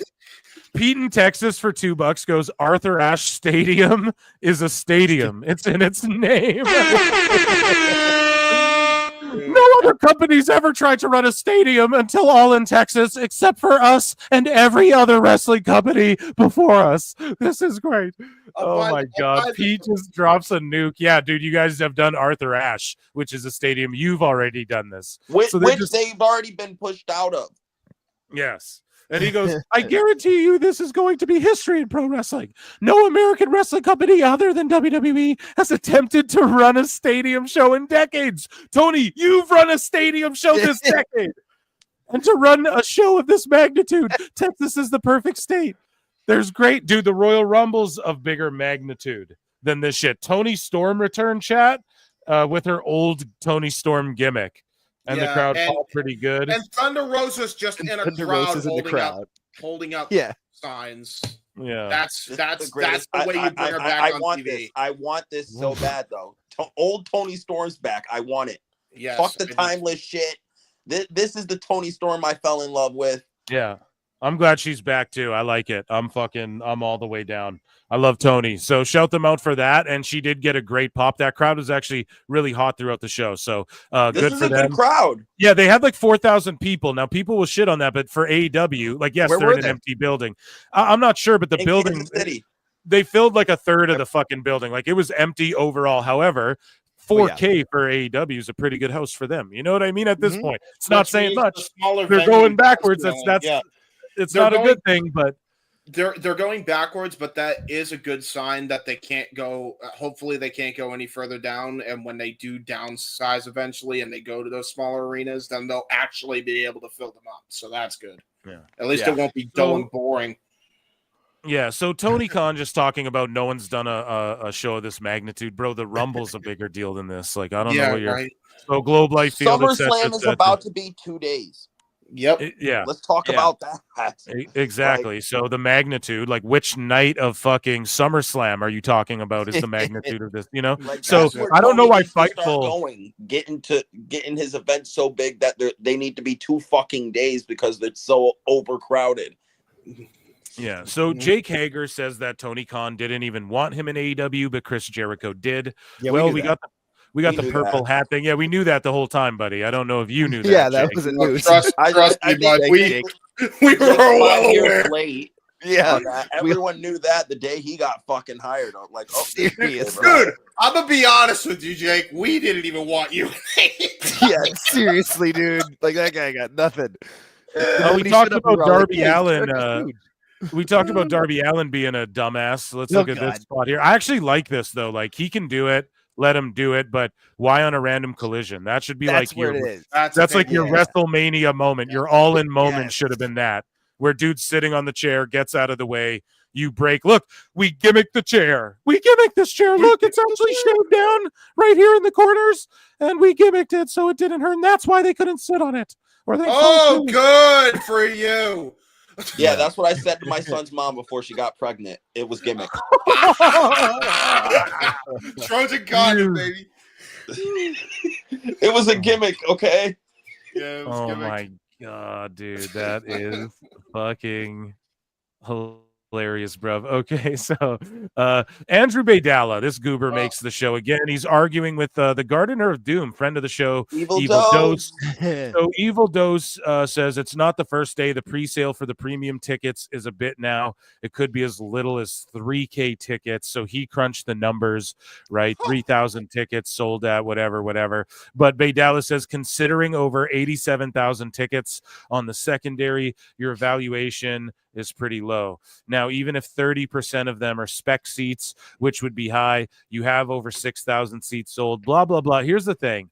You motherfuckers, now we're arguing because Tony has fucking padded houses. Now we're just arguing over if his houses were legit. And Dave Meltzer and them don't want to have these convos unless it's about Vince and WrestleMania 3. But until it's about that, the motherfuckers are like, oh, no, there's no way it could be padded. And then it comes to any other wrestling promoter, and it's like, oh, they for sure could pad shit. Now, I don't know. We got to keep the same energy. I don't know what Baydala believes or whatever the fuck, but all I'm saying is that let's not even worry about all this. They said they broke over $1 million. Cool. That's not even Danielson's salary this year. He's not even wrestling. In 2025, Danielson will make $2 million from AEW. Doesn't even have to wrestle a match. Again, I want to reiterate the point. We usually never get the sale number account. We always get the ticket distributed account first, or the amount of tickets sold first. So why is that number being hidden and avoided and not talking about? But yet 1.2 million is being thrown out to the ethos so everyone could just be, shut the fuck up. 1.2 million. Because the number is probably ass, and Baydala knows it, and Baydala doesn't care because he's a corporate shill and he wants a job with one of these companies. That's the only reason. And here's the thing too, with the last All In, that's a good point. And with the last All In as well, Tony Khan was saying like, oh, it's gonna do like 5 million. And it did, but when we got like the actual ticket number, it showed that if you did crunch the numbers, it was like, oh, they're at about 4.5 million. So if you believe like the final day number, who knows, Tony could have padded 10,000 or 1,000 seats, whatever. Then yeah, they made 5 million off that show. Let's say that's what he predicted. So this as well, is this an official number, or is this like, well, it's about 1 million so far? We don't even know. And the other thing is this: let's say they make 5 million. Great, that is fucking one Young Bucks contract this year. They're on NBA level deals. That's one fucking Hurt Business, guys. That's like, you know what I mean? That's Mone's contract this year. Over $1 million. Yes, dude. So it's like you can't even afford fucking 5 wrestlers for 5 million if you really. So I don't care. It's like that really doesn't mean much. Not to undermine it. I'm glad they're doing these types of gates, but when the UFC goes and says we did a $19 million gate, it actually means something. They break people off extra money.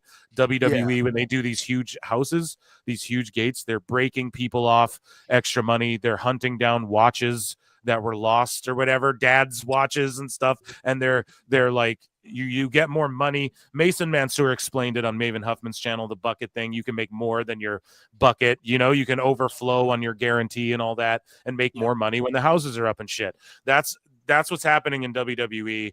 And so when they make $1 million here, it's like, great. What does that do for anyone? Nothing. And ultimately, at the end of the day, it doesn't make the business any money. So who cares? But it'll be a great wrestling show, sure. But if they're planning for 15K, why don't they just go? No, it's all good. Just my last thing, bro, because I know I'm ranting and rambling on. But if they fucking have 15K and that's what they think they're going to do, run a fucking 16K building and pack that bitch and still call it All in Texas, and no one's going to judge you. There's some WrestleManias that didn't do legendary record-breaking gates and shit, and you got to roll with the punches. Roll with the punches. Don't give us a half-empty fucking Texas stadium, bro. That's ugly. There's no point. It wastes your money.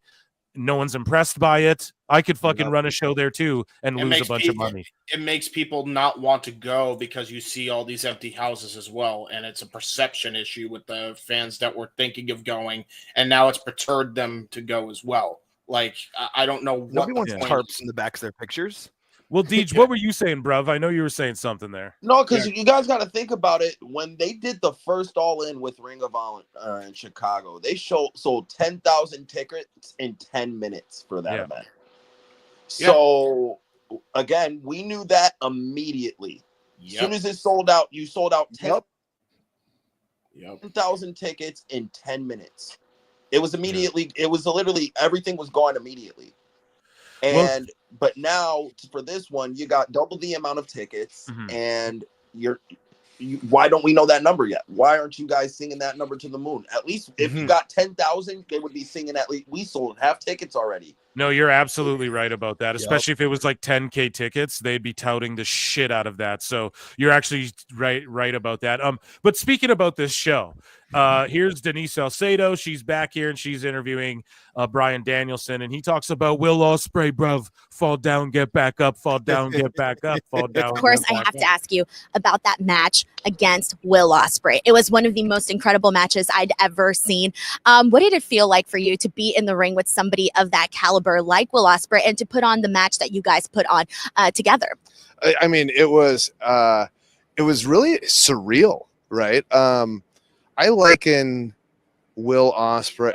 Gosh, we've got so many great wrestlers, but when you talk about like who are the best guys in the world, right? Like Will Ospreay, like he's just incredible. Swerve is incredible. I don't know, he's coming back soon for the Wrestle Dynasty show, but Kenny Omega is just like, when you watch him, like, it's like, it's incredible. And Will Ospreay is one of those guys where, and I've wrestled for 25 years and I've wrestled the best people from a bunch of different generations. He's one of the best. Yeah, I definitely agree with those names. Like, I love all three of those guys, but ultimately Ospreay doesn't stand out in AEW because a bunch of guys can do the same shit that he already does. And not only that, just the comments about WWE and all of that, and then you see what he's done in AEW and what has it really been. He didn't turn their TV ratings around. They're telling better stories with Fletcher than they have been with Will Ospreay, which just tells you, it's like, man, you guys, I don't know, their focus is all over the place. And which to add on to that as well, and I don't mean to cut you off, Phil. No, go ahead. The thing with this too is I can concur with Danielson's thing in that it's going to kind of bury Ospreay a little bit too. It is the best match other than the one he had with MJF, the first one. Those are the two best matches he's had, and nothing's even come close. Nothing. Seriously. Like, and I love Ospreay, but it's the truth. Like, I agree. A lot of it is just same old shit that we used to chant at Cena, and like, you can't tombstone people off the apron onto the mat and make me care. That's not going to make me care. Dude, the fact that he no-sells it, too. He no-sold the tombstone. He's like, I'm going to be in the Continental Classic. You just got a tombstone pile driver on steel stairs, a kick to the back of your head, and a brain buster on the top rope, and you're good to go in like 2 to 3 weeks for the fucking Continental Classic. Moose Knuckles says, who the fuck dressed him? Brie Bella, bro. Actually, fuck that. Who did his haircut? Do you not see that giant bald That spot shit's beside butchered. his He let head? Birdie do that. Yeah, That's Birdie. that's Birdie. Oh my god. Yeah. With the plastic scissors, apparently. What the Got fuck? one of those suck cuts, man. The vacuum haircuts. Vacuum haircut, yeah, exactly. So we got a little reunion. I know it's WWE, more WWE-ish, but I'm about to get a Woody. Enzo Amore and Big Cass reunited at Cass's wedding, or Big Bill, whatever you want to call him. And dude, AEW, if Tony had any balls, he'd bring Enzo in and put these two back together. Bring him in now, like immediately. Yes, or to WWE. Like WWE, get a hold of Big Bill. How long is left on that fucking deal? I know his wife works in AEW too, but goddamn, man, any company, you got to bring these two in. Don't make them do a shoot fight in the crowd in Ring of Honor with Tama Tonga. Yeah, don't do dumb shit.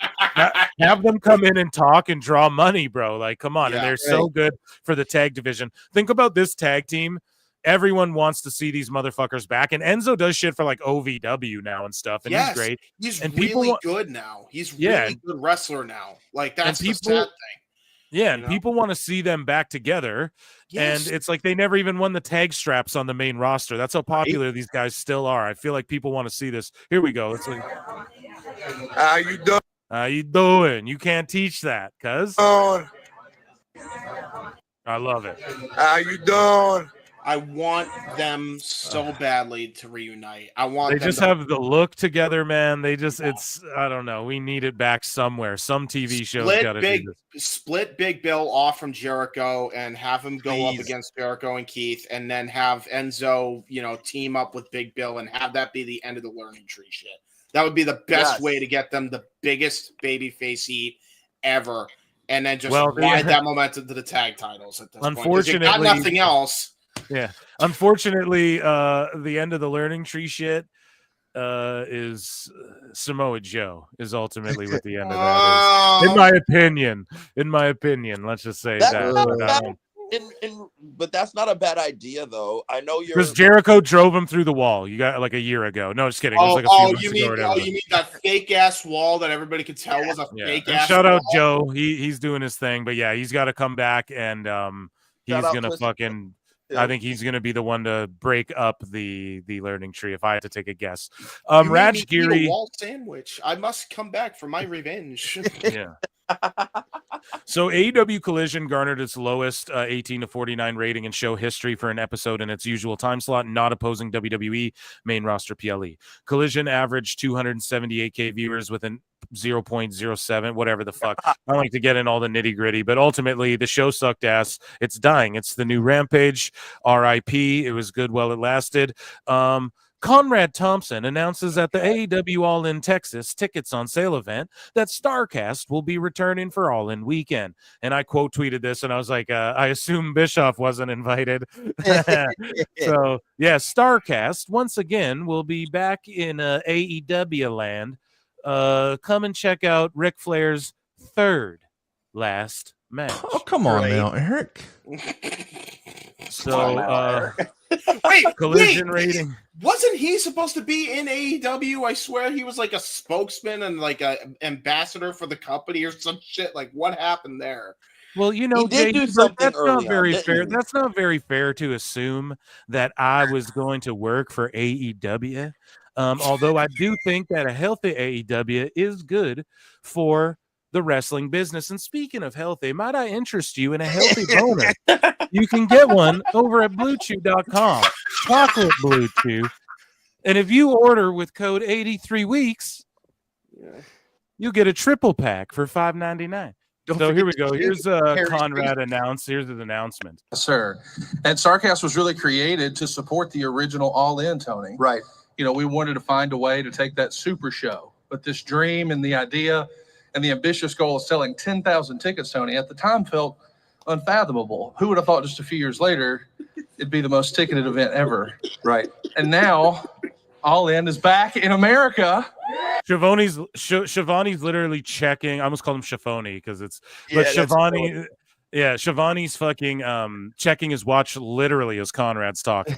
I'm sorry, I can't stop dying laughing because your impression now is so on point. It's the goated, bro. Accurate. Come on now, Eric. I thought you were still talking the first 2 seconds, but I realized come on now, DJ. That's not very fair to assume that Phil Marks sounds anything like me. chuckling through the video because I'm just sitting here. I'm like, oh shit, Phil's not talking. It's the Ric Flair. It's the Ric Flair Jay Lethal. It's the Ric Flair Jay Lethal segment all over again, but instead it's Phil Marks and Conrad Thompson talking to each other. Oh cutting my on each God. other. Oh, See, come that on. was draw Phil house. Marks Book that. Book that, Tony. Come on.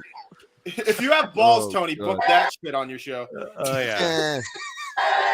Right here in Arlington, and I'm proud to announce right here today. I'm proud to announce right here today, Tony, that we've actually partnered up with Blue Chew, and that's why I'm dressed like one right now. I've got my Blue Chew sneakers on and my vest, and you can get one at wisechoices.ca. In 6XL. And I'm proud to announce today here at All in Texas, I'm actually the new Blue Chew mascot at SaveWithConrad.com. And what's that? Save on a Blue Chew today. Stay with Conrad and his boner. Tony, that All In is now a week. It is going to be a destination. StarCast is coming back to All In right here in Arlington. That's right. How about that, Tony? And I might call up my friend Hank Hill. Save on propane and propane accessories. Amen. Dude. Oh my God. You know what's hilarious about that? He's saying that he's talking about, oh, we got 10,000K to the first StarCast and the first All In event or All Out event. Dude, you're saying this in front of 200 people at that freaking media scrum. Like, oh yeah, look at what we did back then. But and you're saying it to 200 people in the current present day. Like, Is that Scully not Scream Red Flag? Right, and no ESPN reporters were even out there like trying to fucking do any journalism. Scully Vibes for $2 says Conrad looks like the white viscera. Scully. Oh, no. Big Daddy C. my. Big Come Daddy on now, C. Eric. Big Daddy C. Oh, come on now, Scully Vibes. Viscera was much larger than Atlas. It's a double that's pole terrible. match. One pole has Blue Chew, the other one has Viagra. Book it. Neither of those guys are getting up a goddamn pole. What are you kidding me? A blue chew on a pole. Oh, hey, you never know, man. And that would be entertaining. Oh, I know. I'll book it, and the winner gets to sponsor my private plane, Oh God, no. Oh, and the losers fire.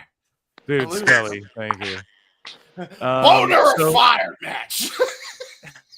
AEW CEO and GM Tony Khan is excited about the future of professional wrestling. How long is he going to be excited about the future of professional wrestling? Let's see how many times he says great or amazing. Yeah, Okay. pro wrestling needs, therapy. That's what he needs. Look at. I'm actually going to leave this small screen chat just so it doesn't. I want to minimize the risk of Don Stevensing. Shout out Aubrey Edwards. He's always been at the forefront of entertainment, whether it was the original broadcast television, cable, closed circuit, pay-per-view, VHS, He DVD. talks like he was the first to do any of this shit. Right. Pro wrestling's always been there, and the future of wrestling and the future of entertainment is streaming, and pro wrestling is going to be at the forefront of that. Does the future of pro wrestling lie in your hands, Tony Khan, or the future of fucking, like, if it's in your hands, we're all worried and shit scared. That's why everyone's going up against you, bro. Like, if it's in the hands of NXT, we're like, all right, we got a shot. We got a shot for longevity here. This thing might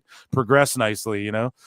Yeah, AEW All In and all of the AEW TV shows are going to be live streaming going forward on Max. They're going to take a hit on the pay-per-view from that, but they're praying to God that people are like, well, I'll just sign up for Max. So, again, this benefits WBD. This leans into my theory.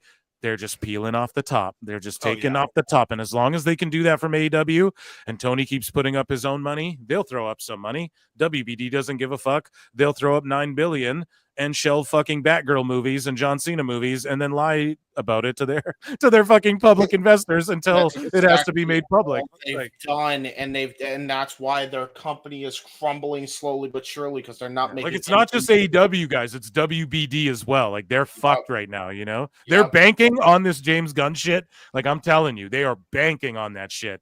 Big time, man. Dude, if Rooster Teeth can go from WBD, what the fuck makes you guys think that AEW can't be next? Seriously. That's true. Great home on I forgot about that. TBS. We have a great home on TNT. Dang. Tony's been calling wrestling himself on TBS and TNT for decades, and he's going to do it for many, many years to come. You can watch AEW the same great way you've been watching this is the same shit he said in like year 1 and 2. It's like, yeah, we know, bro. Can you stop like fucking? Will you just stick it in already? Like, when are we gonna get to what you've been fucking promising us this whole time? Like, great now, like he's starting to rush in the word great now. He said it twice now in the past 5 seconds. right, but he falls back on great, but he likes to go amazing. He tries not to use it's fantastic. He tries not to use great because we pointed it out so much. Whole lot of nothing, burger. You're going to be able to live stream the shows on Max too. It's going to be the future of pro wrestling. And along with that, I think the future of pro wrestling is this event that we're talking about.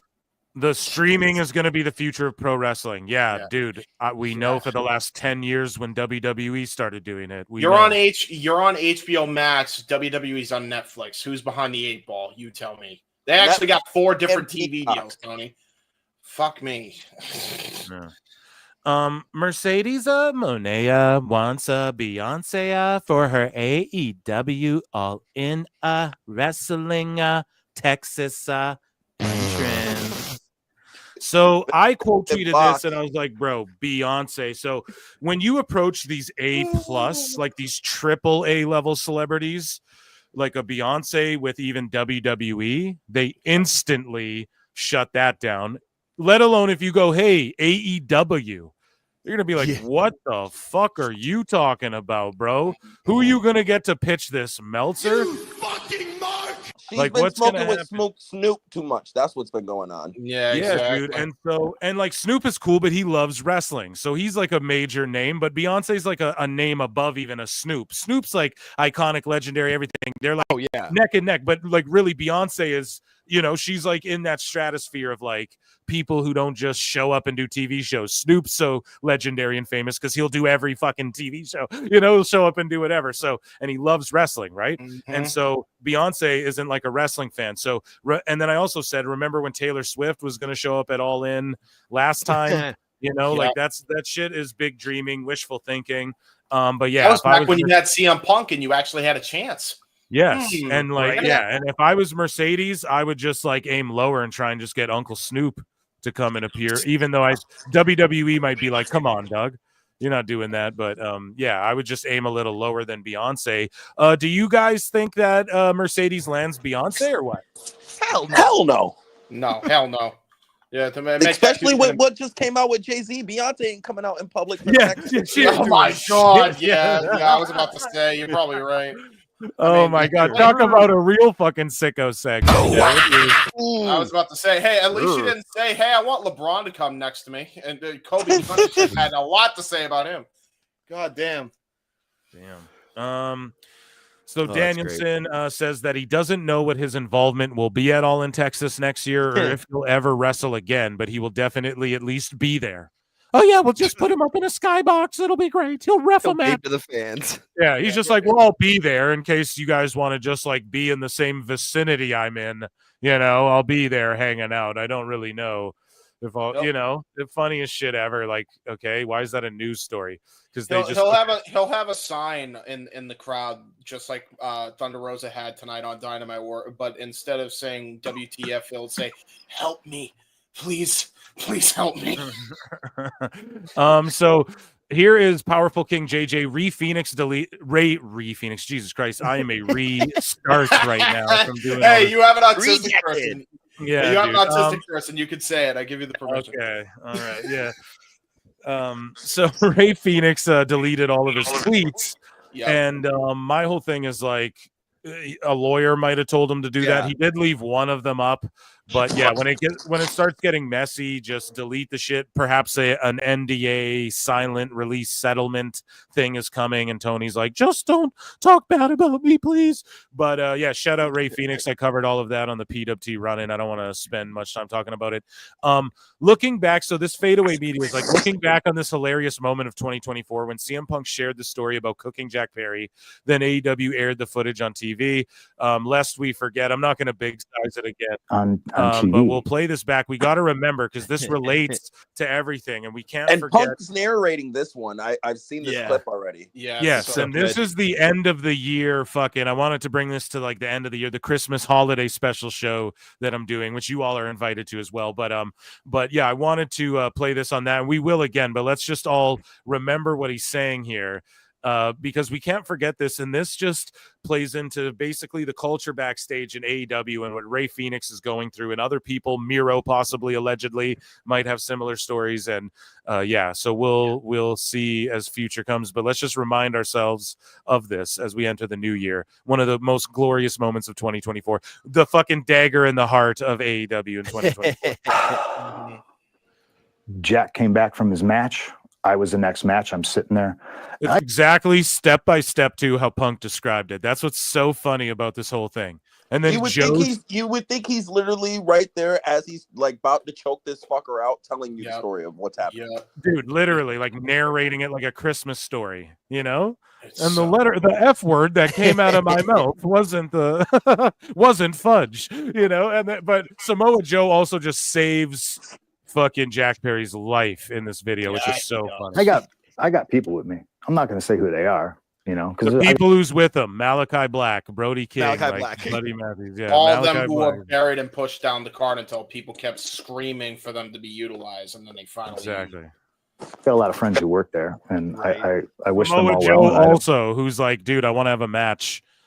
You know, I need to go out there and have my match with Punk, and then they stole the show with that All In. Don't want them to be punished because they're friends with me, you know. And I walk up to him and I'm just like, Jack, why do you insist on doing this dumb internet shit like on TV? You know, And he's just like, well, if you got a problem about it, do something about it. And I was just like, man, come on, man. I would fucking kill you. Is that a real death threat? Yes or no? No. I'd No. fucking kill you. I'd Okay. fucking kill you. Me and Duke debated on that. Duke thinks that's a legitimate death threat to another No. person. Yeah, and I was like, bro, so like, did Jake or Logan Paul death threat fucking Mike Tyson after the Jake Paul fight when he's like, bro, I'd fucking kill you, you know? No, bro, we all know, we all understand the language. Like, yeah. He just means like, bro, I'd tie you up in a when you're knot. in sports too, like in competitive sports, you talk literally like that shit all the time. Like, yo, I'll kill you on the fucking court, or you know what I mean, or shit like that. Yeah, like you wouldn't actually. He wasn't actually gonna kill him. He was saying he that uses if, like I'd kill you, not I'm gonna like kill the only you. people like I would kill you if you tried me. Yes, and then he gripped him in a choke. He fucking got him in a choke too. So he would have, Jack. You're lucky. Samoa Joe is right there. Exactly. And the other thing is too, it's like everybody is like, well, he shouldn't have done that. And it's like, yeah, he did if he wanted to get the fuck out of there. Did you ever think of that? Maybe he didn't want to be there anymore. I don't blame him. You know? Jeez. Well, if you had all your coworkers constantly fucking with you, talking shit behind your back, and you're telling your boss to do something and he does nothing about it, what the fuck else are you gonna do? You're gonna handle the business like you're a goddamn man. And then people are going to be surprised that you handle business like you're a goddamn man after you try to handle it and then vilify him after the fact for handling business like a man. Yeah, exactly. Yeah. That's what made him. And it just, I'm sorry like that Chael we live in a says, world full of sometimes pussies now. Sorry, Yeah, you can go for real though. It's soft truth. ass out there, bro. Can't let you get close. I thought I was doing a responsible thing. I didn't punch anybody. I just choked somebody a little bit. Samoa Joe was there. Yeah, I see a little bit of choking, dude. Yeah, he pushes him and he chokes him. And then I quit. I turned to Tony and I said, "This place is." And then look, he turns to Tony and I said, "This place is a fucking joke." You're a No, clown. don't you see? He lunged at him. That's clearly a lunge. He's literally turned at him right now, saying Tony's these in the words. corner right now, curdling in the fetal position like a baby because he's scared for his life. He's never seen anything so horrible in his entire life. Never been so afraid at a wrestling show. What a pretentious, rich ass cunt who has never ever been in a fight in his life. You got to understand, Jay. Tony had to see one of his own get put in a headlock by CM Punk, a fellow Nepo baby. I was in fear for my life because my monitor got tilted. Dude, that shit is so good, bro. So funny. What is so funny about that is that they stooge themselves and then they show it. By the way, here's a fun fact for that. There's another person he doesn't want to get in trouble. The guy in the red shirt is Chris Hero, by the way. I don't know if anybody actually knew that, but that's Chris Hero. Yeah. And Hook and Taz were just both back there, and they're like, "Fuck this," you can just see. They're like, "I want to go to NXT already." Yeah, get me out of here. There's also still people who will sit here and say, "Oh, well, CM Punk sucker punched Jack Perry. He was fixing his hair. You wouldn't, if you hit somebody while they're fixing their hair, that's a sucker punch." And what I'll tell that idiot is you're a pussy and never been in a fight. Dude, Sean Ross Sapp, Dave Meltzer all ran with that he got punched, and the rapper dude that rapped Swerve Out to the Ring was the only one that had the true recounting. And I said it then, and I'm so glad Punk confirmed exactly what that dude said. It was unreal. They stooged themselves. Let the record book show it. Yeah, the funniest shit ever, dude. Speaking of fucking, we talked about the mess between Ring of Honor and New Japan and shit. So check this out. The grizzled young veterans are defending their belts at the Ring of Honor show against MXM. So I explain it. I go, 2 WWE teams fighting for New Japan championships in AEW's version of ROH. I hope we hit the forbidden ceiling with this shit sooner or later. That will be the next. That will be the next AEW pay-per-view, the Forbidden Ceiling. Bro, like 2 WWE teams fighting for fucking New Japan belts in AEW's version of Ring of Honor. You can't fucking make. This is why people can't connect with this show. These shows.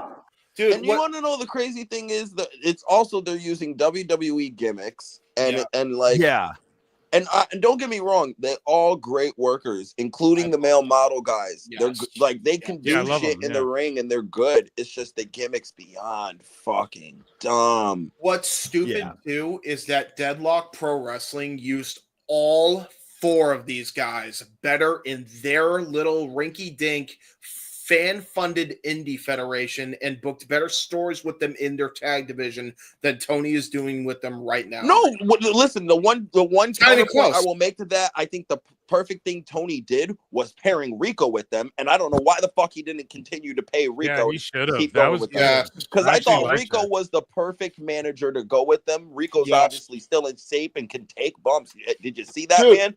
Yeah, he was in great shape. Even, not even just that. Like, I hope to God, like, if you want something to sink your teeth into when it comes to the ROH 6-man division, if you really want to bring the trios division back to prominence, have those guys do a whole gimmick with Dalton Castle. Seriously, that should be your trio. That's a great idea too. Dalton Castle's he's from Rochester. He's from where I live. So Yeah, well, if he's all anyone's fucked behind up that and, idea, it's me. Let's go, Dalton Castle.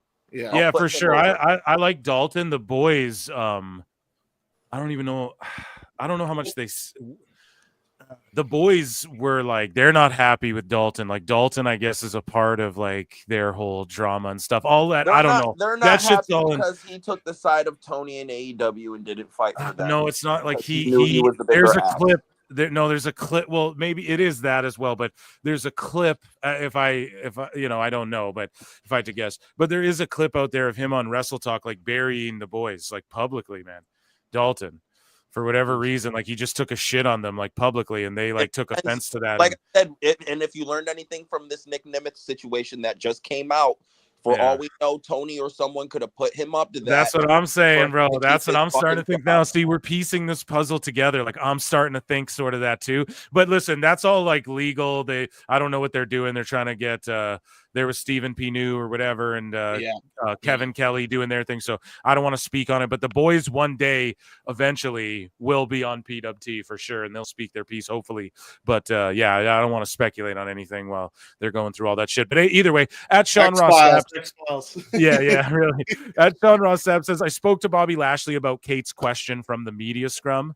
So now, like, he's like, because Sean's whole thing is like, oh, all the people who just were fake outrage. It's like, bro, you're bringing it up again now because you have to defend it after it already ran its course. Now you're drumming it up again because you have to be like, see, we were right and he didn't care. Yeah, he's not just going to be rude to you guys, to your faces, and tell you, well, that's a stupid ass question.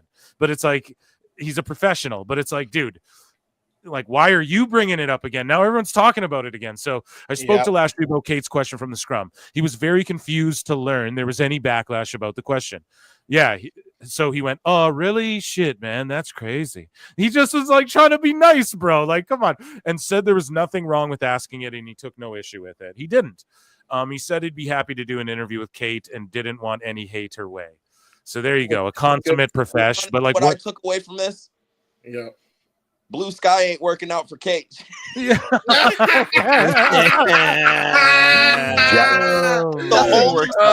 She's terrible. She's just a bad human Blue being. Sky ain't working out for the bitch, and she wants to come back to Twitter, and he's trying to put out the flames for when she comes back in 2 weeks, saying, "Hi guys." Came back from his match.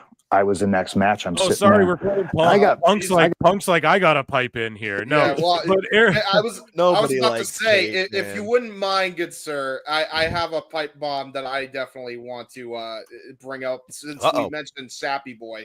So I actually got into it with him. You know this, Phil, because I had told you about it. I'm only going to read my first tweet that I sent him, and this is what made him completely block me the first time, I think, right? So let me get on here. I sent him like 3 different things, so bear with me. Well, while you're looking that up, I'm gonna give you my quick story about how he blocked me. So I wrote I didn't even tag him. I reposted a clip of him wrestling. And I specifically said, this is why we don't let the marks in the ring. That's all I said. And then he replied to me saying, well, when that mark's doing it for charity, it should be okay, blah, blah, blah. Some other shit. And I said, no, Mark shouldn't go in the ring. You're supposed to be a wrestling reporter. Why the fuck are you wrestling? and we all give to charity, bro. Fuck around. Like, in some way, people help their communities, or they got kids, or they're fucking doing what people do what they can, bro. You can't, like, that's not a cop out of like what he said. It doesn't make what DJ said untrue. Sorry, DJ, go ahead. Yeah. No, that's literally all I've said though. While he blocked me, before then though, I've always even now, even when he's blocked me, and even when he's been a douchebag to my fucking co-host, I'll sit here and say Sean Ross Sapp is a good reporter when it comes to breaking news and getting the news right. He's better than Meltzer. He's consistent with his shit, but when it comes to his wrestling opinion and his personality, he's a fucking douchebag, and he doesn't know what the fuck he's talking about half the fucking time. Yeah. Hi, Sean. I hope you're listening. Yeah, and and I hope you're listening again, Sean, because I know you can't get you're sick of seeing this hairy mug. I said to him when he was talking about Kate before, and I'll say it at that quote tweet we just saw now. Harassing and obsessing is not legit criticism to AEW, which your quote company unquote has completely wrapped into an attack. It's not an attack. You warped it into an attack, is what I told him. You guys have no clue how tone deaf and stupid this sounds. That's exactly what I told him, and that's what got him all up. And then you got into a fucking sicko war because of it. Yeah, I did. Dude, that's what happens. They lure you into it, man. You can't be dragged into it. I just made fun of the irony of him calling. Dude, I didn't even mention him. I didn't even add him directly. I never mentioned. But that's the projection. All I wrote was SRS in my tweet. Yeah, but that's the projection, right? Like years listen. ago for. Oh, my bad. Oh no, I was just gonna say, Jake. Sorry, just listen. The fucking thing is that the dude tells people they're obsessive and psychotic because he obsessively and psychotically vanity searches and then needs to unblock and then talk shit and then block again and then whatever the fuck he does. So that's called projection. That's more obsessive and psychotic than anything anyone's doing. Even if I make more videos about Bischoff than I do fucking SRS, but he calls me obsessive and weird because I make videos about everyone in wrestling. I've made videos about Bixen Span, fucking Bischoff, Tony Khan, the Bloodline, Roman, CM Punk, John Cena. That life keyboard warrior. Don't let him stress you out. I never, dude. I've never been sweating, bro. I've never. I want him to inbox me and tell me he'll give me $40K to beat his ass. I want that too. I secretly want that too. Be like, hey, listen, brother, I'll take you up on that offer. Let's do a legit boxing match. I'm down. Let's go for it. I'll promote it in Saudi Arabia. Yeah, my new wrestling promotion. It'll be called Marks versus the Dirt Sheets. Yeah, it'll be a battle royal. Every IWC sicko and fucking dirt sheet writers invited. Yeah, me and the Saudis are gonna. Honestly, that would probably help a lot. Man. Oh, I'm not JD. I'll stretch that motherfucker like a pretzel. I was raised by Indians. Okay, Oh my the motherfucker. We're some real sicko wars tonight, guys. I like how we Hey, blocked by hey, DJ, He blocked DJ, me you 2.5 years ago. DJ, you take JD. I'll take Jesse. Jesus. The views expressed in this edition of PWT are those of the guests and not that of the host or anyone who represents.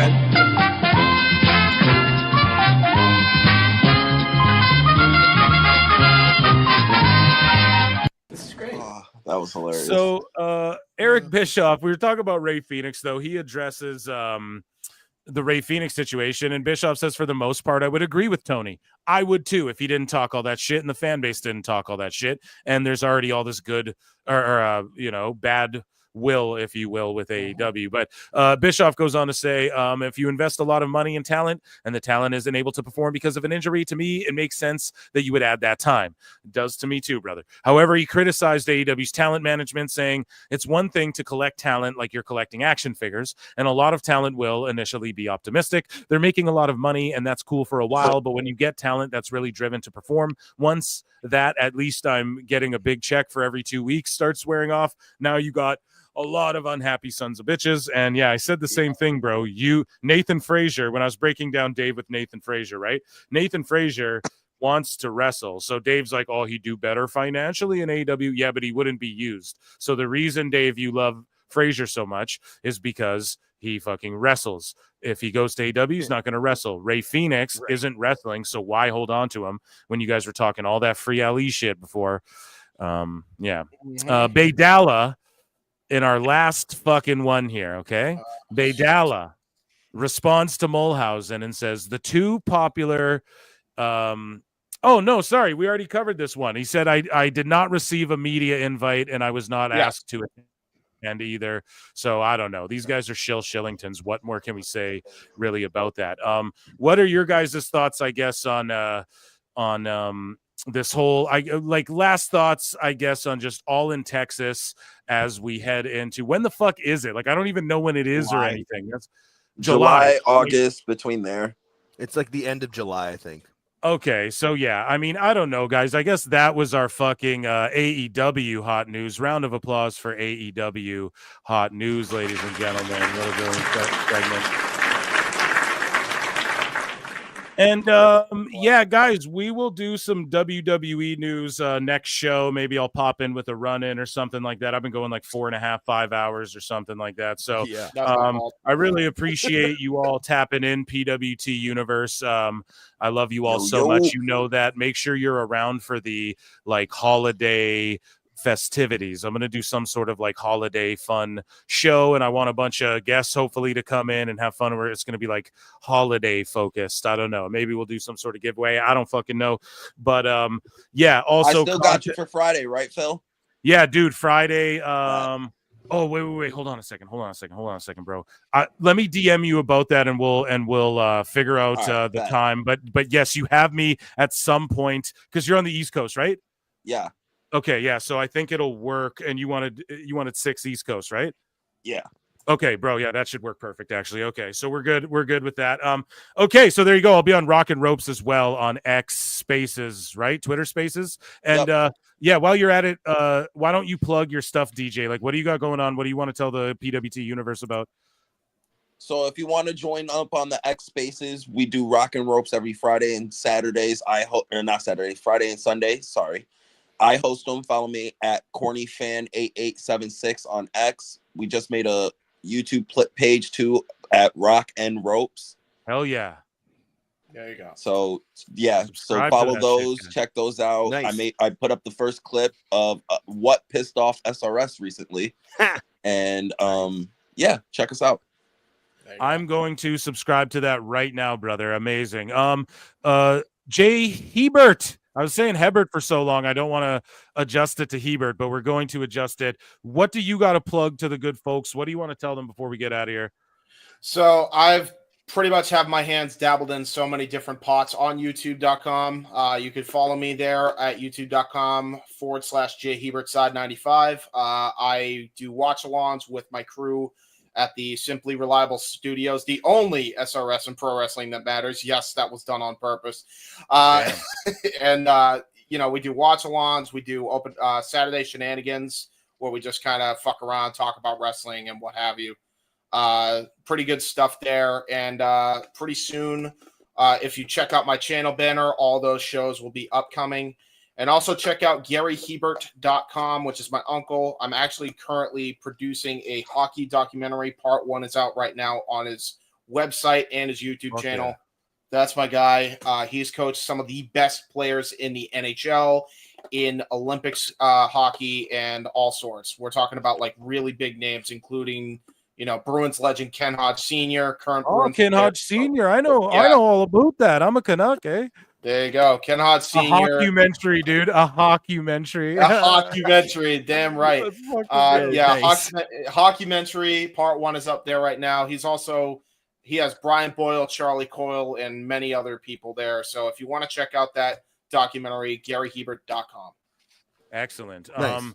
And Alt Jake takes on. What do you got going on, my brother? He's always with me doing everything. What do you got going on? What do you got to plug? I mean, just, you know, we do the Tough Enoughs on Patreon. My channel should be up and running pretty darn soon.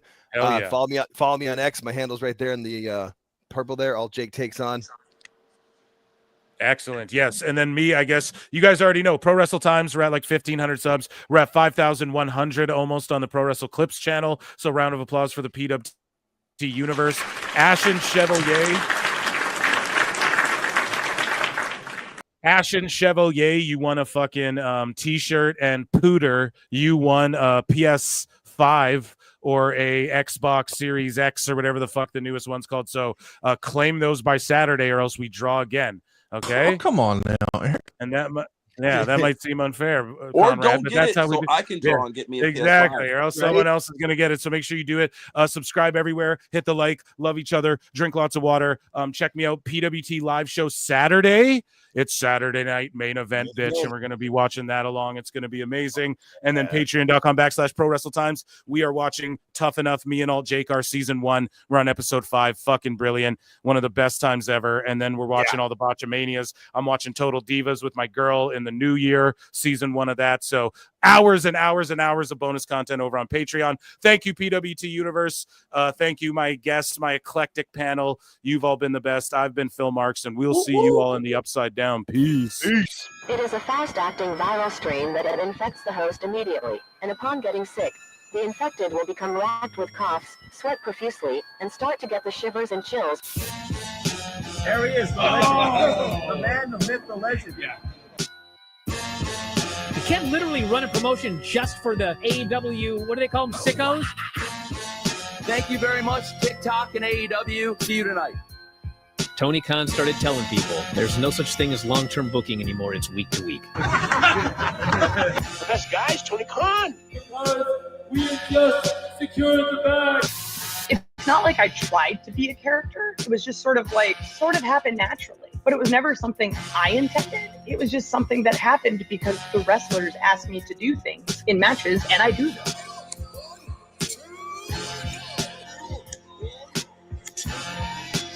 If you run a promotion just for the sickos, you're going to do 400,000 viewers eventually. Effing Meltzer. You know that SmackDown actually went over and everything? Yeah. You know, What's the point? the point of SmackDown. What are you getting at here? That the DVRs didn't pick it up. Did they not pick it up? You know, mine didn't. Let's get into everybody's favorite moment, and it is called Dave Meltzer's Dumb Moment of the Week.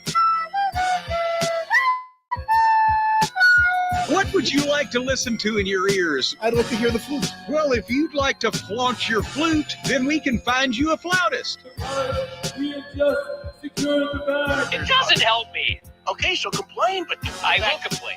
Let me have my misery. And when I heard that, I was like, what? Thank you, fuck you, bye, boom.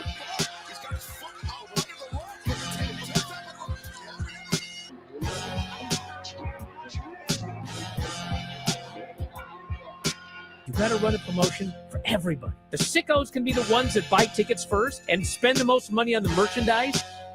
Because we have just secured the bag. But like, you got to promote for everybody. Then you'll have a lot of viewers. I think we proved a lot of so-called experts. We made them look like idiots. We're not going anywhere. Tony Khan's not going anywhere. You'll also be there on TNT. You'll be in 2 places at once. You'll be live on my favorite movie. Lifetime. So great, Pittsburgh. It's not like I tried to be a character. It sort of happened naturally. The best guys, Tony Khan. Keep themselves safe. So, hairline. I have Paul London imitating Aubrey Edwards. You want to watch that video? You want to watch that? It sounds